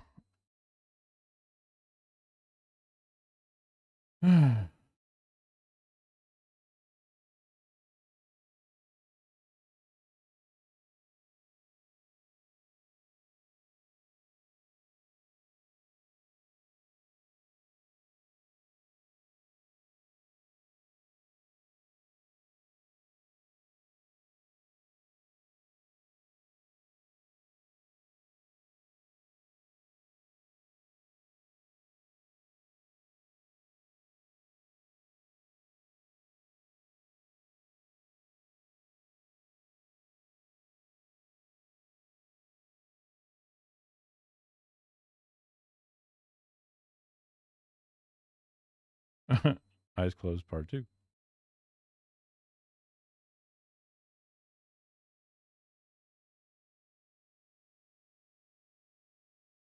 I guess it looks a little weird to have like the top brows still. My eye socket still exists, I suppose, but it's not as cute.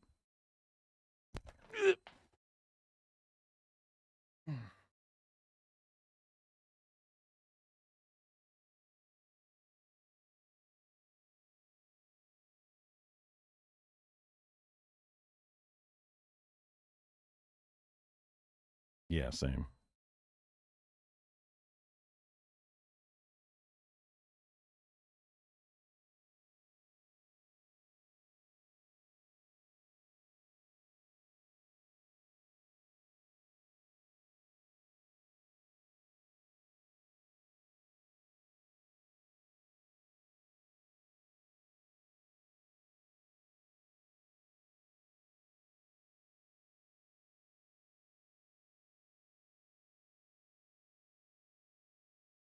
Put my eye back there.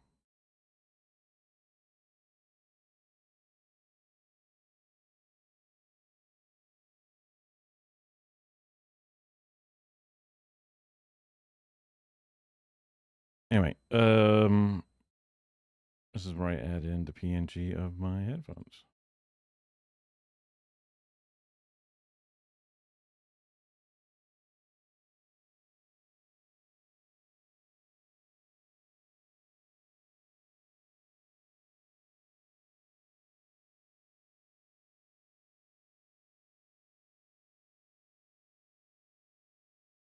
Yeah, it's not a good angle, right? Almost want that. This kind of works.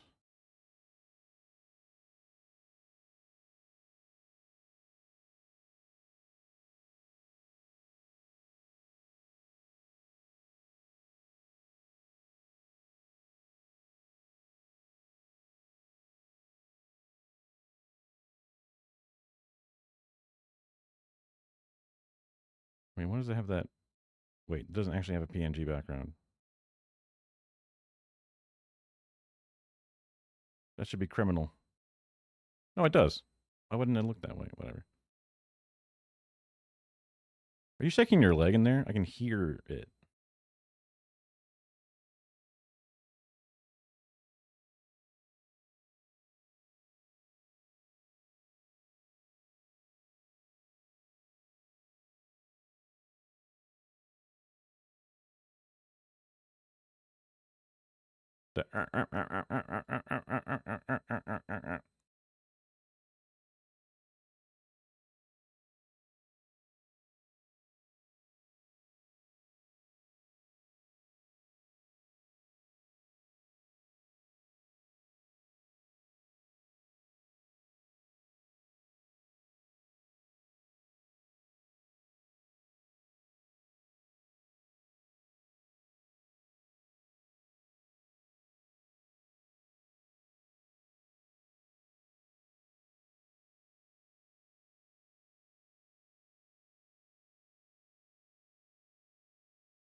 Hmm. I guess it's fine. I can just add another one.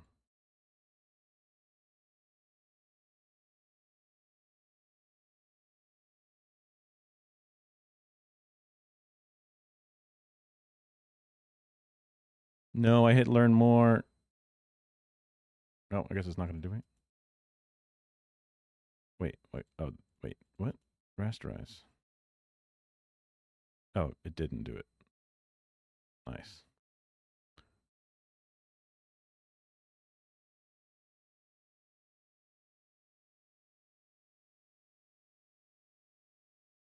Oh, shit. Oh, shit. Okay. One click down. Get this click down.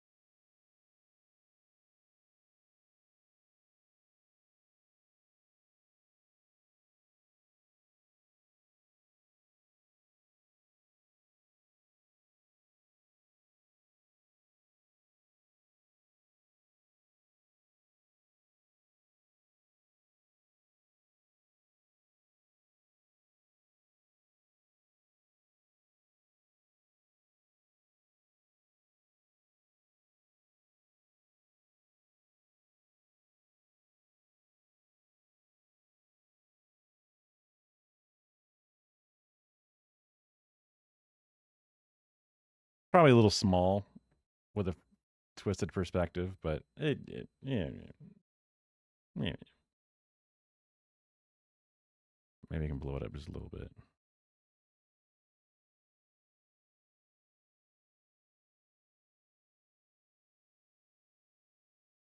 Just double check this.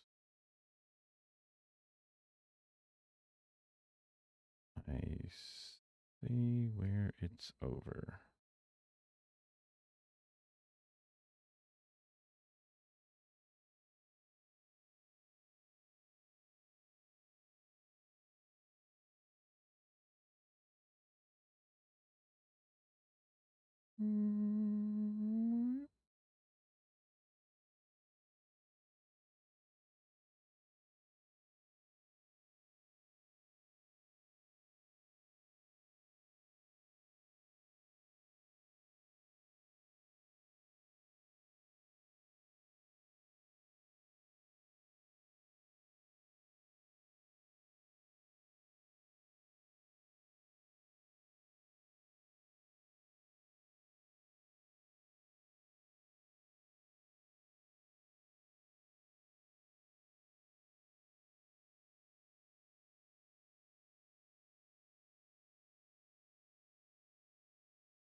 Okay. So now we have a little bit of red mixed in with the tape as an optional.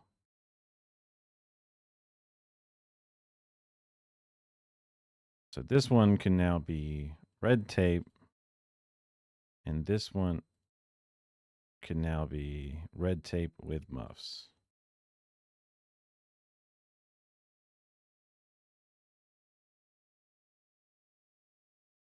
So if I refresh my sources,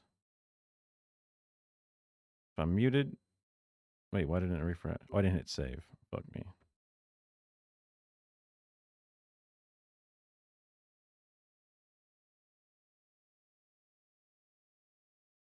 So now I have the red tape on.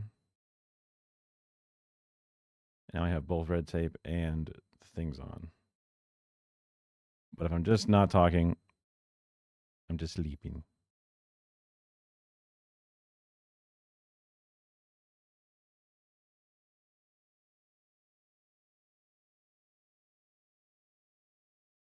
Maybe a better way to test it would be this.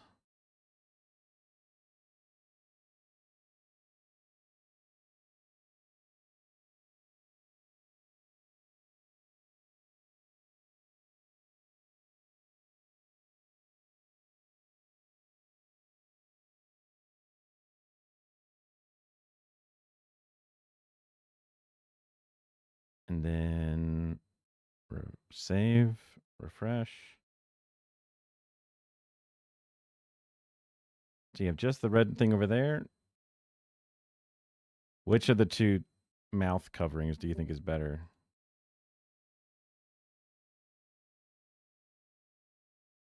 Obviously, it'll have the earmuffs on the other one, but you can see the difference between the red and then the tape. Just the red, just the tape.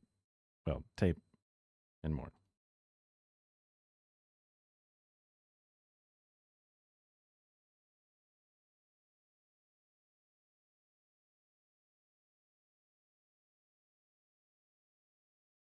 I think the words make it tough. Originally, the words are fine because, hey, look at that. I have a little box underneath me, so it doesn't hurt anything. Like just the X. So now I can go over here and do red X, no tape.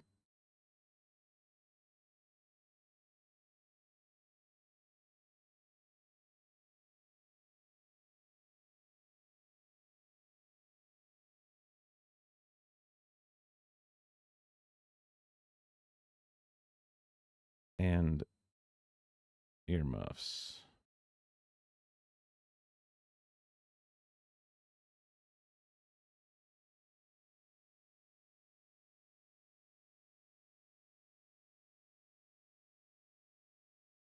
X muff.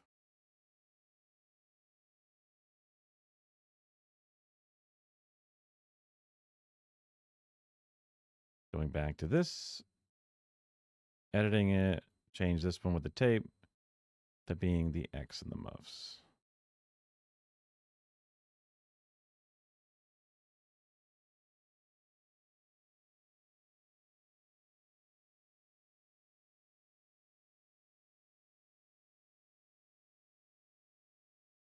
Don't know what that big block is. I forget what that one's supposed to be.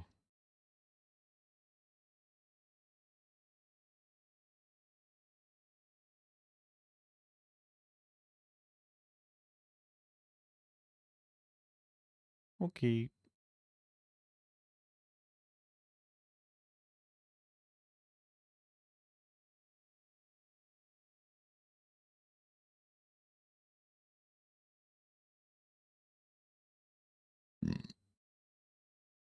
The other idea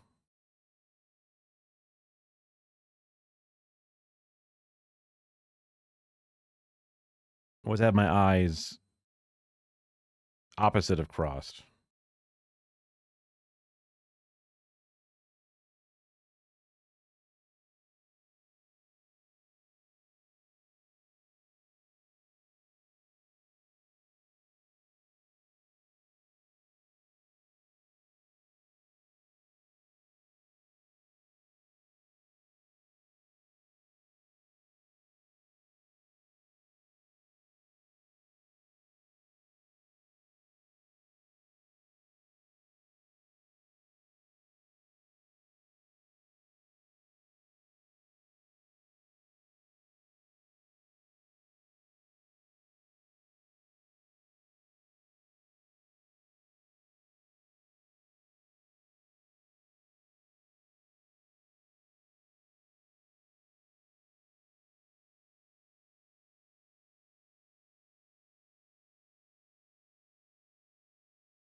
I look like a Tool album.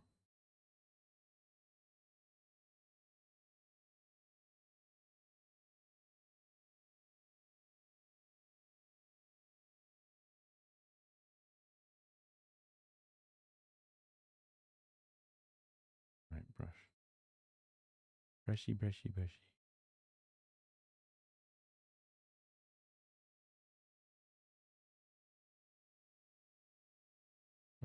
What the fuck is that?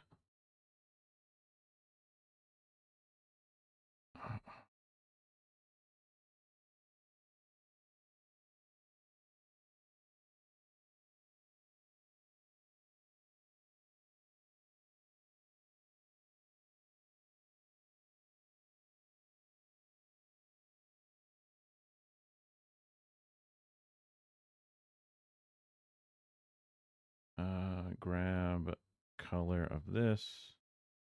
Go back to brush.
That doesn't work. Edit, transform horizontally. It's still not perfect, but I'm sure I can make it work. Okay. Eraser tool. Just erase all the stuff that I don't need in this. Okay. Now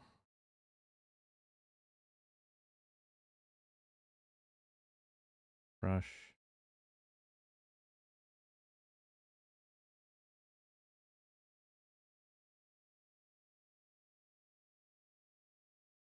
Probably should use a smaller brush there. Not that small.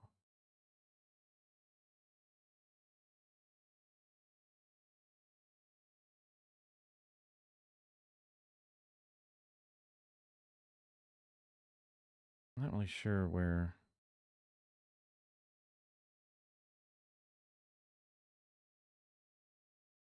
Okay, so it's pretty tight.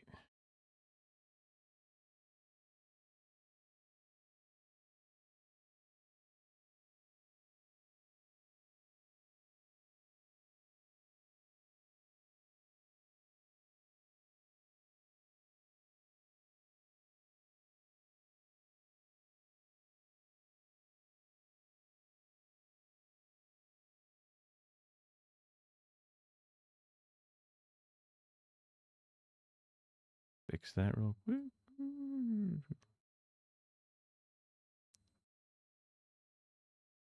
Now I'm just making things worse.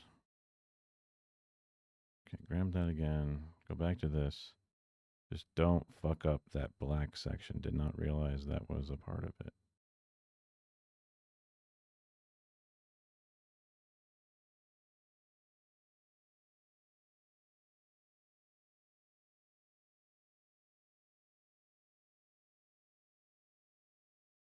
Oh, wait. It needs to be erased more than anything. Yeah.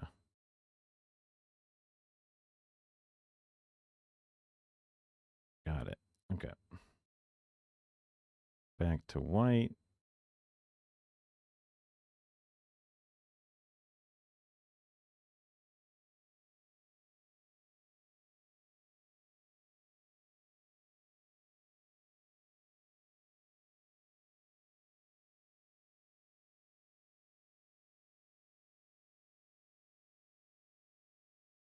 Let go of the mouse click so you don't fuck it up like you almost kind of did there. Kind of did there. That's all right. We can trim it up. It's all good.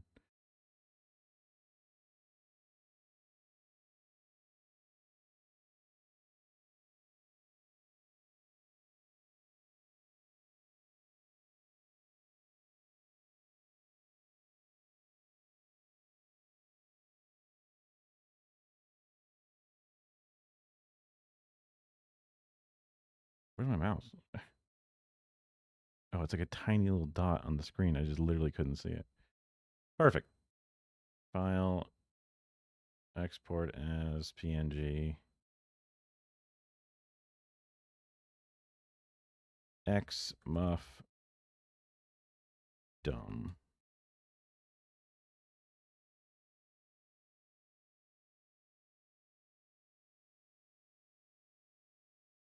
The idea was to be cross-eyed, but seeing both earmuffs at the same time, which is hard to do.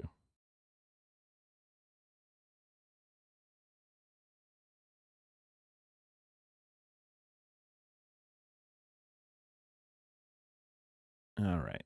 Back to reactive. So instead of just a cross-eyed version,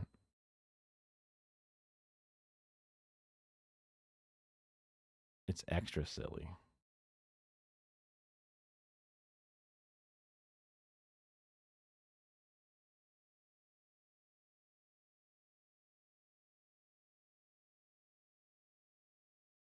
Talking. Muted. Deafened.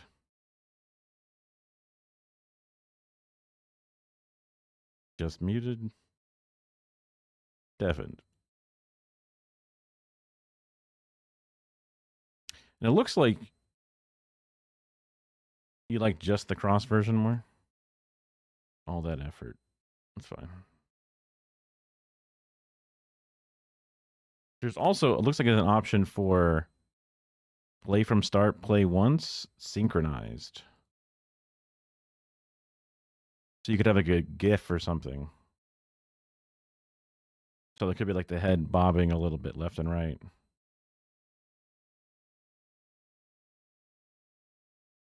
If I'm talking.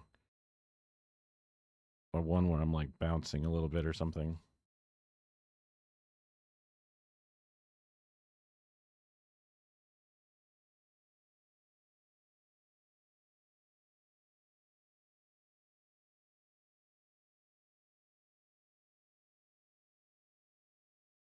I like the way the headphones came out though. I think it looks right. I think it looks like I'm kind of wearing them.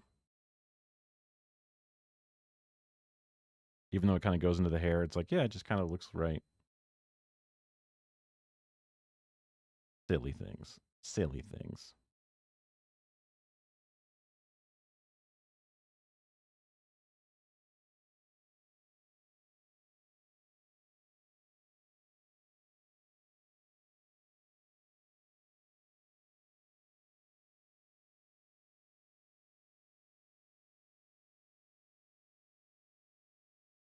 Okay.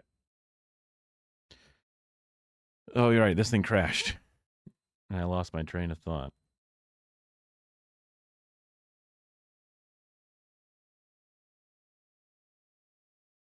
As a collective. Only as a collective. And we believe that everything works.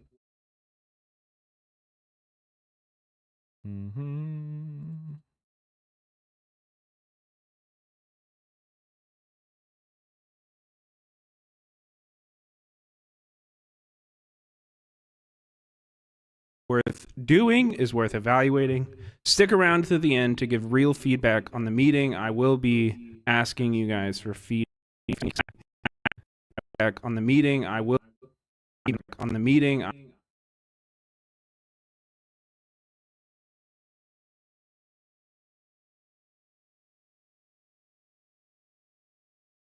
I will be asking you guys for feedback towards the end of this. I will be asking you guys for feedback.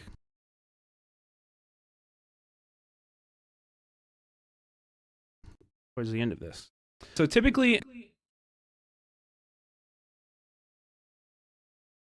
see, like, why did this not, when I did the ripple delete, why didn't this come over? It's supposed to. So typically in a community meeting like this, we also do like a relation. Why is it so much louder? Question. That didn't get reset. So typically in a community meeting like this, we also do like a relational question. For this specific training, the relational question was, what is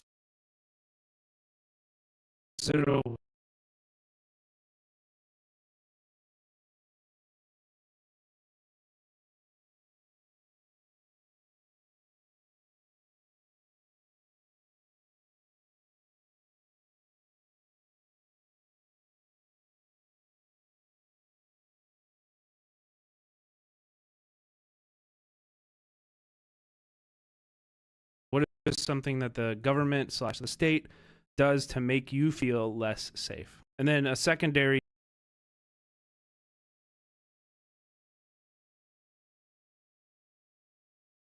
question, if you wanted, is what's at stake for you in building community defense teams in your neighborhood?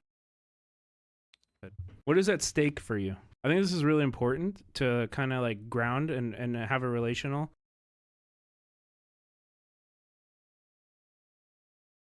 What is at stake for you? I think this is really important to kind of like ground and have a relational. Typically in a community meeting like this, I would say, talk to somebody you don't know around you and answer these questions for each other. And then we'd come back and we would talk about what was going on.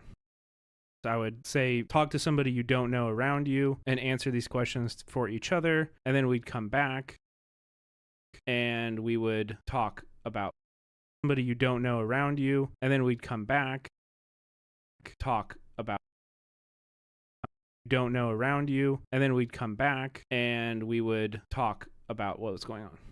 I would be down to read a few if people want to answer this in the chat. The government restricts my access to life-saving healthcare. Yeah, that would definitely make you feel less safe. That ain't right, Acid. Pretty much any cops patrolling public parks. Another person said patrolling public parks.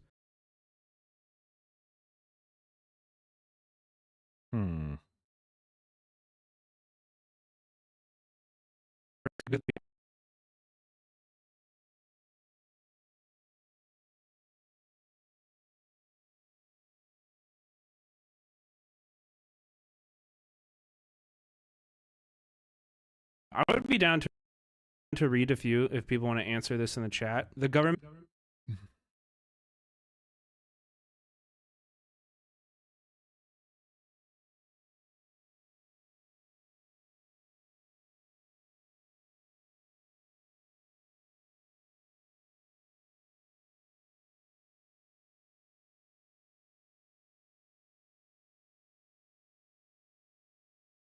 The government restricts my access to life-saving healthcare. Yeah, that would definitely make you feel less safe. That ain't right. Right, Acid. Pretty much any cops patrolling.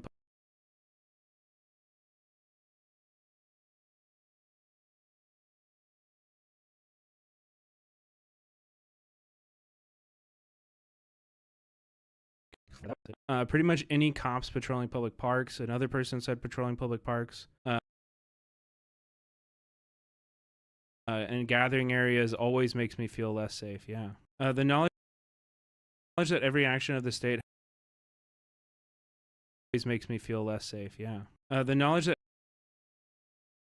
every action of the state has its base motivation in protection of capital and not people. That makes me feel less safe. I feel that. Yeah, I feel that. I mean, listen, like something directly that the government does to make me feel less safe is surveillance of protesters, the kidnapping of my neighbors, sending, militaries into our cities. This shit makes me feel less safe. By what's at stake, are we talking about the risk?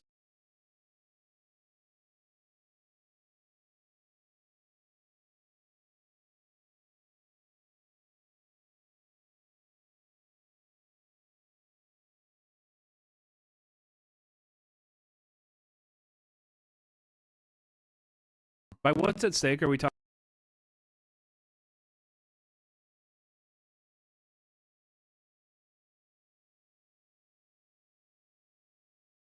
about the risks of being involved in this activism? That's a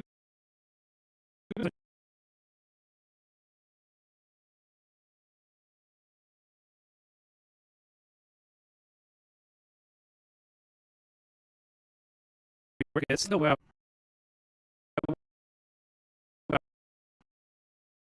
By what stake are we talking about the risks of being involved in this activism? Guys in this ball.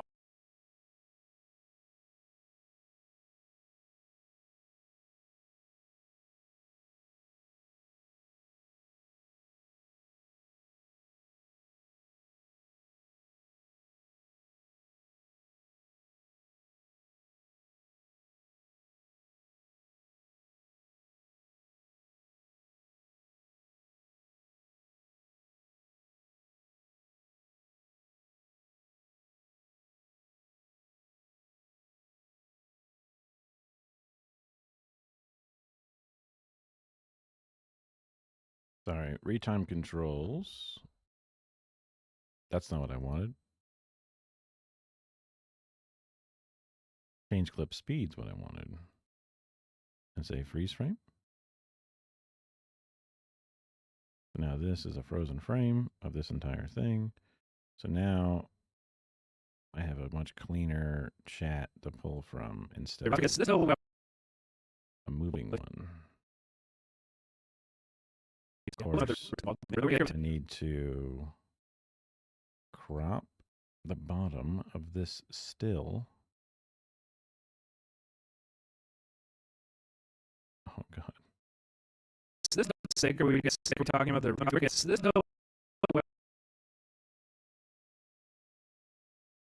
Let me just turn on the crop tool so I can actually see it. Yeah, there we go. And then might as well just, oops. Grab that over too.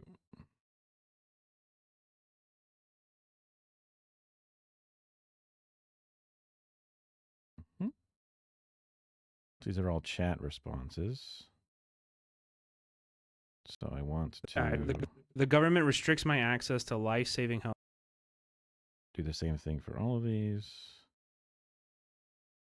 Change clip speed, freeze frame, delete, resize. Grab both of these, put both of these up here.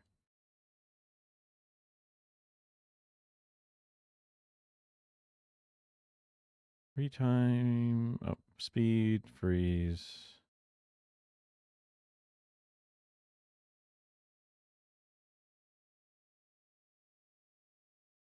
Speed, freeze, sweet.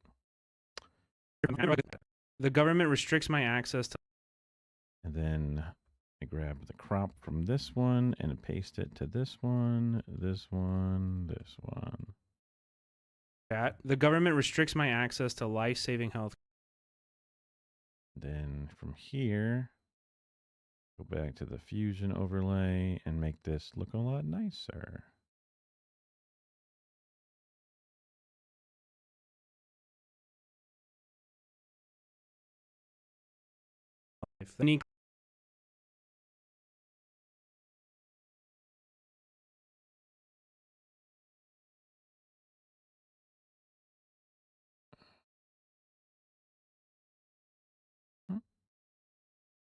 What's the stake? Are we talking about the risks of being involved in this activism? That's a good question. That's a good question. The question is actually about.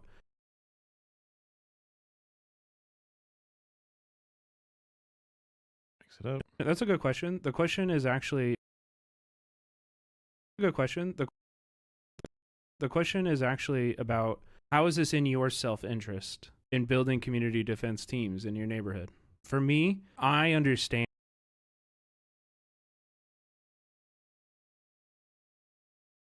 Involved in this activism? That's a good question. The question is actually about how is this in your self-interest in building community defense teams in your neighborhood? For me, I understand that the fascist state will not stop at immigrants. I have some very close people in my life that I've known for over a decade. Actually about how is this in your self-interest in building community defense teams in your neighborhood? For me,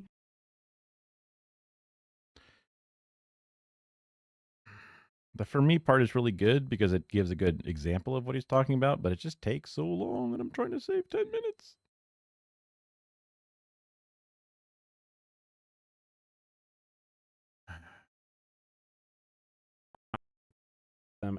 I have some very close people in my life. Let's see. For me, I understand that the fascist state will not stop at immigrants. I have some very close people in my life that I've known for over a decade who are undocumented, and I would die for them. And I also know that building this community defense doesn't just protect undocumented people. Building a pattern and a community policing, a legitimate community-driven, community-organized defense structure protects all of us. Now we can move on. Thank you for Yeah, just the back half. For of me, I understand that the fascist state will not stop at immigrants. I have some very close people in my life that I've known for over a decade who are undocumented, and I would die for them. And I also know that building this community defense doesn't just protect undocumented people. Building a pattern and a community policing, a legitimate community-driven, community-organized defense structure in your neighborhood. For me, and I also know that building this community defense doesn't just For me, building this community defense doesn't just protect undocumented people. Building a pattern and a community policing, a legitimate community-driven, community-organized defense structure protect undocumented people. Building a pattern and a community policing, a legitimate just protect undocumented teams in your neighborhood. For me, building this community defense doesn't just protect undocumented people. Building a legitimate community-driven, community-organized defense structure protects all of us. Now we can move on. Thank you for participating, everybody. For me, building this community defense doesn't just protect undocumented people. Building a legitimate community-driven, community-organized defense structure protects all of us. Now we can move on. I just put the first Community part. defense doesn't just protect undocumented people. Now we can move on. Undocumented people. Defense structure protects all of us. Documented people. Building a pattern and a community policing, a legitimate community-driven, community-organized defense structure. For me, building this community defense doesn't just protect undocumented people. Building a pattern and a community policing, a legitimate community-driven, documented people. Building a pattern and a community policing, a legit undocumented people. Building a legitimate community-driven, community-organized defense structure protects all of us. Now we can move on. Thank you for participating, everybody. Okay, so we're going to start with just like a general breakdown of what is actually happening in Kansas City. So if you went to one of these in your town, hopefully they would give a breakdown of what is happening in your town. But this is like for my local town. All of these are going to be a little bit localized. Some of it's going to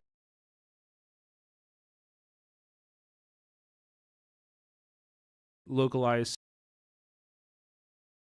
my local happening in your town, but this is like for my local town. All of these are going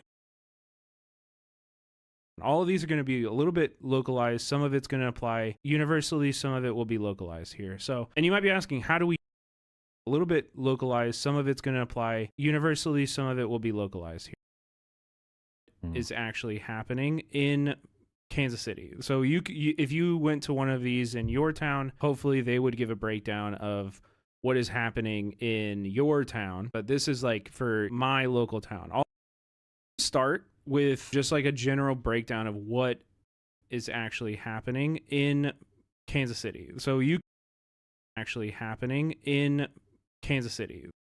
So if you went to one of these in your town, hopefully they would give a breakdown of what is happening in your town. But this is like for my local town. I think Kansas City. All of these are going to be a little bit localized. Some of it's going to apply universally. Some of it will be localized here. So, and you might be asking, how do we know all this? Can move on. Thank you for participating, everybody. Okay, so we're going to start with just like a general breakdown of what is actually happening in Kansas City. All of these are going to be a little bit localized. Some of it's going to apply universally. Some of it will be localized here. So, and you might be asking, how do we know all this? so doesn't need to be there. Here. And you might be asking, how do we know all this? Doing rapid response allows us to document, to observe, and to notice patterns in ICE's behavior. This stuff is not happening out of sight. It's actually I heard an out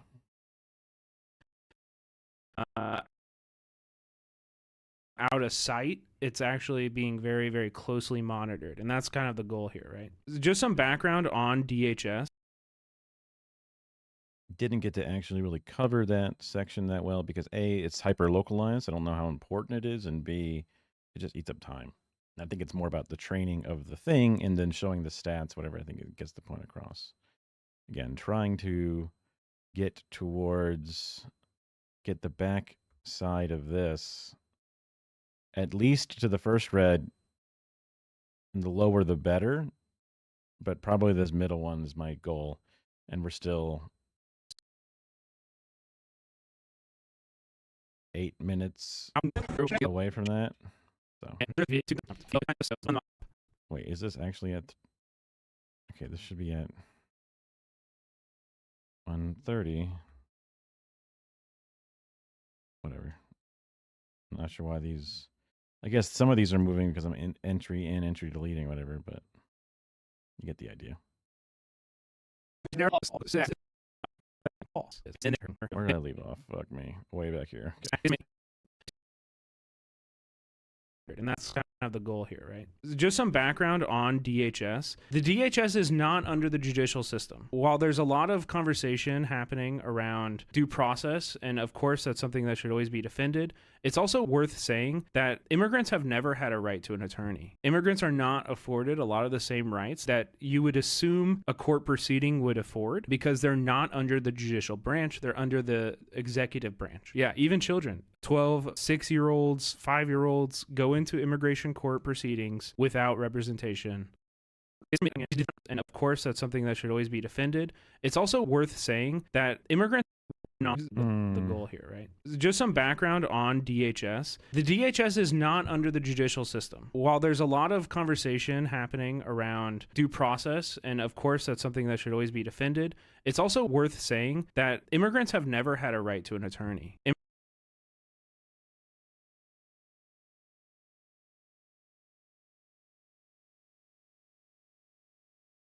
Immigrants are not afforded a lot of the same rights that you would assume a court proceeding would afford because they're not under the judicial branch, they're under the executive branch.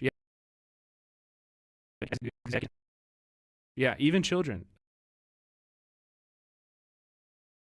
12, 6-year-olds, 5-year-olds go into immigration court proceedings without representation every day in this country. Under the Department of Homeland Security, which, make no mistake, the entire Department of Homeland Security is united and active in executing Donald Trump's mass deportation policy right now.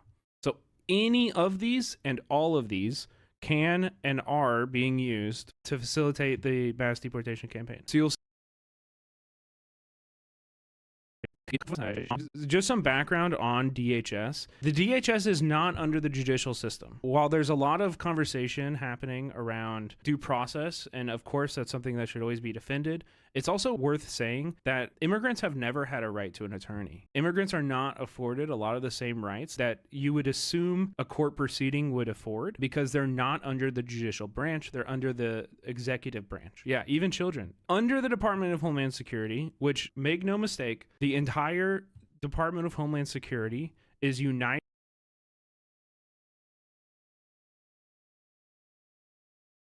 Yeah, even children. Under the Department of Homeland Security, which, make no mistake, just some background on DHS. The DHS is not under the judicial system. While there's a lot of conversation happening around due process, and of course that's something that should always be defended, it's also worth saying that immigrants have never had a right to an attorney. Immigrants are not afforded a lot of the same rights that you would assume a court proceeding would afford because they're not under the judicial branch, they're Okay, real quick, let's find a thing.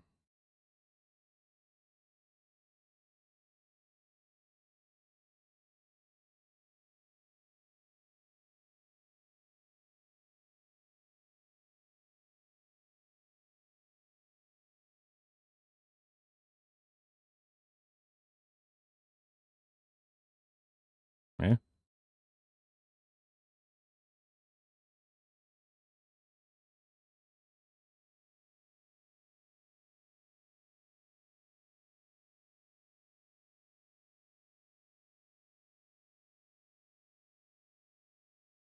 Well, these looks pretty good.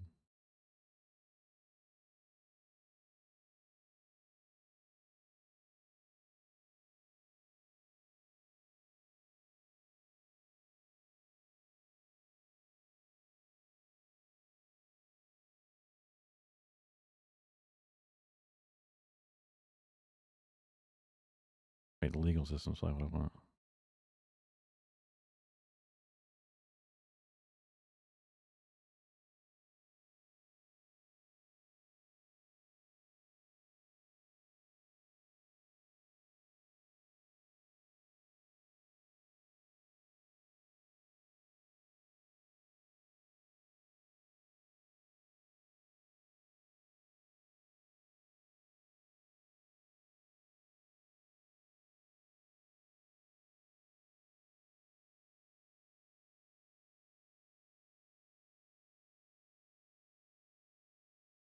Access to legal representation, access to legal counsel is an essential part of our justice system and our democracy. In the criminal justice system, anyone facing even one day in jail gets a lawyer if they can't afford one, but immigrants facing deportation usually don't get that chance. The research is clear. The most effective way to ensure some level of due process for people navigating our complicated immigration system to have a trained attorney.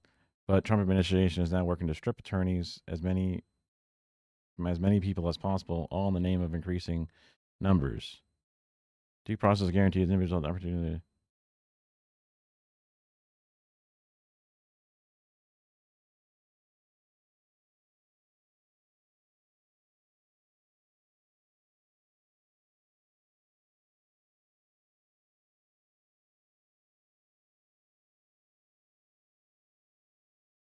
I think this may have been overturned actually, but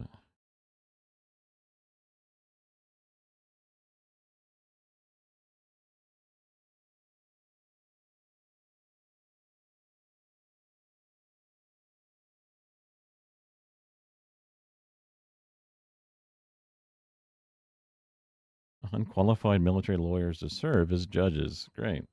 In immigration cases.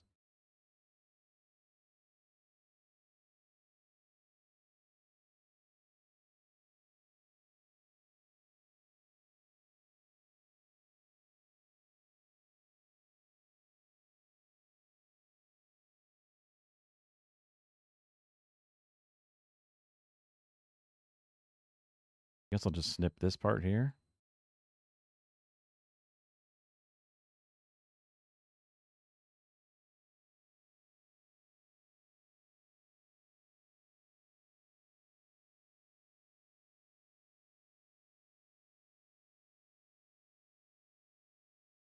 Ignore that.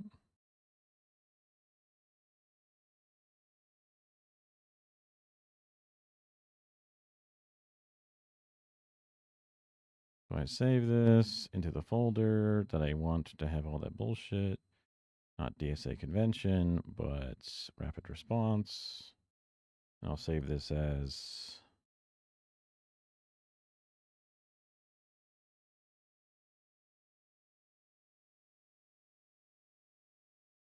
lawyer right. Okay.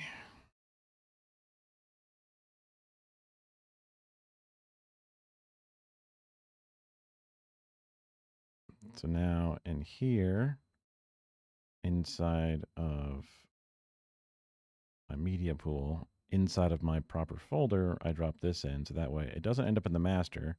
It only ends up in the folder I want it to be in.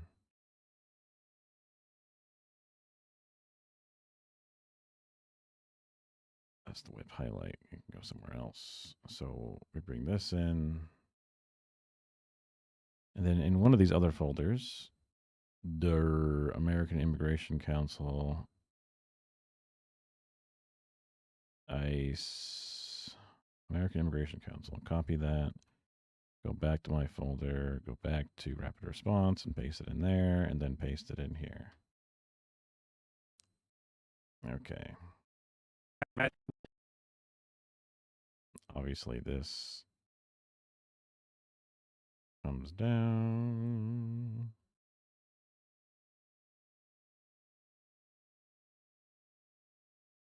Can probably put both of these in one combined timeline.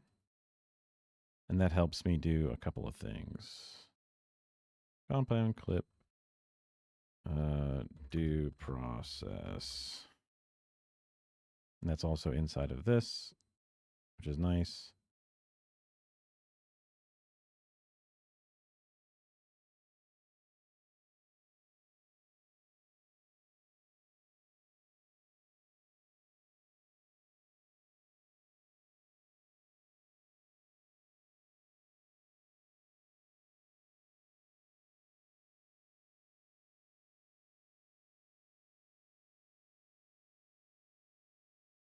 Oh, full waveform is nice.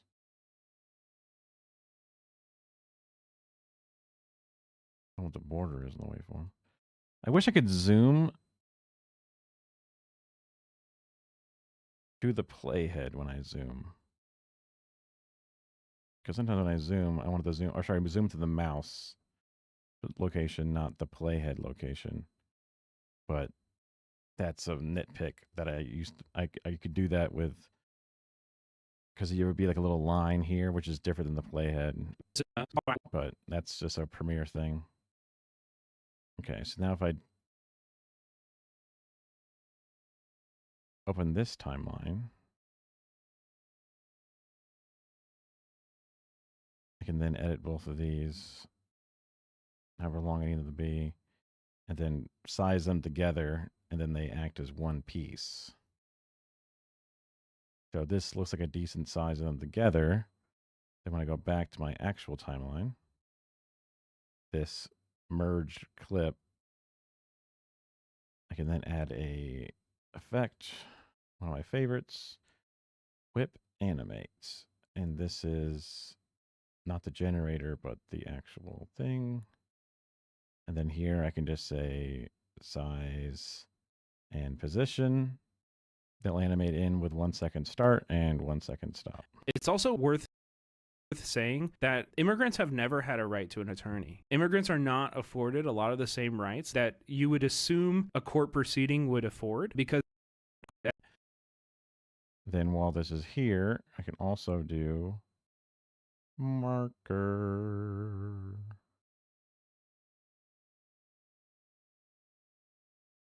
But I can also do the marker inside of it here if stacking it is too annoying. So in here, I can go whip marker, and then I go back to my Fusion overlay, which I have.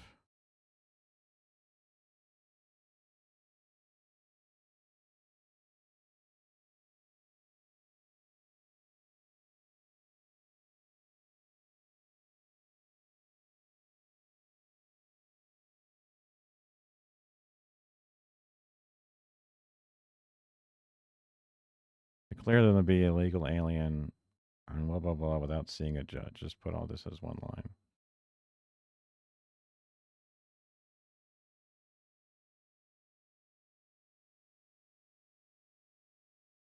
And I think I have to change it to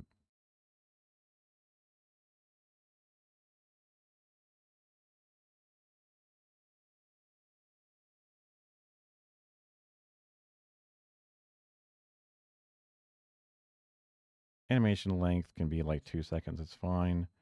And give it at least a 1 second bring in. So if I go back to my normal timeline here. due process, and of course that's something that should always be defended. It's also worth saying that immigrants have never had a right to an attorney. Immigrants are not afforded a lot of the same rights that you would assume a court proceeding. I don't need the highlight to disappear though. So back to this. Don't come out. We can even make this a little bit longer.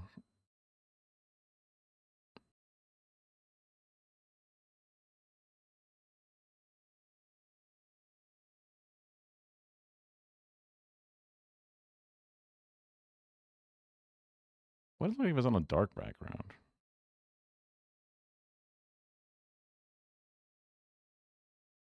Oh, that's really hard to read. Worth saying that immigrants have never had a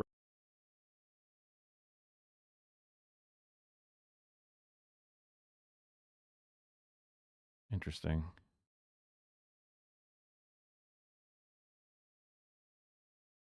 I guess I could do something a little different and just make it more of like an underline scenario.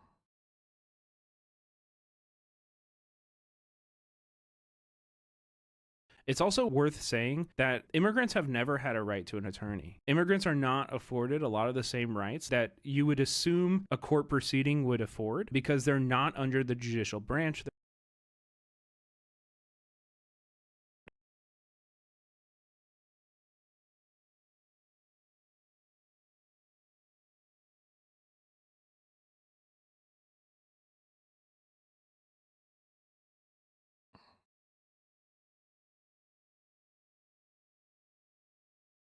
Okay.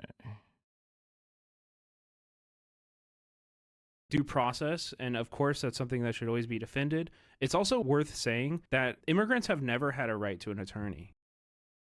And then this thing here, position, resting center.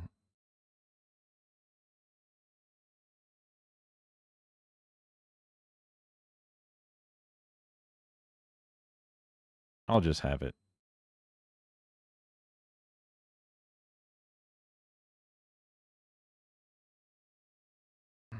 Go there. And give it a dynamic zoom. Swap. It's also worth saying that immigrants have never had a right to an attorney. Immigrants are not afforded a lot of the same rights that you would assume a court proceeding would afford because they're not. And then also we want to darken and blur this. So then that's where we put an adjustment clip.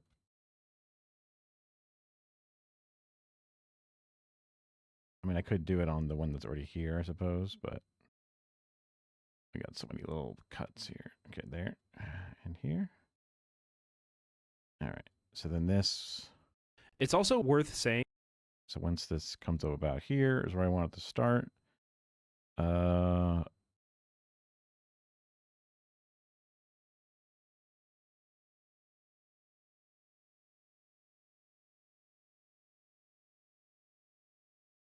Whippler.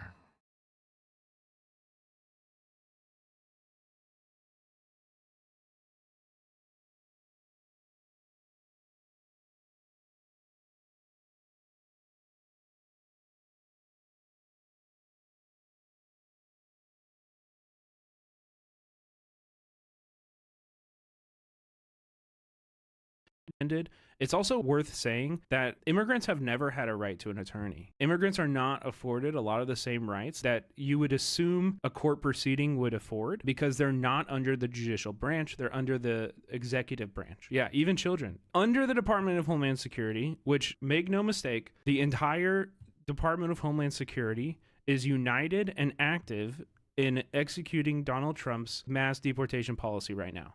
So any of these and all of these can and are being used to facilitate the mass deportation campaign.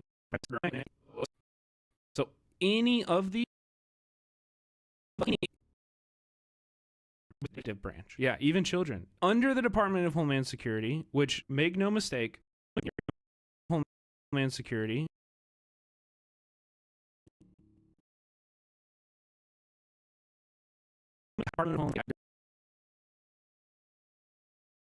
under the executive branch. Yeah, even children. Under the Department of Homeland Security, any of these and all of these can and are being used to facilitate the mass deportation campaign. So you'll see ICE, obviously, everybody knows. We're here. We're ready. I didn't really need to do that, but I guess that's fine. Okay. Turn this back on.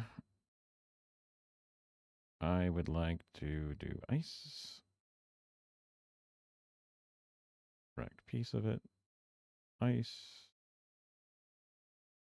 I'm here, you son of a bitch. ICE. Less people know ERO. You might see ERO on vests if you do this work long enough. ICE stands for Immigration and Customs Enforcement. ERO stands for Enforcement and Removal. HSI, Homeland Security.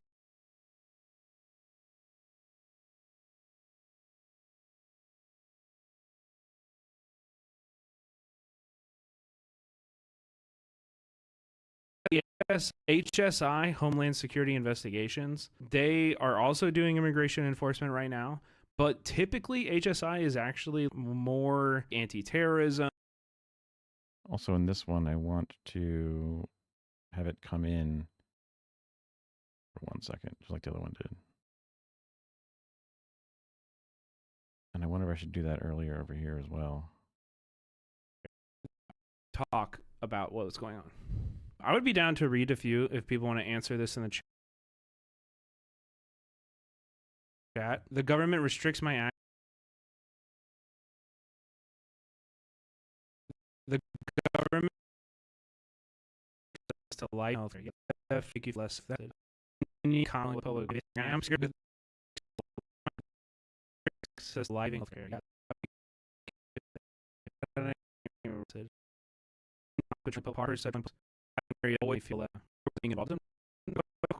That's a good question. The question is actually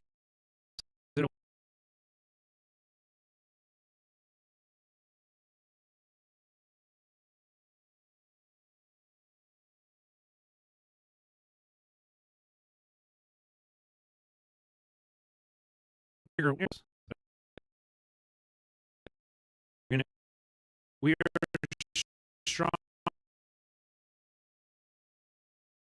What is something that the government / the Interesting.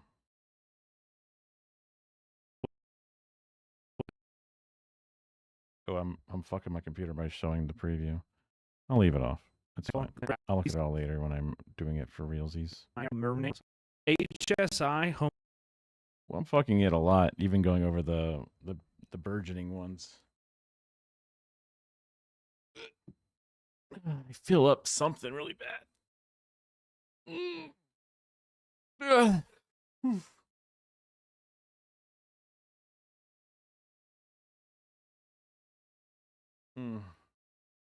Maybe I should just end the stream. I mean, not a lot of chats happening, and it's just making it more difficult. Makes sense to me.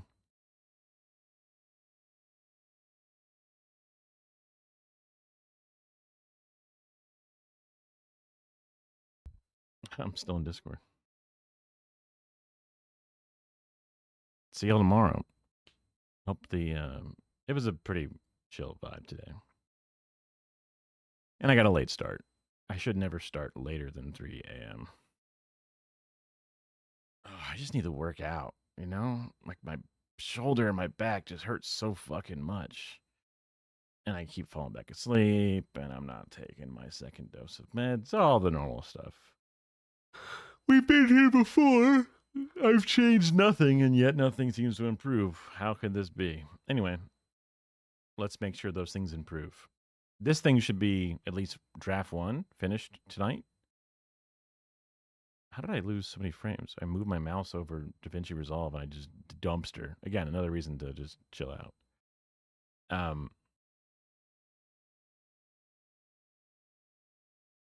Average time to render frame is 200 milliseconds.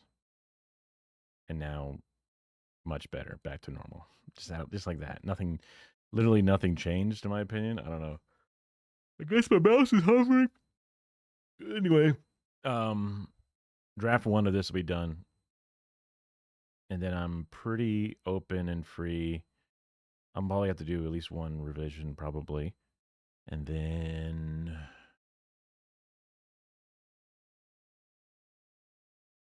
dentist on Thursday. A little later than I thought at first. And I want to, slowly get on this weekend is the event where I will be recording some phone footage for a social media editing class for the communications committee.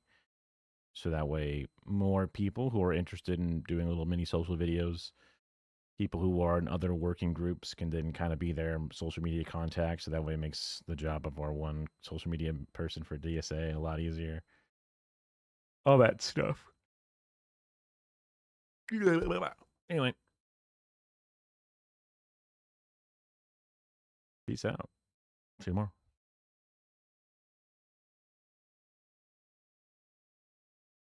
Click.